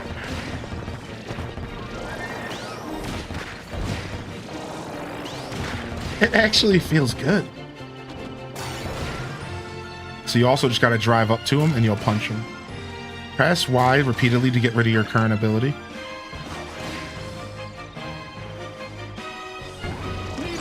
Alright, we can just drive up to him. Dead. Or we can do boost. Now sword doesn't have the boost attack ability.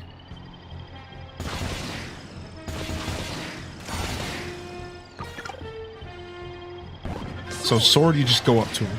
Yeah.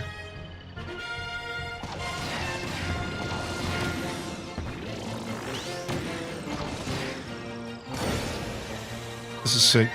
Win.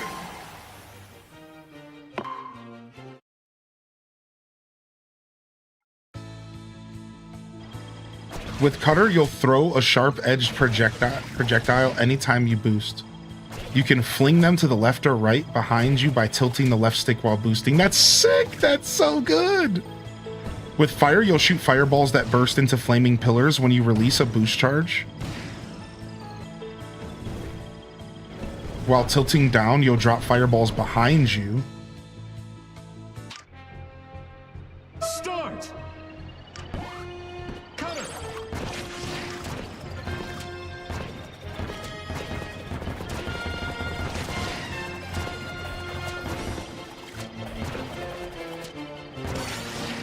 Sick. Fire!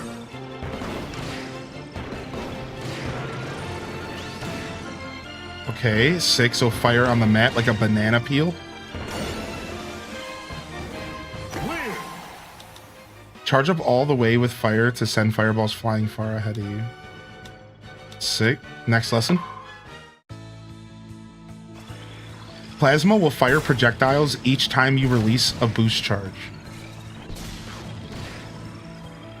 There are 5 different intensities, so try to keep an eye on your gauge as it fills automatically.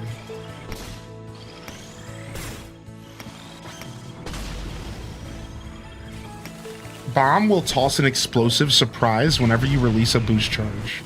Wow. That's a big bomb. So this is funny because apparently so this static ability is in regular Kirby games, and the way static works in Kirby games is you have to move, you have to shake your body left and right and build up static electricity. And apparently that's what the original Kirby Air Riders was like, but they changed it in this one.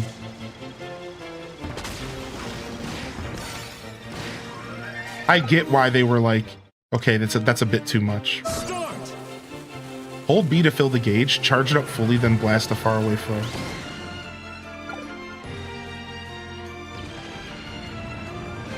Dude, that bomb is... Does it really need to be that big? What the frick? Toss a bomb when your gauge is at halfway filled and defeat the enemies ahead.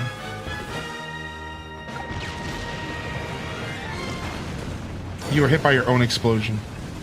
Excellent!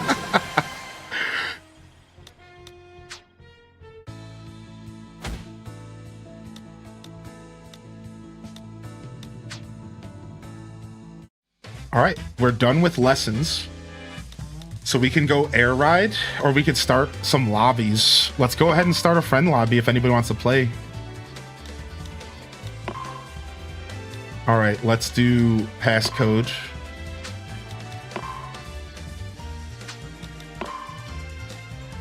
Now hold on. What if I want to race? Is this only for...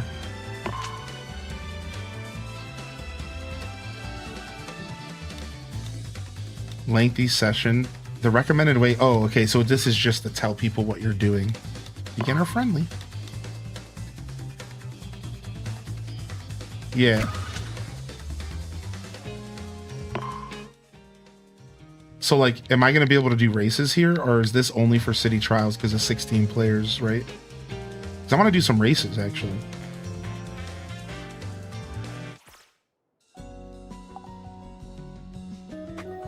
Send a quick message with Y. You can also emote using L and R. Others can join you via Enter if you share your paddock ID with them. Yeah, can we race, or is it only going to be city trial here?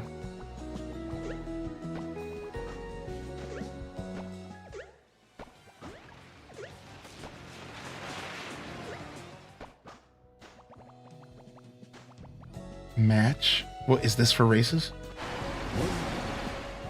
Yeah, okay, so that's for races. So there might be like different available modes. Yeah, here's another one. I don't know what any of this means.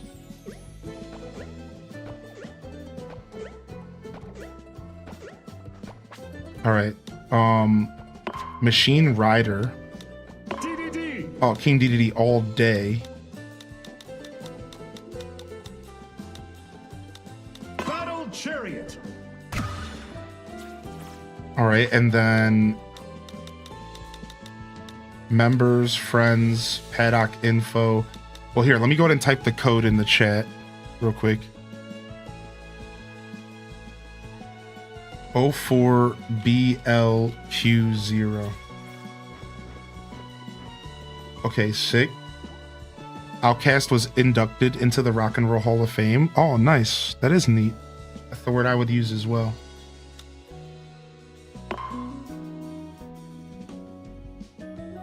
And the passcode is 1234.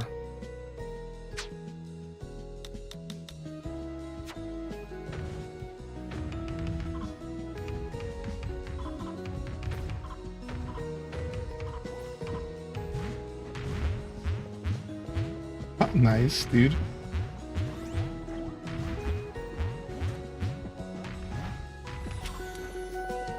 Mingle.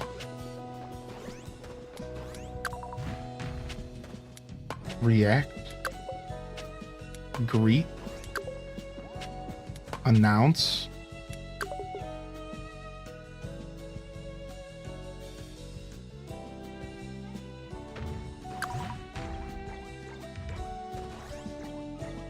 okay, you can use this stick to go through the different chats, okay.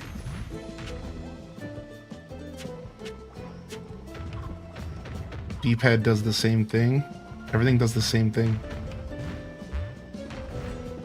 Okay. I don't know what's going on this screen. That's just a TV showing us the game. This is cute. Are you gonna play the full version? I don't know yet. My plan was to buy the full version and play it, but I'm actually starting to hesitate because of this play test. I'm not gonna lie. It's funny because normally I don't mess around with demos because if I'm convinced I like a game, then I don't usually play demos. And I was convinced I like this game, so I wasn't gonna buy it, or I was gonna buy it. But now I'm like, I don't know, man. Maybe I'm getting ahead of myself. Like I don't know if this game, like I think I want to play this game in my free time. I don't know if I want to showcase this game on my channel or not. I just, in hindsight, I'm realizing like I don't know if this game's a good Twitch game. I'm gonna have to go back and watch some VODs and see what the game looks like with 16 players on the screen. Because like, what's the point if nobody can actually watch the game? Right? That's the problem is Twitch bitrate is limited, and so is my technology as a streamer. And if the game is just a blurry mess, then what's the point? Right? Like, that's the thing. It's like, if the game is just a blurry mess the whole time, then like what's actually the point?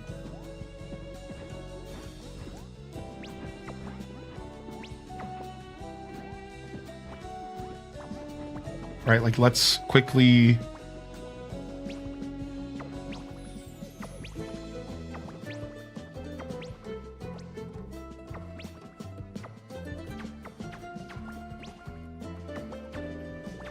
let's see. Let's click on this real quick. It might not be that bad. See, how's this person at 1440p? Let's see.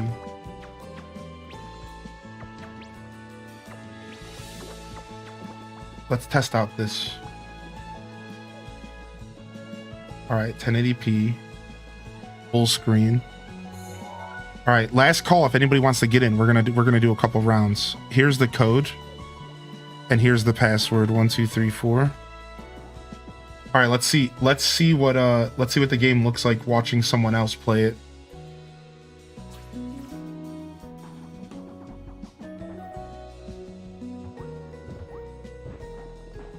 Okay, it's not that bad.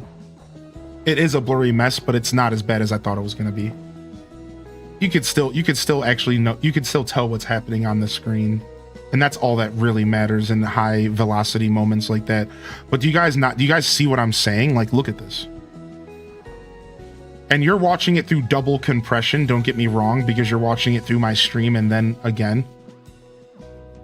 But do you see what I'm saying? Like, this is something that I have to think about as a creator, unfortunately. Like, if you got 16 people battling each other and you're moving through the game like at high octane speed, like it's actually just not visually good to watch.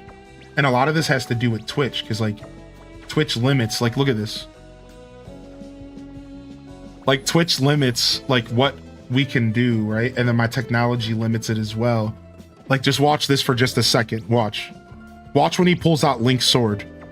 And you're telling me this is going to be a good viewer experience? Like genuinely, as a viewer, you're completely content. You know what I mean? Now, it seems like it's not as bad as I thought, but like, look at this.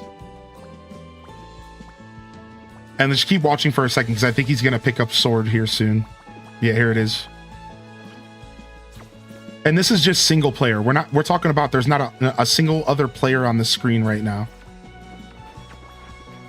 This is all tutorial single player.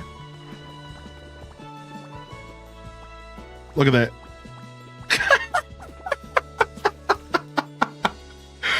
Right now, imagine with 16 players on the screen at once. So like now I'm like genuinely a little bit worried. I'm like, I don't know if this game might not be a good viewer experience. But again, it's not as bad as I thought it was. I don't want to start, and I don't want to start spiraling. You know, I'm sure it's not that bad. It's not as bad as I thought it was. For a second, I thought it was way worse, but it's really not that bad. This is pretty palatable. It's pretty much like every racing game.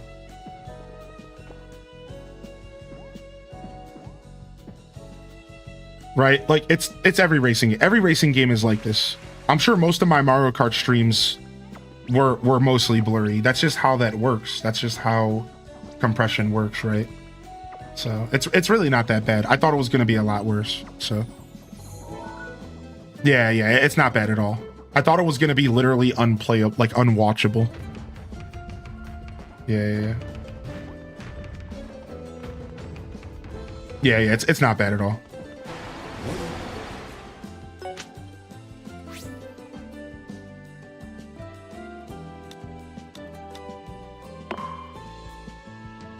Details. Machine rider open. Okay, so people are coming up to the machine and joining. So is that what you guys have to do? You have to come up to the machine and join me? Can I just like...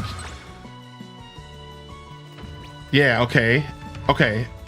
So now a match has been started and people are joining. All right.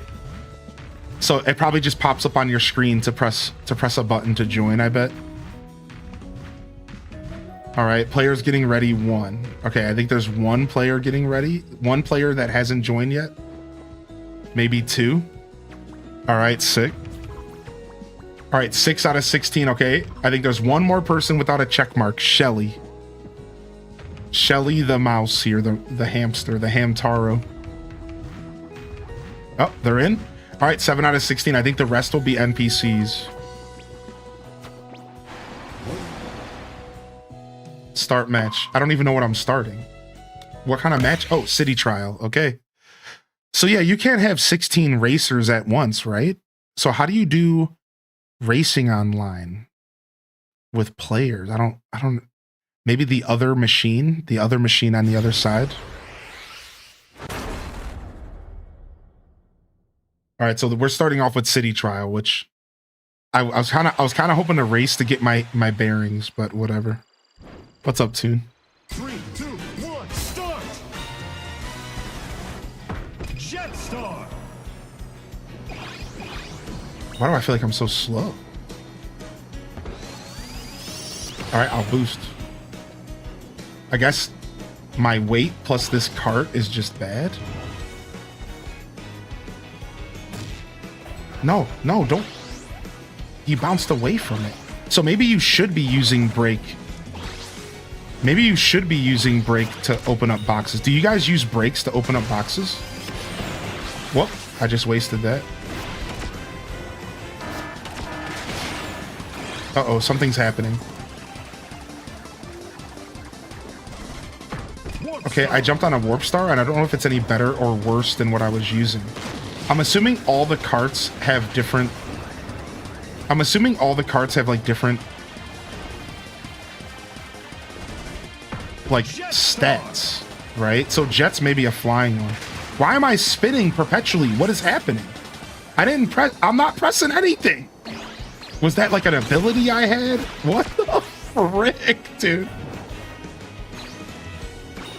Turn. U-turn. Powers down. Lowers your machine stats. Try avoiding touching gray items. Okay. I got freaking jebaited. Missiles. Am I waiting for someone to shoot?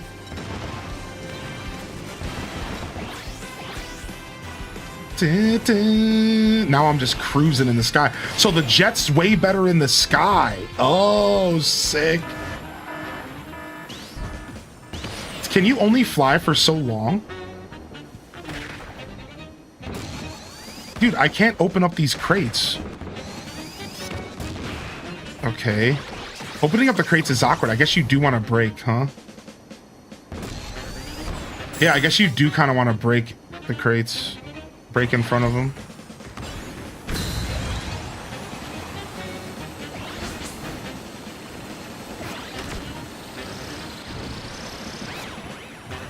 I don't know what this is. I don't know what I'm doing. Am I just, is this like I'm sucking stuff up? This guy's hitting me. I don't know what's happening. I have no idea what's happening. I have no idea what I'm doing. You know, everyone online said that this was their experience, and yep, no clue what's going on, but like I'm having fun.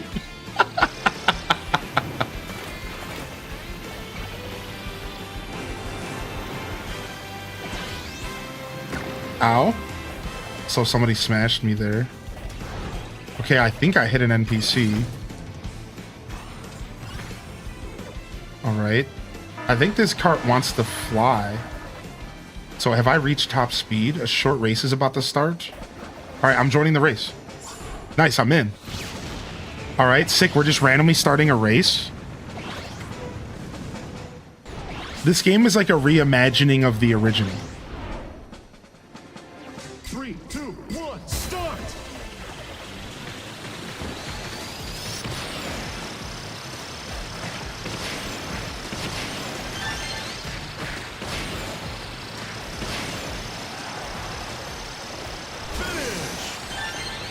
I finished in 12th place. Yep, my whole life. Sure. I don't know if I'm slow. Like, I don't know. This cart sucks on the ground, I'm realizing.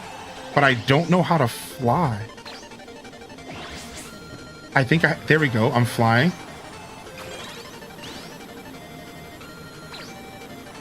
Okay, it seems like you can't fly forever, so it's more of a glide. I see.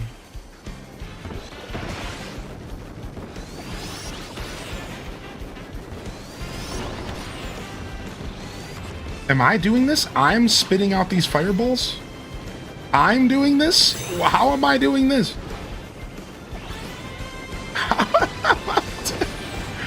Fire!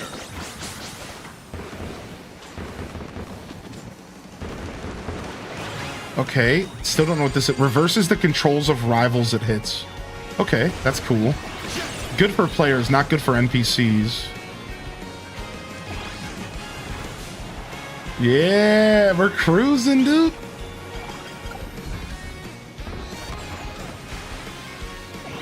All right, I'm gonna steal this scooter. Wheelie scoot! All right, we're scooting now.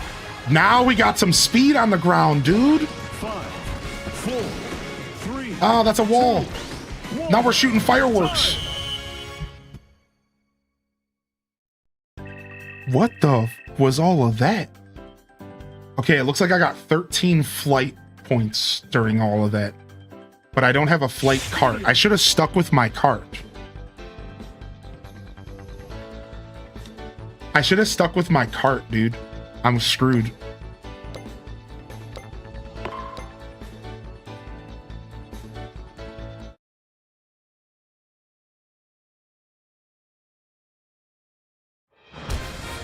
All right, we're fighting a boss, apparently.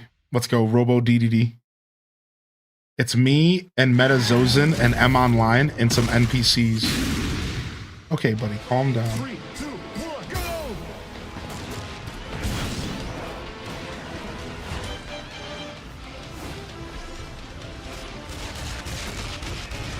So I just automatically swing on him when I get near him, right? Or do I have to use my spin attack? Yeah, I automatically hit him. Okay. Oh, nice. We got Needle.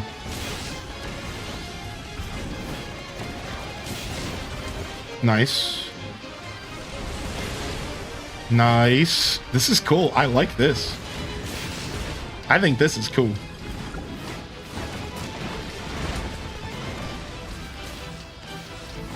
This like boss fight in like an arena like this is actually really neat.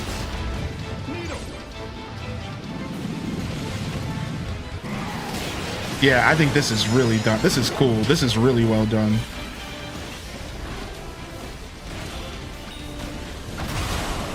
All right, I lost my card. I'm done. I'm dead. I retired, dude, at the age of 36. I can move my body around. Look, I can shake my corpse.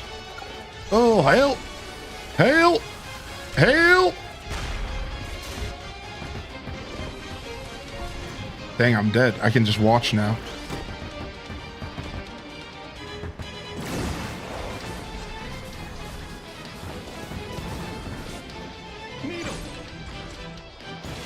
Racing is solo right now? Yeah, I think so.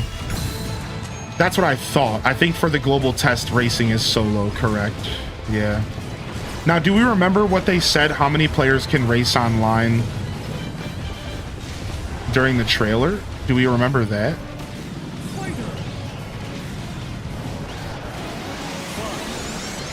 Dang it. We're not going to win.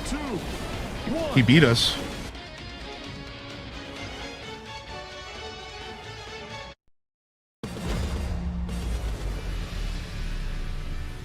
Probably 8 would be max per race if done, yeah. Nice. Meta Zozen with the almost 2,000 Meta Knight points, dude. Yeah, look at that. I was trashing it up. I had no idea what I was doing.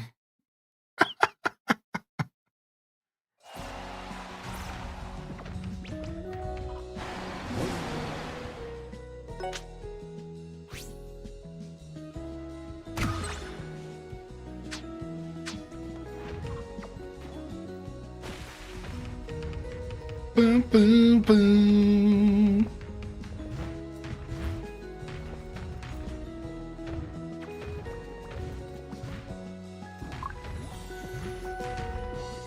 Match hosting started for City Trial.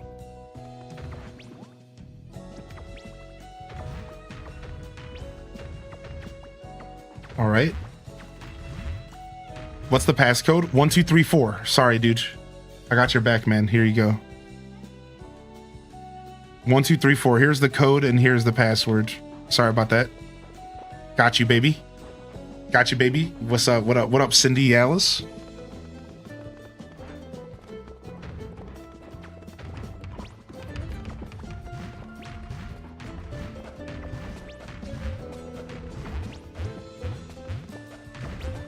All right, we can start after this person, after Pooping Pigeon Preve Embor.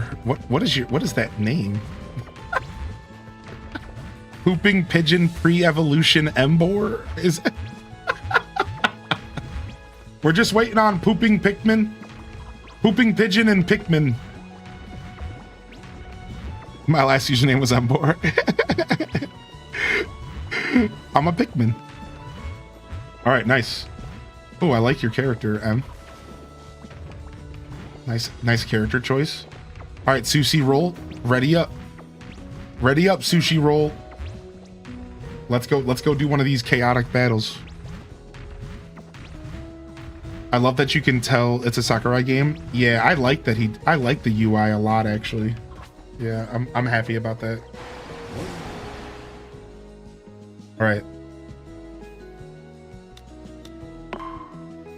It shows the details, shows what character they're using, what card they're using. And you can remove people from the match. You can just kick people out. How do you feel about your first City Trial? Well, the whole time I was thinking to myself, I really wanted to race first. Because I don't even have the fundamentals of moving my cart around and an understanding about that. to be in here doing battles and stuff doesn't make any sense to me. So I'm going to be real. I have no feelings about my first city trial because the whole time I was just trying to learn how to move my cart. So like, yeah, I don't know what's happening. I'm literally just trying to learn how to move my cart, dude. Like, I think that's the fundamentals of the game. Like, if I don't understand how to move my cart, then like, I don't think anything else matters.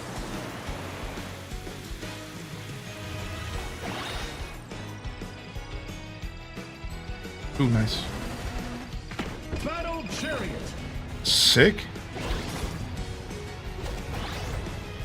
But it was super chaotic, and as you would expect, I had no idea what was going on.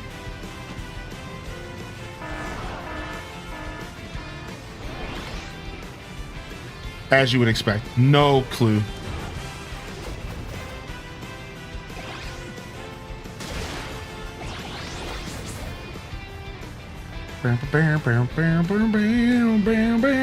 Dang, I think I missed it. Dang, I missed the secret room. I don't know where it was. Dang it. I just saw a player come out of there. Dude, I'm so slow. Okay, so this cart can't even fly at all. Is that what I'm understanding here? I don't think this cart can fly at all. No, I took a gray item. No. I guess gray items can be super strategical though. If you're trying to like maybe get rid of a certain, maybe you're juiced up on the wrong stats. Gordos are falling from the sky. Oh, great. Awesome. Ow. Okay, I just completely missed that NPC. Dude, is somebody behind me attacking me? I think so. Yeah.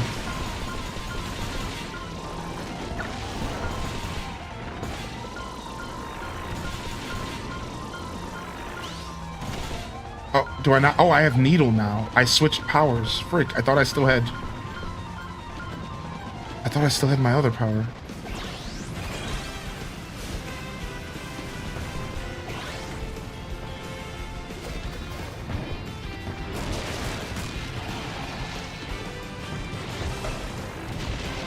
Bam, bam, bam, bam, bam. Paper star. All right, we're just gonna switch to paper. Is there any way to see my current stats and like what I've collected? There is. I've collected literally nothing.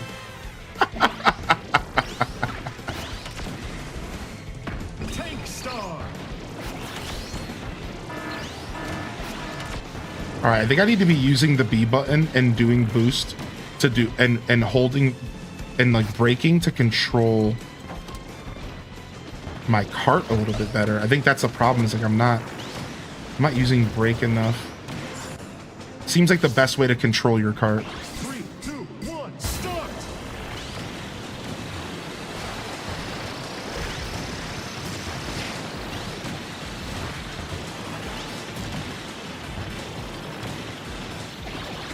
I keep forgetting I don't have to hold up.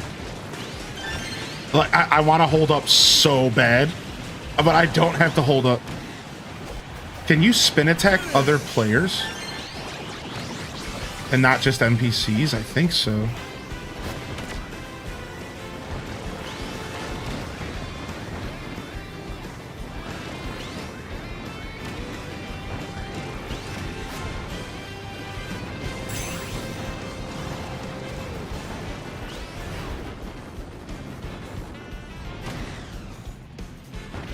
I don't think I've gotten a single kill on either of these runs, though.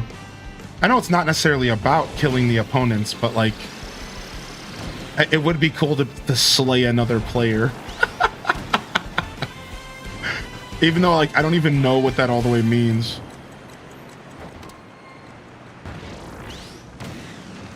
Did I just summon a bomb drop?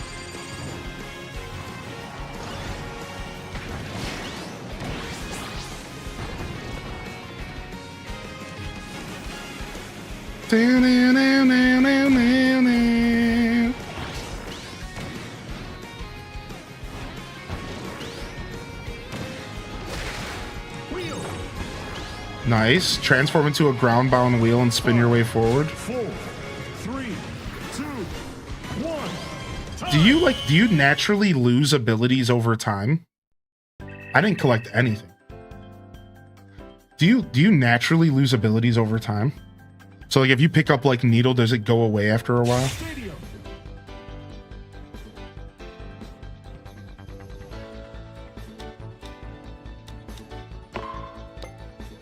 Yeah, abilities aren't permanent. They only last for a little bit, yeah.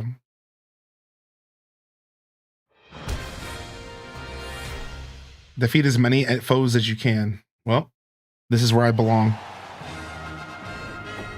3, 2, 1, go! Plasma.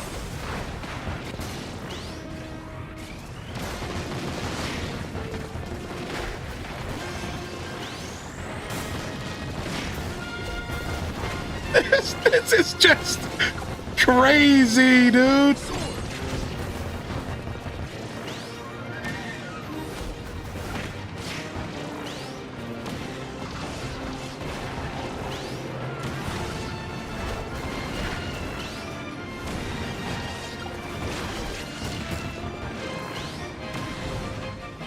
Are there other abilities than the ones that they mention in the tutorial in the game?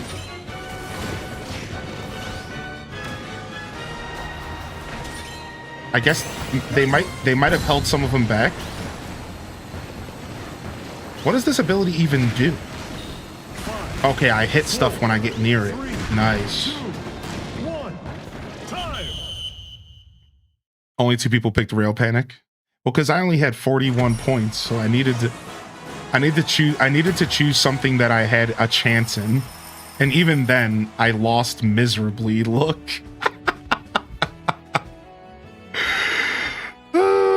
I'm actually so terrible.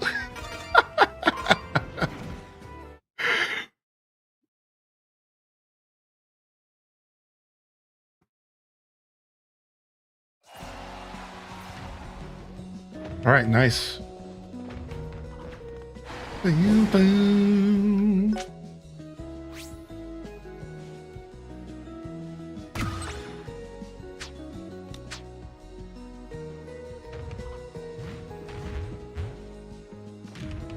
I got the Wing Star and Glide secret room early, so I just flew around Skyla.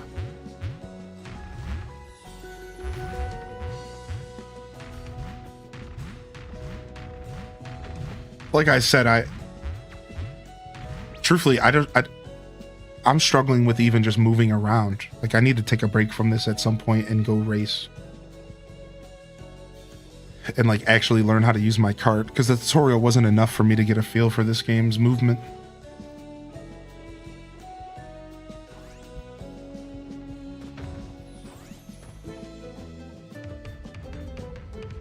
All right, I think we're ready. Yeah, 8 players. Sick.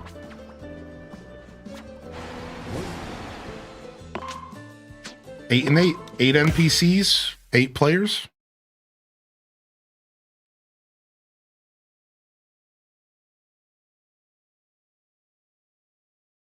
So I guess really your whole goal in this mode is to just collect stuff.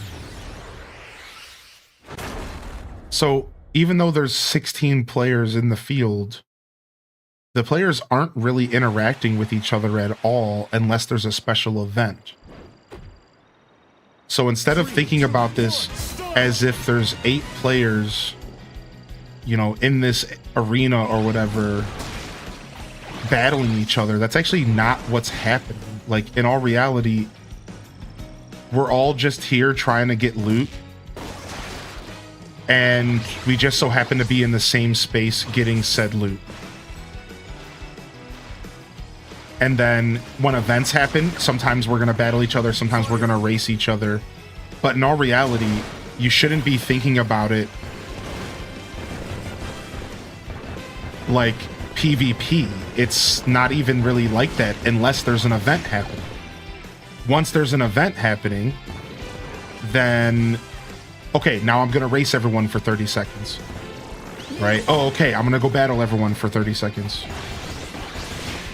right? But like really, you should only be focused on getting as many stat boosts as you can, and then hopefully having a cart that matches your stat boost, right? So I'm grabbing all these stats.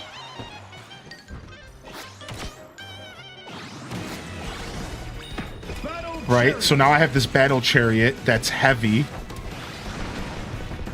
that is probably high HP. Maybe it's naturally slow, but like tanky. So then I want to grab as much HP stats, and you can't see it behind my camera, but you can see, okay, I've collected 5 of the blue thing. Don't even know what that means.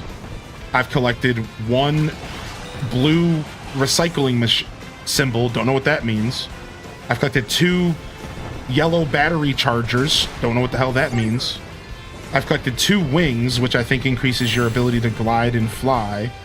I've collected 2 weight, which I think makes you heavier, which probably does matter if I have an understanding of these types of games. I've collected 4 of a damage, maybe? It looks like maybe damage. 0 of the blue icon, and then 3 hearts. So my goal over these minutes is to just get as many stats as I can, and then hopefully also build a setup that like makes sense for the stats I've collected. So if like I'm set on using the battle chariot here, then I want to get myself some HP, some speed, because my battle chariot's naturally slow, I believe. Plus I'm a heavy character, so I think I'm naturally slow because of that as well. Oh, that was a bomb, so thanks.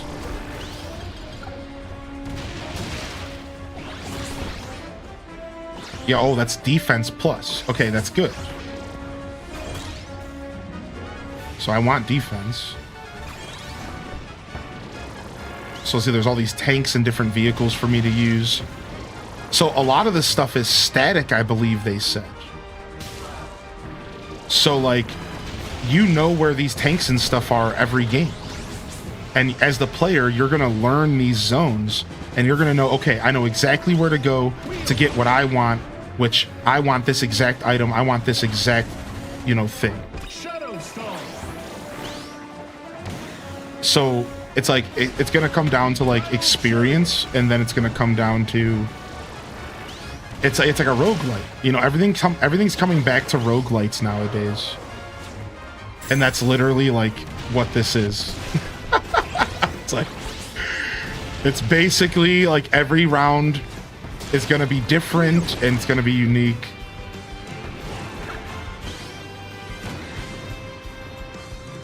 But there's some things that are consistent, so you know, like, you know, if you get the special room with attack buffs, then you know, okay, maybe I should play a more attack focused ship or something. So now the real question is how many different types of builds are going to be viable?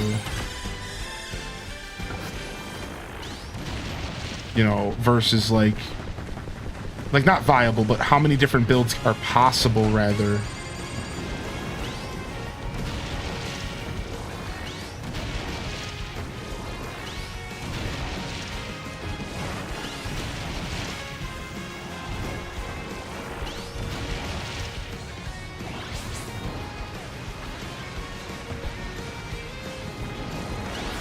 So like me getting glide on this ship doesn't really do much for me. 5, 4, 3, 2, 1, time! I don't know, I didn't play the OG.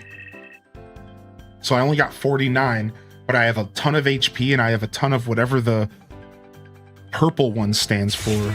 Oh, and then in the bottom right, it actually told me my cart's stats. So they're saying that I'm fit for a battle probably because I have so much HP. So we're gonna go to a battle.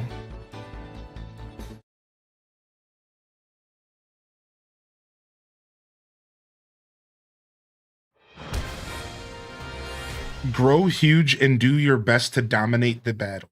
Okay. 3, 2, 1, go! Sleep! What? That just put me asleep. That sucks. What the frick?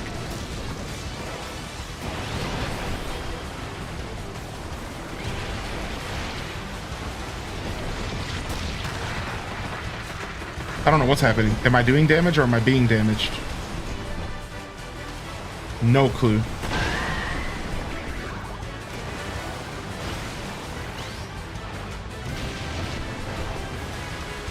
Dude, I can't get back in the middle again, and I'm getting so pissed. Can I get back in the middle, please? I want that random, dude. It's funny.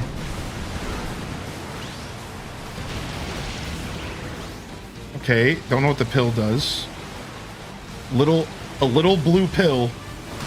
Not sure about that one, Sakurai.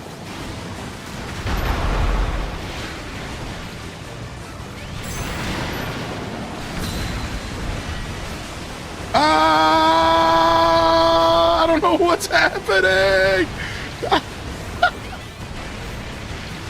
What the frick? I used my special and basically nothing happened. Okay, I finally got KO'd as well. That was my first death. 5, 4, 3, 2, 1. Time. Nice. I think I won. Dude, I think I won. I was just going around spamming the spin attack. I was literally just going around spamming the spin attack, just hoping that anything I was doing made sense at all. I literally was just like, ah! Sick. Sick, dude. Sick, dude. Nice. So my strategy worked. I noticed I was building up like HP, so I told myself I should get a battle cart. Right? I noticed I was building up HP, so I was like, I should probably get a battle cart. And then from there, I went into a PvP match. And I won because my cart was built pretty well for it. So even though I only got 41 of the stats, I built myself well enough to like actually handle my own. I think because my HP was so high, I was able to like do enough damage to actually like I was able to stick around long enough to do damage. So that was fun. That was cool. So how many mini games can appear at the end? Is it like only a couple, or is it like 16? You can weaken other players and steal their power-ups when you attack them. Of course, you can just focus on looting boxes. I heard from other players that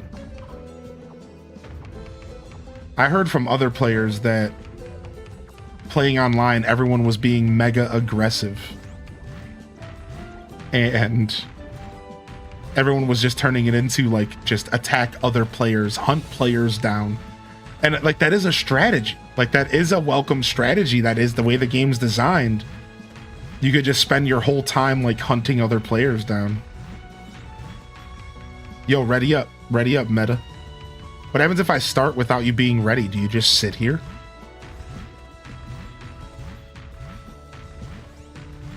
I was getting blown up every time I got back into a new cart. Yeah, like it's interesting to see how they're gonna handle that. Like, I'm assuming like some lobbies are gonna be super aggressive and some aren't. It just depends on the players. I wonder if it's gonna be a strategical thing to do to just like focus on other players.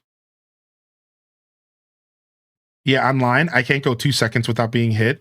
Yeah, like it seems like that's what players are focused on in City Trial, is like, we're gonna run down the other players and just ruin them. And like, sure, like again, like that's probably a strategy, dude. Like, and once everybody knows what they're doing, that's gonna be a little bit easier on everyone. Once everyone knows what they're doing, it's like that won't be as bad. But that sucks a little bit right now because we're all like none of us have any idea what we're doing. So people are just like taking advantage. Like so many of us have no clue what we're doing. So that's turn. That's charge. So charge is for my speed boost, right? Like that. That's charge, right? Bulk Star. Boost charge built. Alright, so now I'm learning what the symbols mean. Top speed. Oh, top speed could be very important.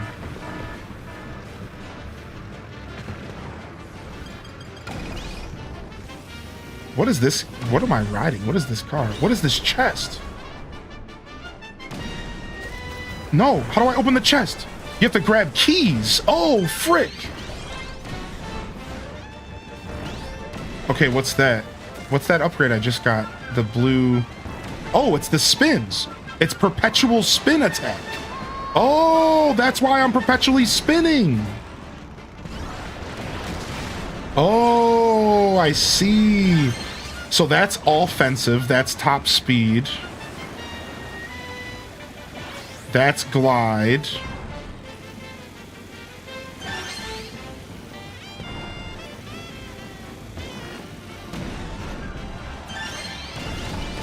So not every cart can glide, right? It feels like not every cart is built the same. Like some carts are straight up not glideable. That's what it feels like.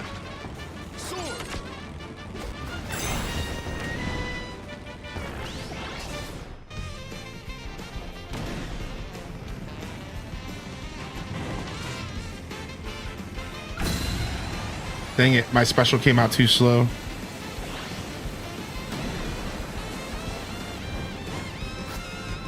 Yeah, that didn't work out for me at all. No, I haven't seen the season 5 trailer, no. I'm not moving anymore. Is it because of the Gordo? I have to throw the Gordo to move?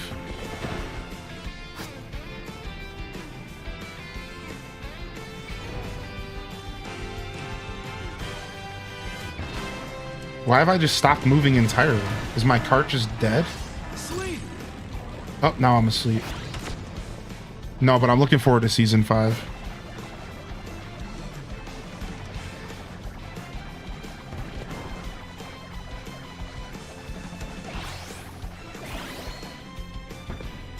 That one needs you to be charged to move.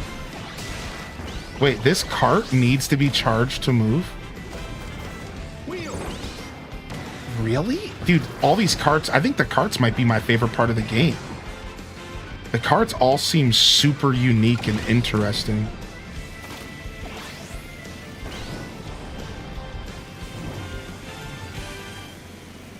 Dude, I'm sick of going on this rail. Can I get off this rail ever? I've been on this rail the whole game. Can I get out of here?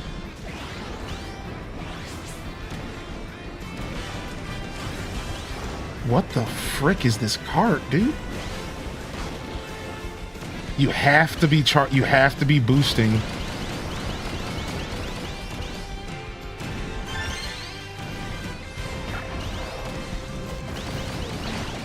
The test will be lasting for like a couple more hours.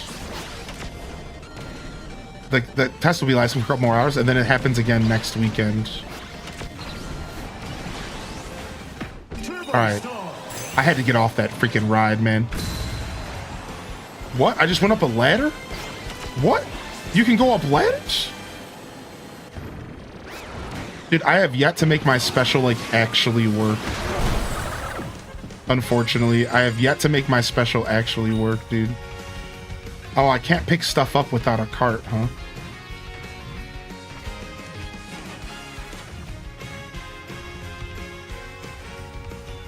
Come here. Let me get the warp star. Why? Grab it. Warp star.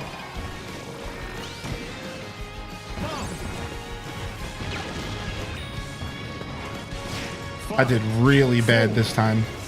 I was kind of yapping and I wasn't paying attention. I just rode that rail a bunch. What's up with that cart? Dude, that cart was insane.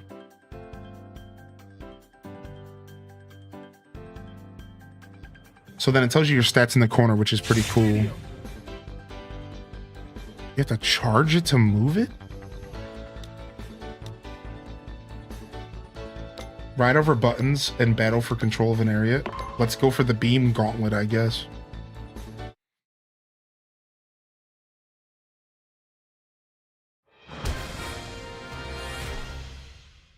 slip past the harmful lasers and make it to the end. 3, 2, 1, go! Ow. Ow, I'm not doing a good job, dog. I'm not doing a good job. I'm not.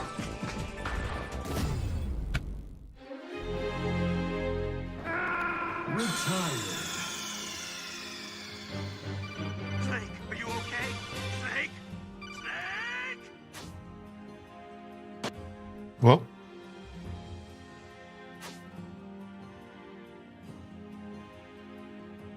I want to play more of the Air Riders demo, but it makes me a tad motion sick. I can see that. You were close.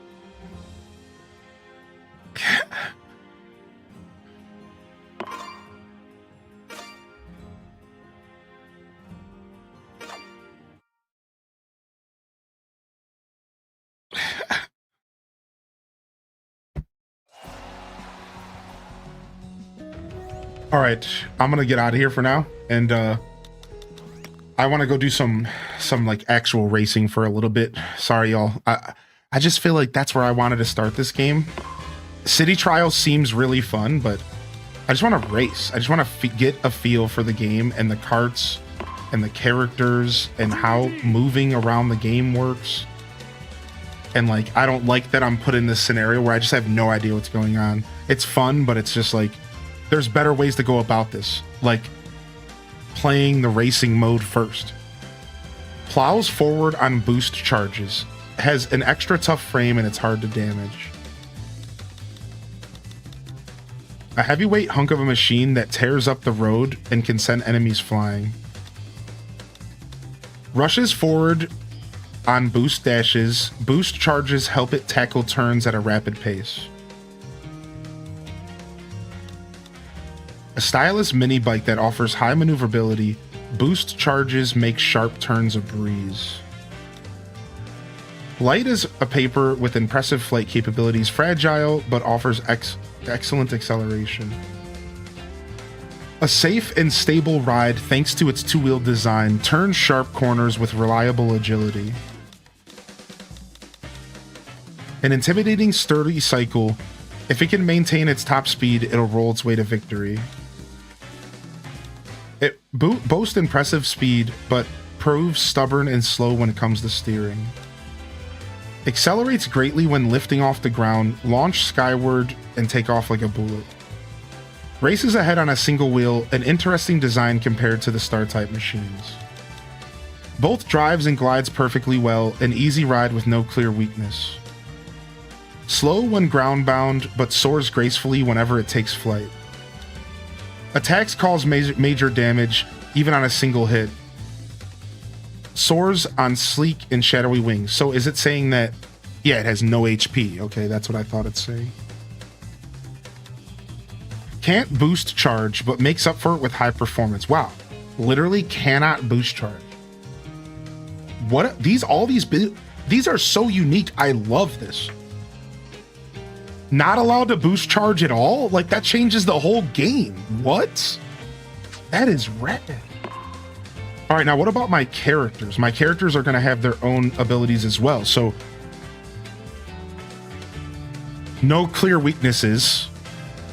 So let's go check out our boy DDD. So DDD, activate the jet hammer, the jet engine hidden in your hammer to rocket forward.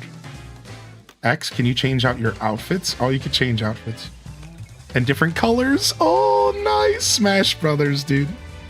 So my top speed is actually pretty high. But my boost is really bad on DDD. But my charge is a little bit less. My turn is worse. Oh, that's why I hate playing fat characters in games. I knew I was going to struggle with DDD because I don't normally like playing heavy characters in racing games. So we might have to make up for it with a cart. My turn is worse. Oh, yeah. See, I normally like playing characters that are light with good turning. My lift is bad. My flight speed is actually not bad. My offense and max HP and weight is better. So this guy does more damage. He's more offensive and he has a better top speed, just like Bowser. Right? So he's all about breaking away and staying away. But turns are real bad, huh? All right, and then now we need a cart that makes up for that. So we want a cart with high turn, high charge, decent boost.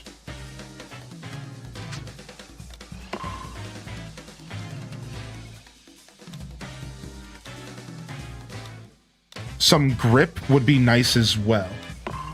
So let's see if we can find the perfect cart. Boost, charge. Look at that. Boost, charge, turn, grip, but no top speed. This is it. This makes up for DDD's weaknesses. Boost, charge, turn.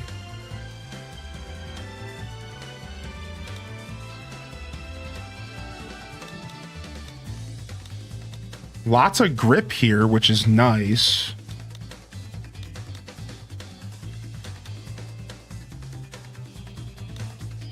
I think I want to use the chariot. While we're not making up for our lack of boost, it has the HP that I need to be offensive as DDD. Boost is our weakness with this combo. Boost is our weakness with this combo. Boost is our weakness with this combo, yeah. Okay, sick. So while we're boasting a weak boost, we make up for it with decent top speed, good control, turning, gripping, whatever. And we just can't depend on our boost to get us through bad situations. Yeah, our turn is great.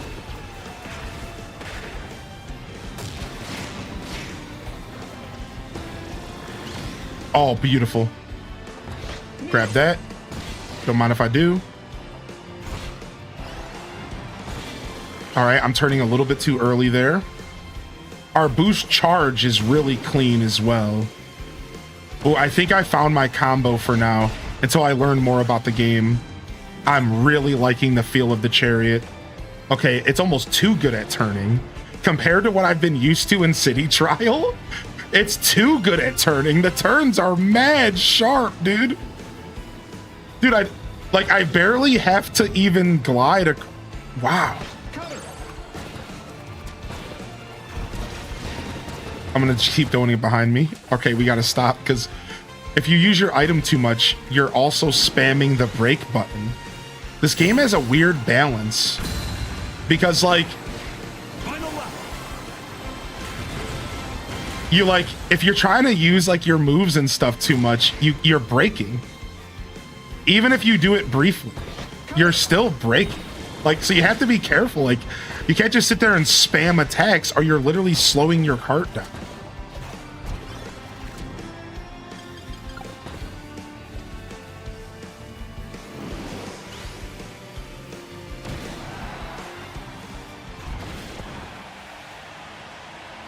All right. The character I want to play isn't in the demo, not surprising, but I think it'll be hard to switch to him once the game is out. I mean, at that point, just maybe don't play the demo. Because I get that, yeah. Once you have the muscle memory, yeah, I get that.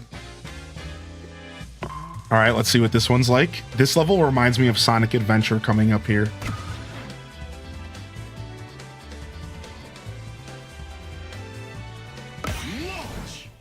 Yeah, y'all are welcome to put codes in the chat if you're trying to play together. And if anybody's trying to take advantage of the rest of this... So this is the last day of the event this weekend, and it's only going to last for a couple more hours. So... But next weekend, we'll have to make a point to, like, create something in the Discord for y'all. Oh, I didn't suck up. I have to actually suck.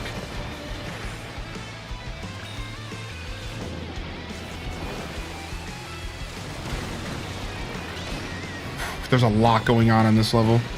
Visually. It's so nice.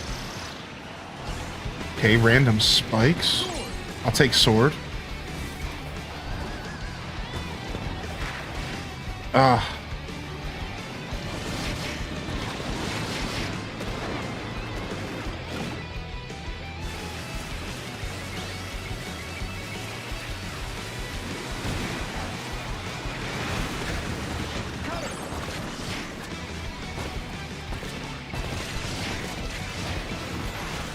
Ah.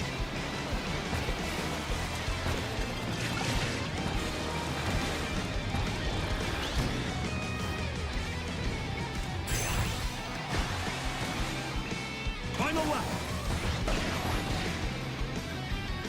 I'll tell you, the music is sick.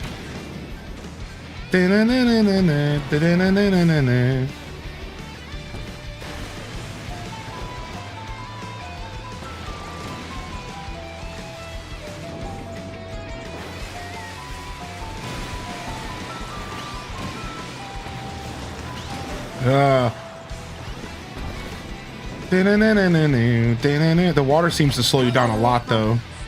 So you have to be super careful about that. Whew. Getting used to turning in this new card is... We're getting there. I've heard that the hamster has a good combo as well.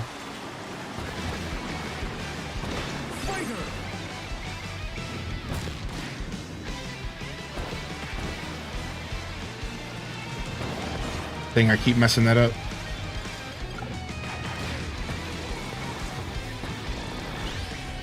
Okay, sick. Dude, taking sharp turns in this game feels really good, though.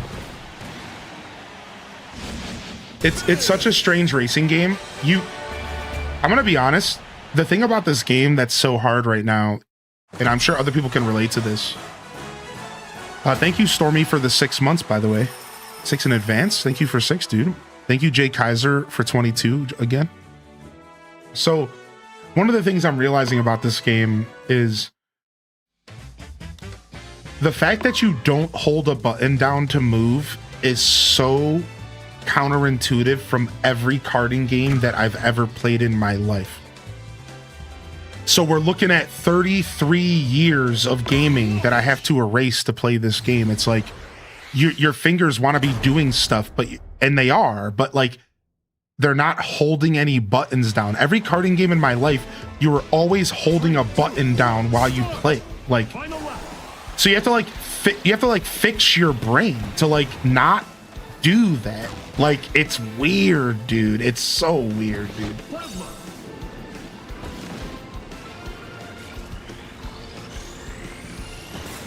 Like not using L and R buttons to drift. Like, what do you mean? Every racing game in literal existence uses L and R to drift. Like, what? Like, no, dude, my brain can't handle this. Like, it's not that bad. It's funny, though.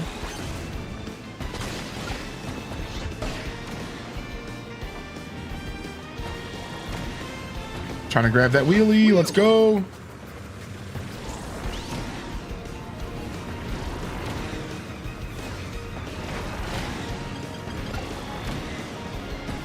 So wheelie literally changed my whole cart's weight and everything temporarily. Wheelie like literally just changed everything for a second. It's like getting hit with a special attack in it's like getting hit with the Kami's a Kamek in Mario Kart World, where like all of a sudden your character's completely different weight class and you're just having a completely different race for like a couple seconds. Like, that's what it felt like.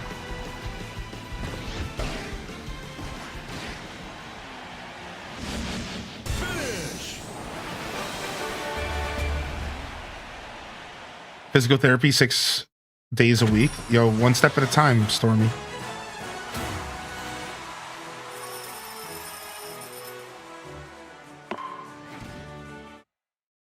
Yeah, that already feels so much better. For like me personally, just taking the time, that felt so much. I feel so much better about the game now. Just taking the time to race a little bit. Like, if you don't understand the fundamentals of the racing, I don't think you're gonna do well in City Trials. And like, so anybody who's gonna try this out next weekend and stuff, like, please, like, play the single player game for a little bit. Like, if you don't understand the fundamentals of the racing, I really do think you're gonna struggle in City Trial. I already feel so much better. Now I have a better idea of the different carts. Now I know when I'm in City Trial, okay, I know what card I'm looking for. And you could even take it further and test out all the characters racing in all of the carts, so that when you're in City Trial, you know, like, okay, I have the chariot. Oh, you know what? I'm using the flying machine. I know how this works. Yeah, like that. I instantly have so much of a better understanding of the control of the game. Now, City Trial is still going to be a different experience no matter what, because you're not racing the whole time, you're battling and you're running around a city, and it's just different, right? But this has still helped me a ton.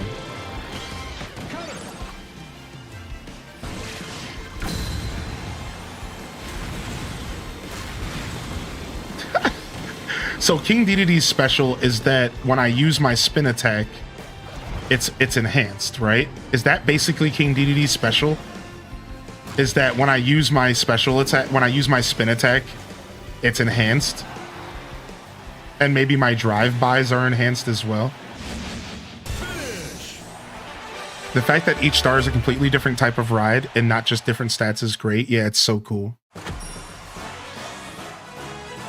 First impressions.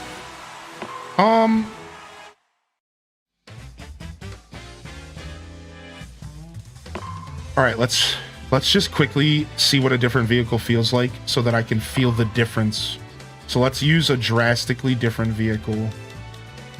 Let's grab Shadow Star so I can... No. It's not different enough. Let's go to the box. Let's just... I just want to get a different feel for something else for a second. So then it'll help me go back to Chariot and have a better understanding. First impressions are exactly what I expected from this game. It's Sakurai, man. Sakurai doesn't cut corners. 3, 2, 1, start! Oh, there's no boosting. Sakurai doesn't cut any corners, man. Oh, so this is where tap turning is gonna be mad important, dude. Wow, I didn't think about that. Tap turning is gonna be so important in this card. The one mechanic I wasn't that big of a fan of.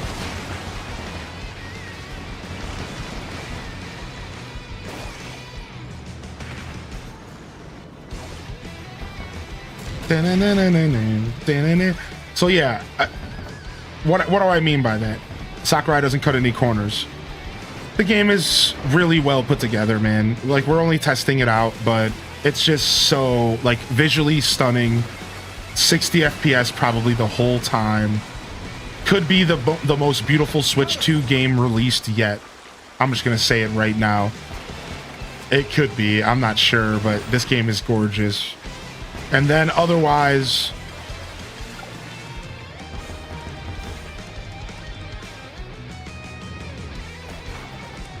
gameplay wise, it's probably one of the most unique things I've ever played. So I didn't play the original Kirby Air Riders, so this is one of the most unique things I've ever played personally. It's very different, dude. I just spent 10 minutes, 3 or 4 minutes ranting about how it's unlike any other racing game. It just completely sets itself apart from any other racing game. Like, instantly. Like, it's nothing. Like, there is not a racing game like this out there. And then the City Trial, which is the other side of the game, is just fun. 3 letters, 1 word. What Nintendo does best. Fun. It's like playing Smash Brothers with 8 characters. It's like playing Smash Ultimate with 8 characters. It's just complete Palooza, Lollapalooza, not just silly shenanigans, fun, that's it. And like, what else do you need, right? Fun, it should always be the priority. So the City Trial stuff is just straight up fun. The racing is super unique and also enjoyable. but you know, we're obviously racing against NPCs on like the lowest difficulty, so it's not like there's not like a ton of weight there. I'm just basically like feeling it out. I'm gonna stop here though. Thank you everyone for hanging out. I'm glad we got to check out some Kirby together. We might check it out again next weekend, or we'll just wait for the game to come out. I'm gonna get out of here though. Thanks everyone for vibing and for coming and hanging out for my show today. A little bit of Pokemon, a little bit of Kirby. Didn't go as long as I planned. I know I did boast some long streams for the weekend, but after beating the game yesterday, I just wasn't really feeling up to it and feel like gaming. And today I'm just, you know, almost took the day off. I'll just leave it at that. So, but I wanted to show up and hang out for a little bit. So, thanks everyone for hanging out here. Let's jump over here real quick, and we'll get out of here. We're gonna go ahead and do a raid. I think so. I think we're gonna go ahead and raid here.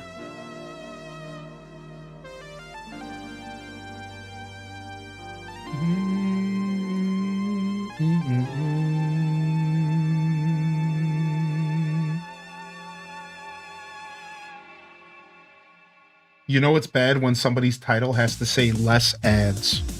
You know it's bad when somebody's Twitch title in parentheses says less ads. As in they're saying that they were running so many ads and now they're running less. So please come watch me.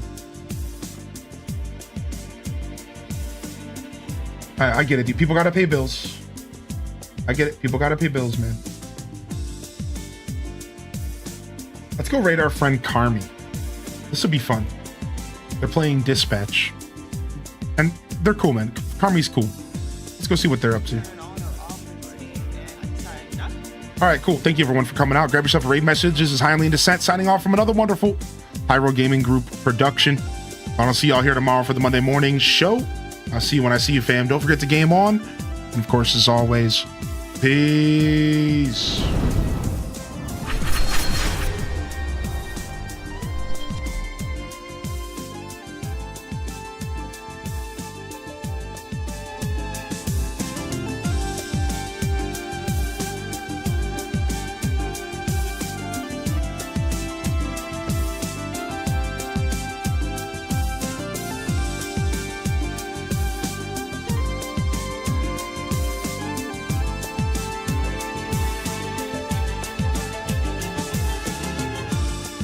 All right, we're gonna drop into Kirby's stream. Grab yourself a raid message and let's go drop some love off to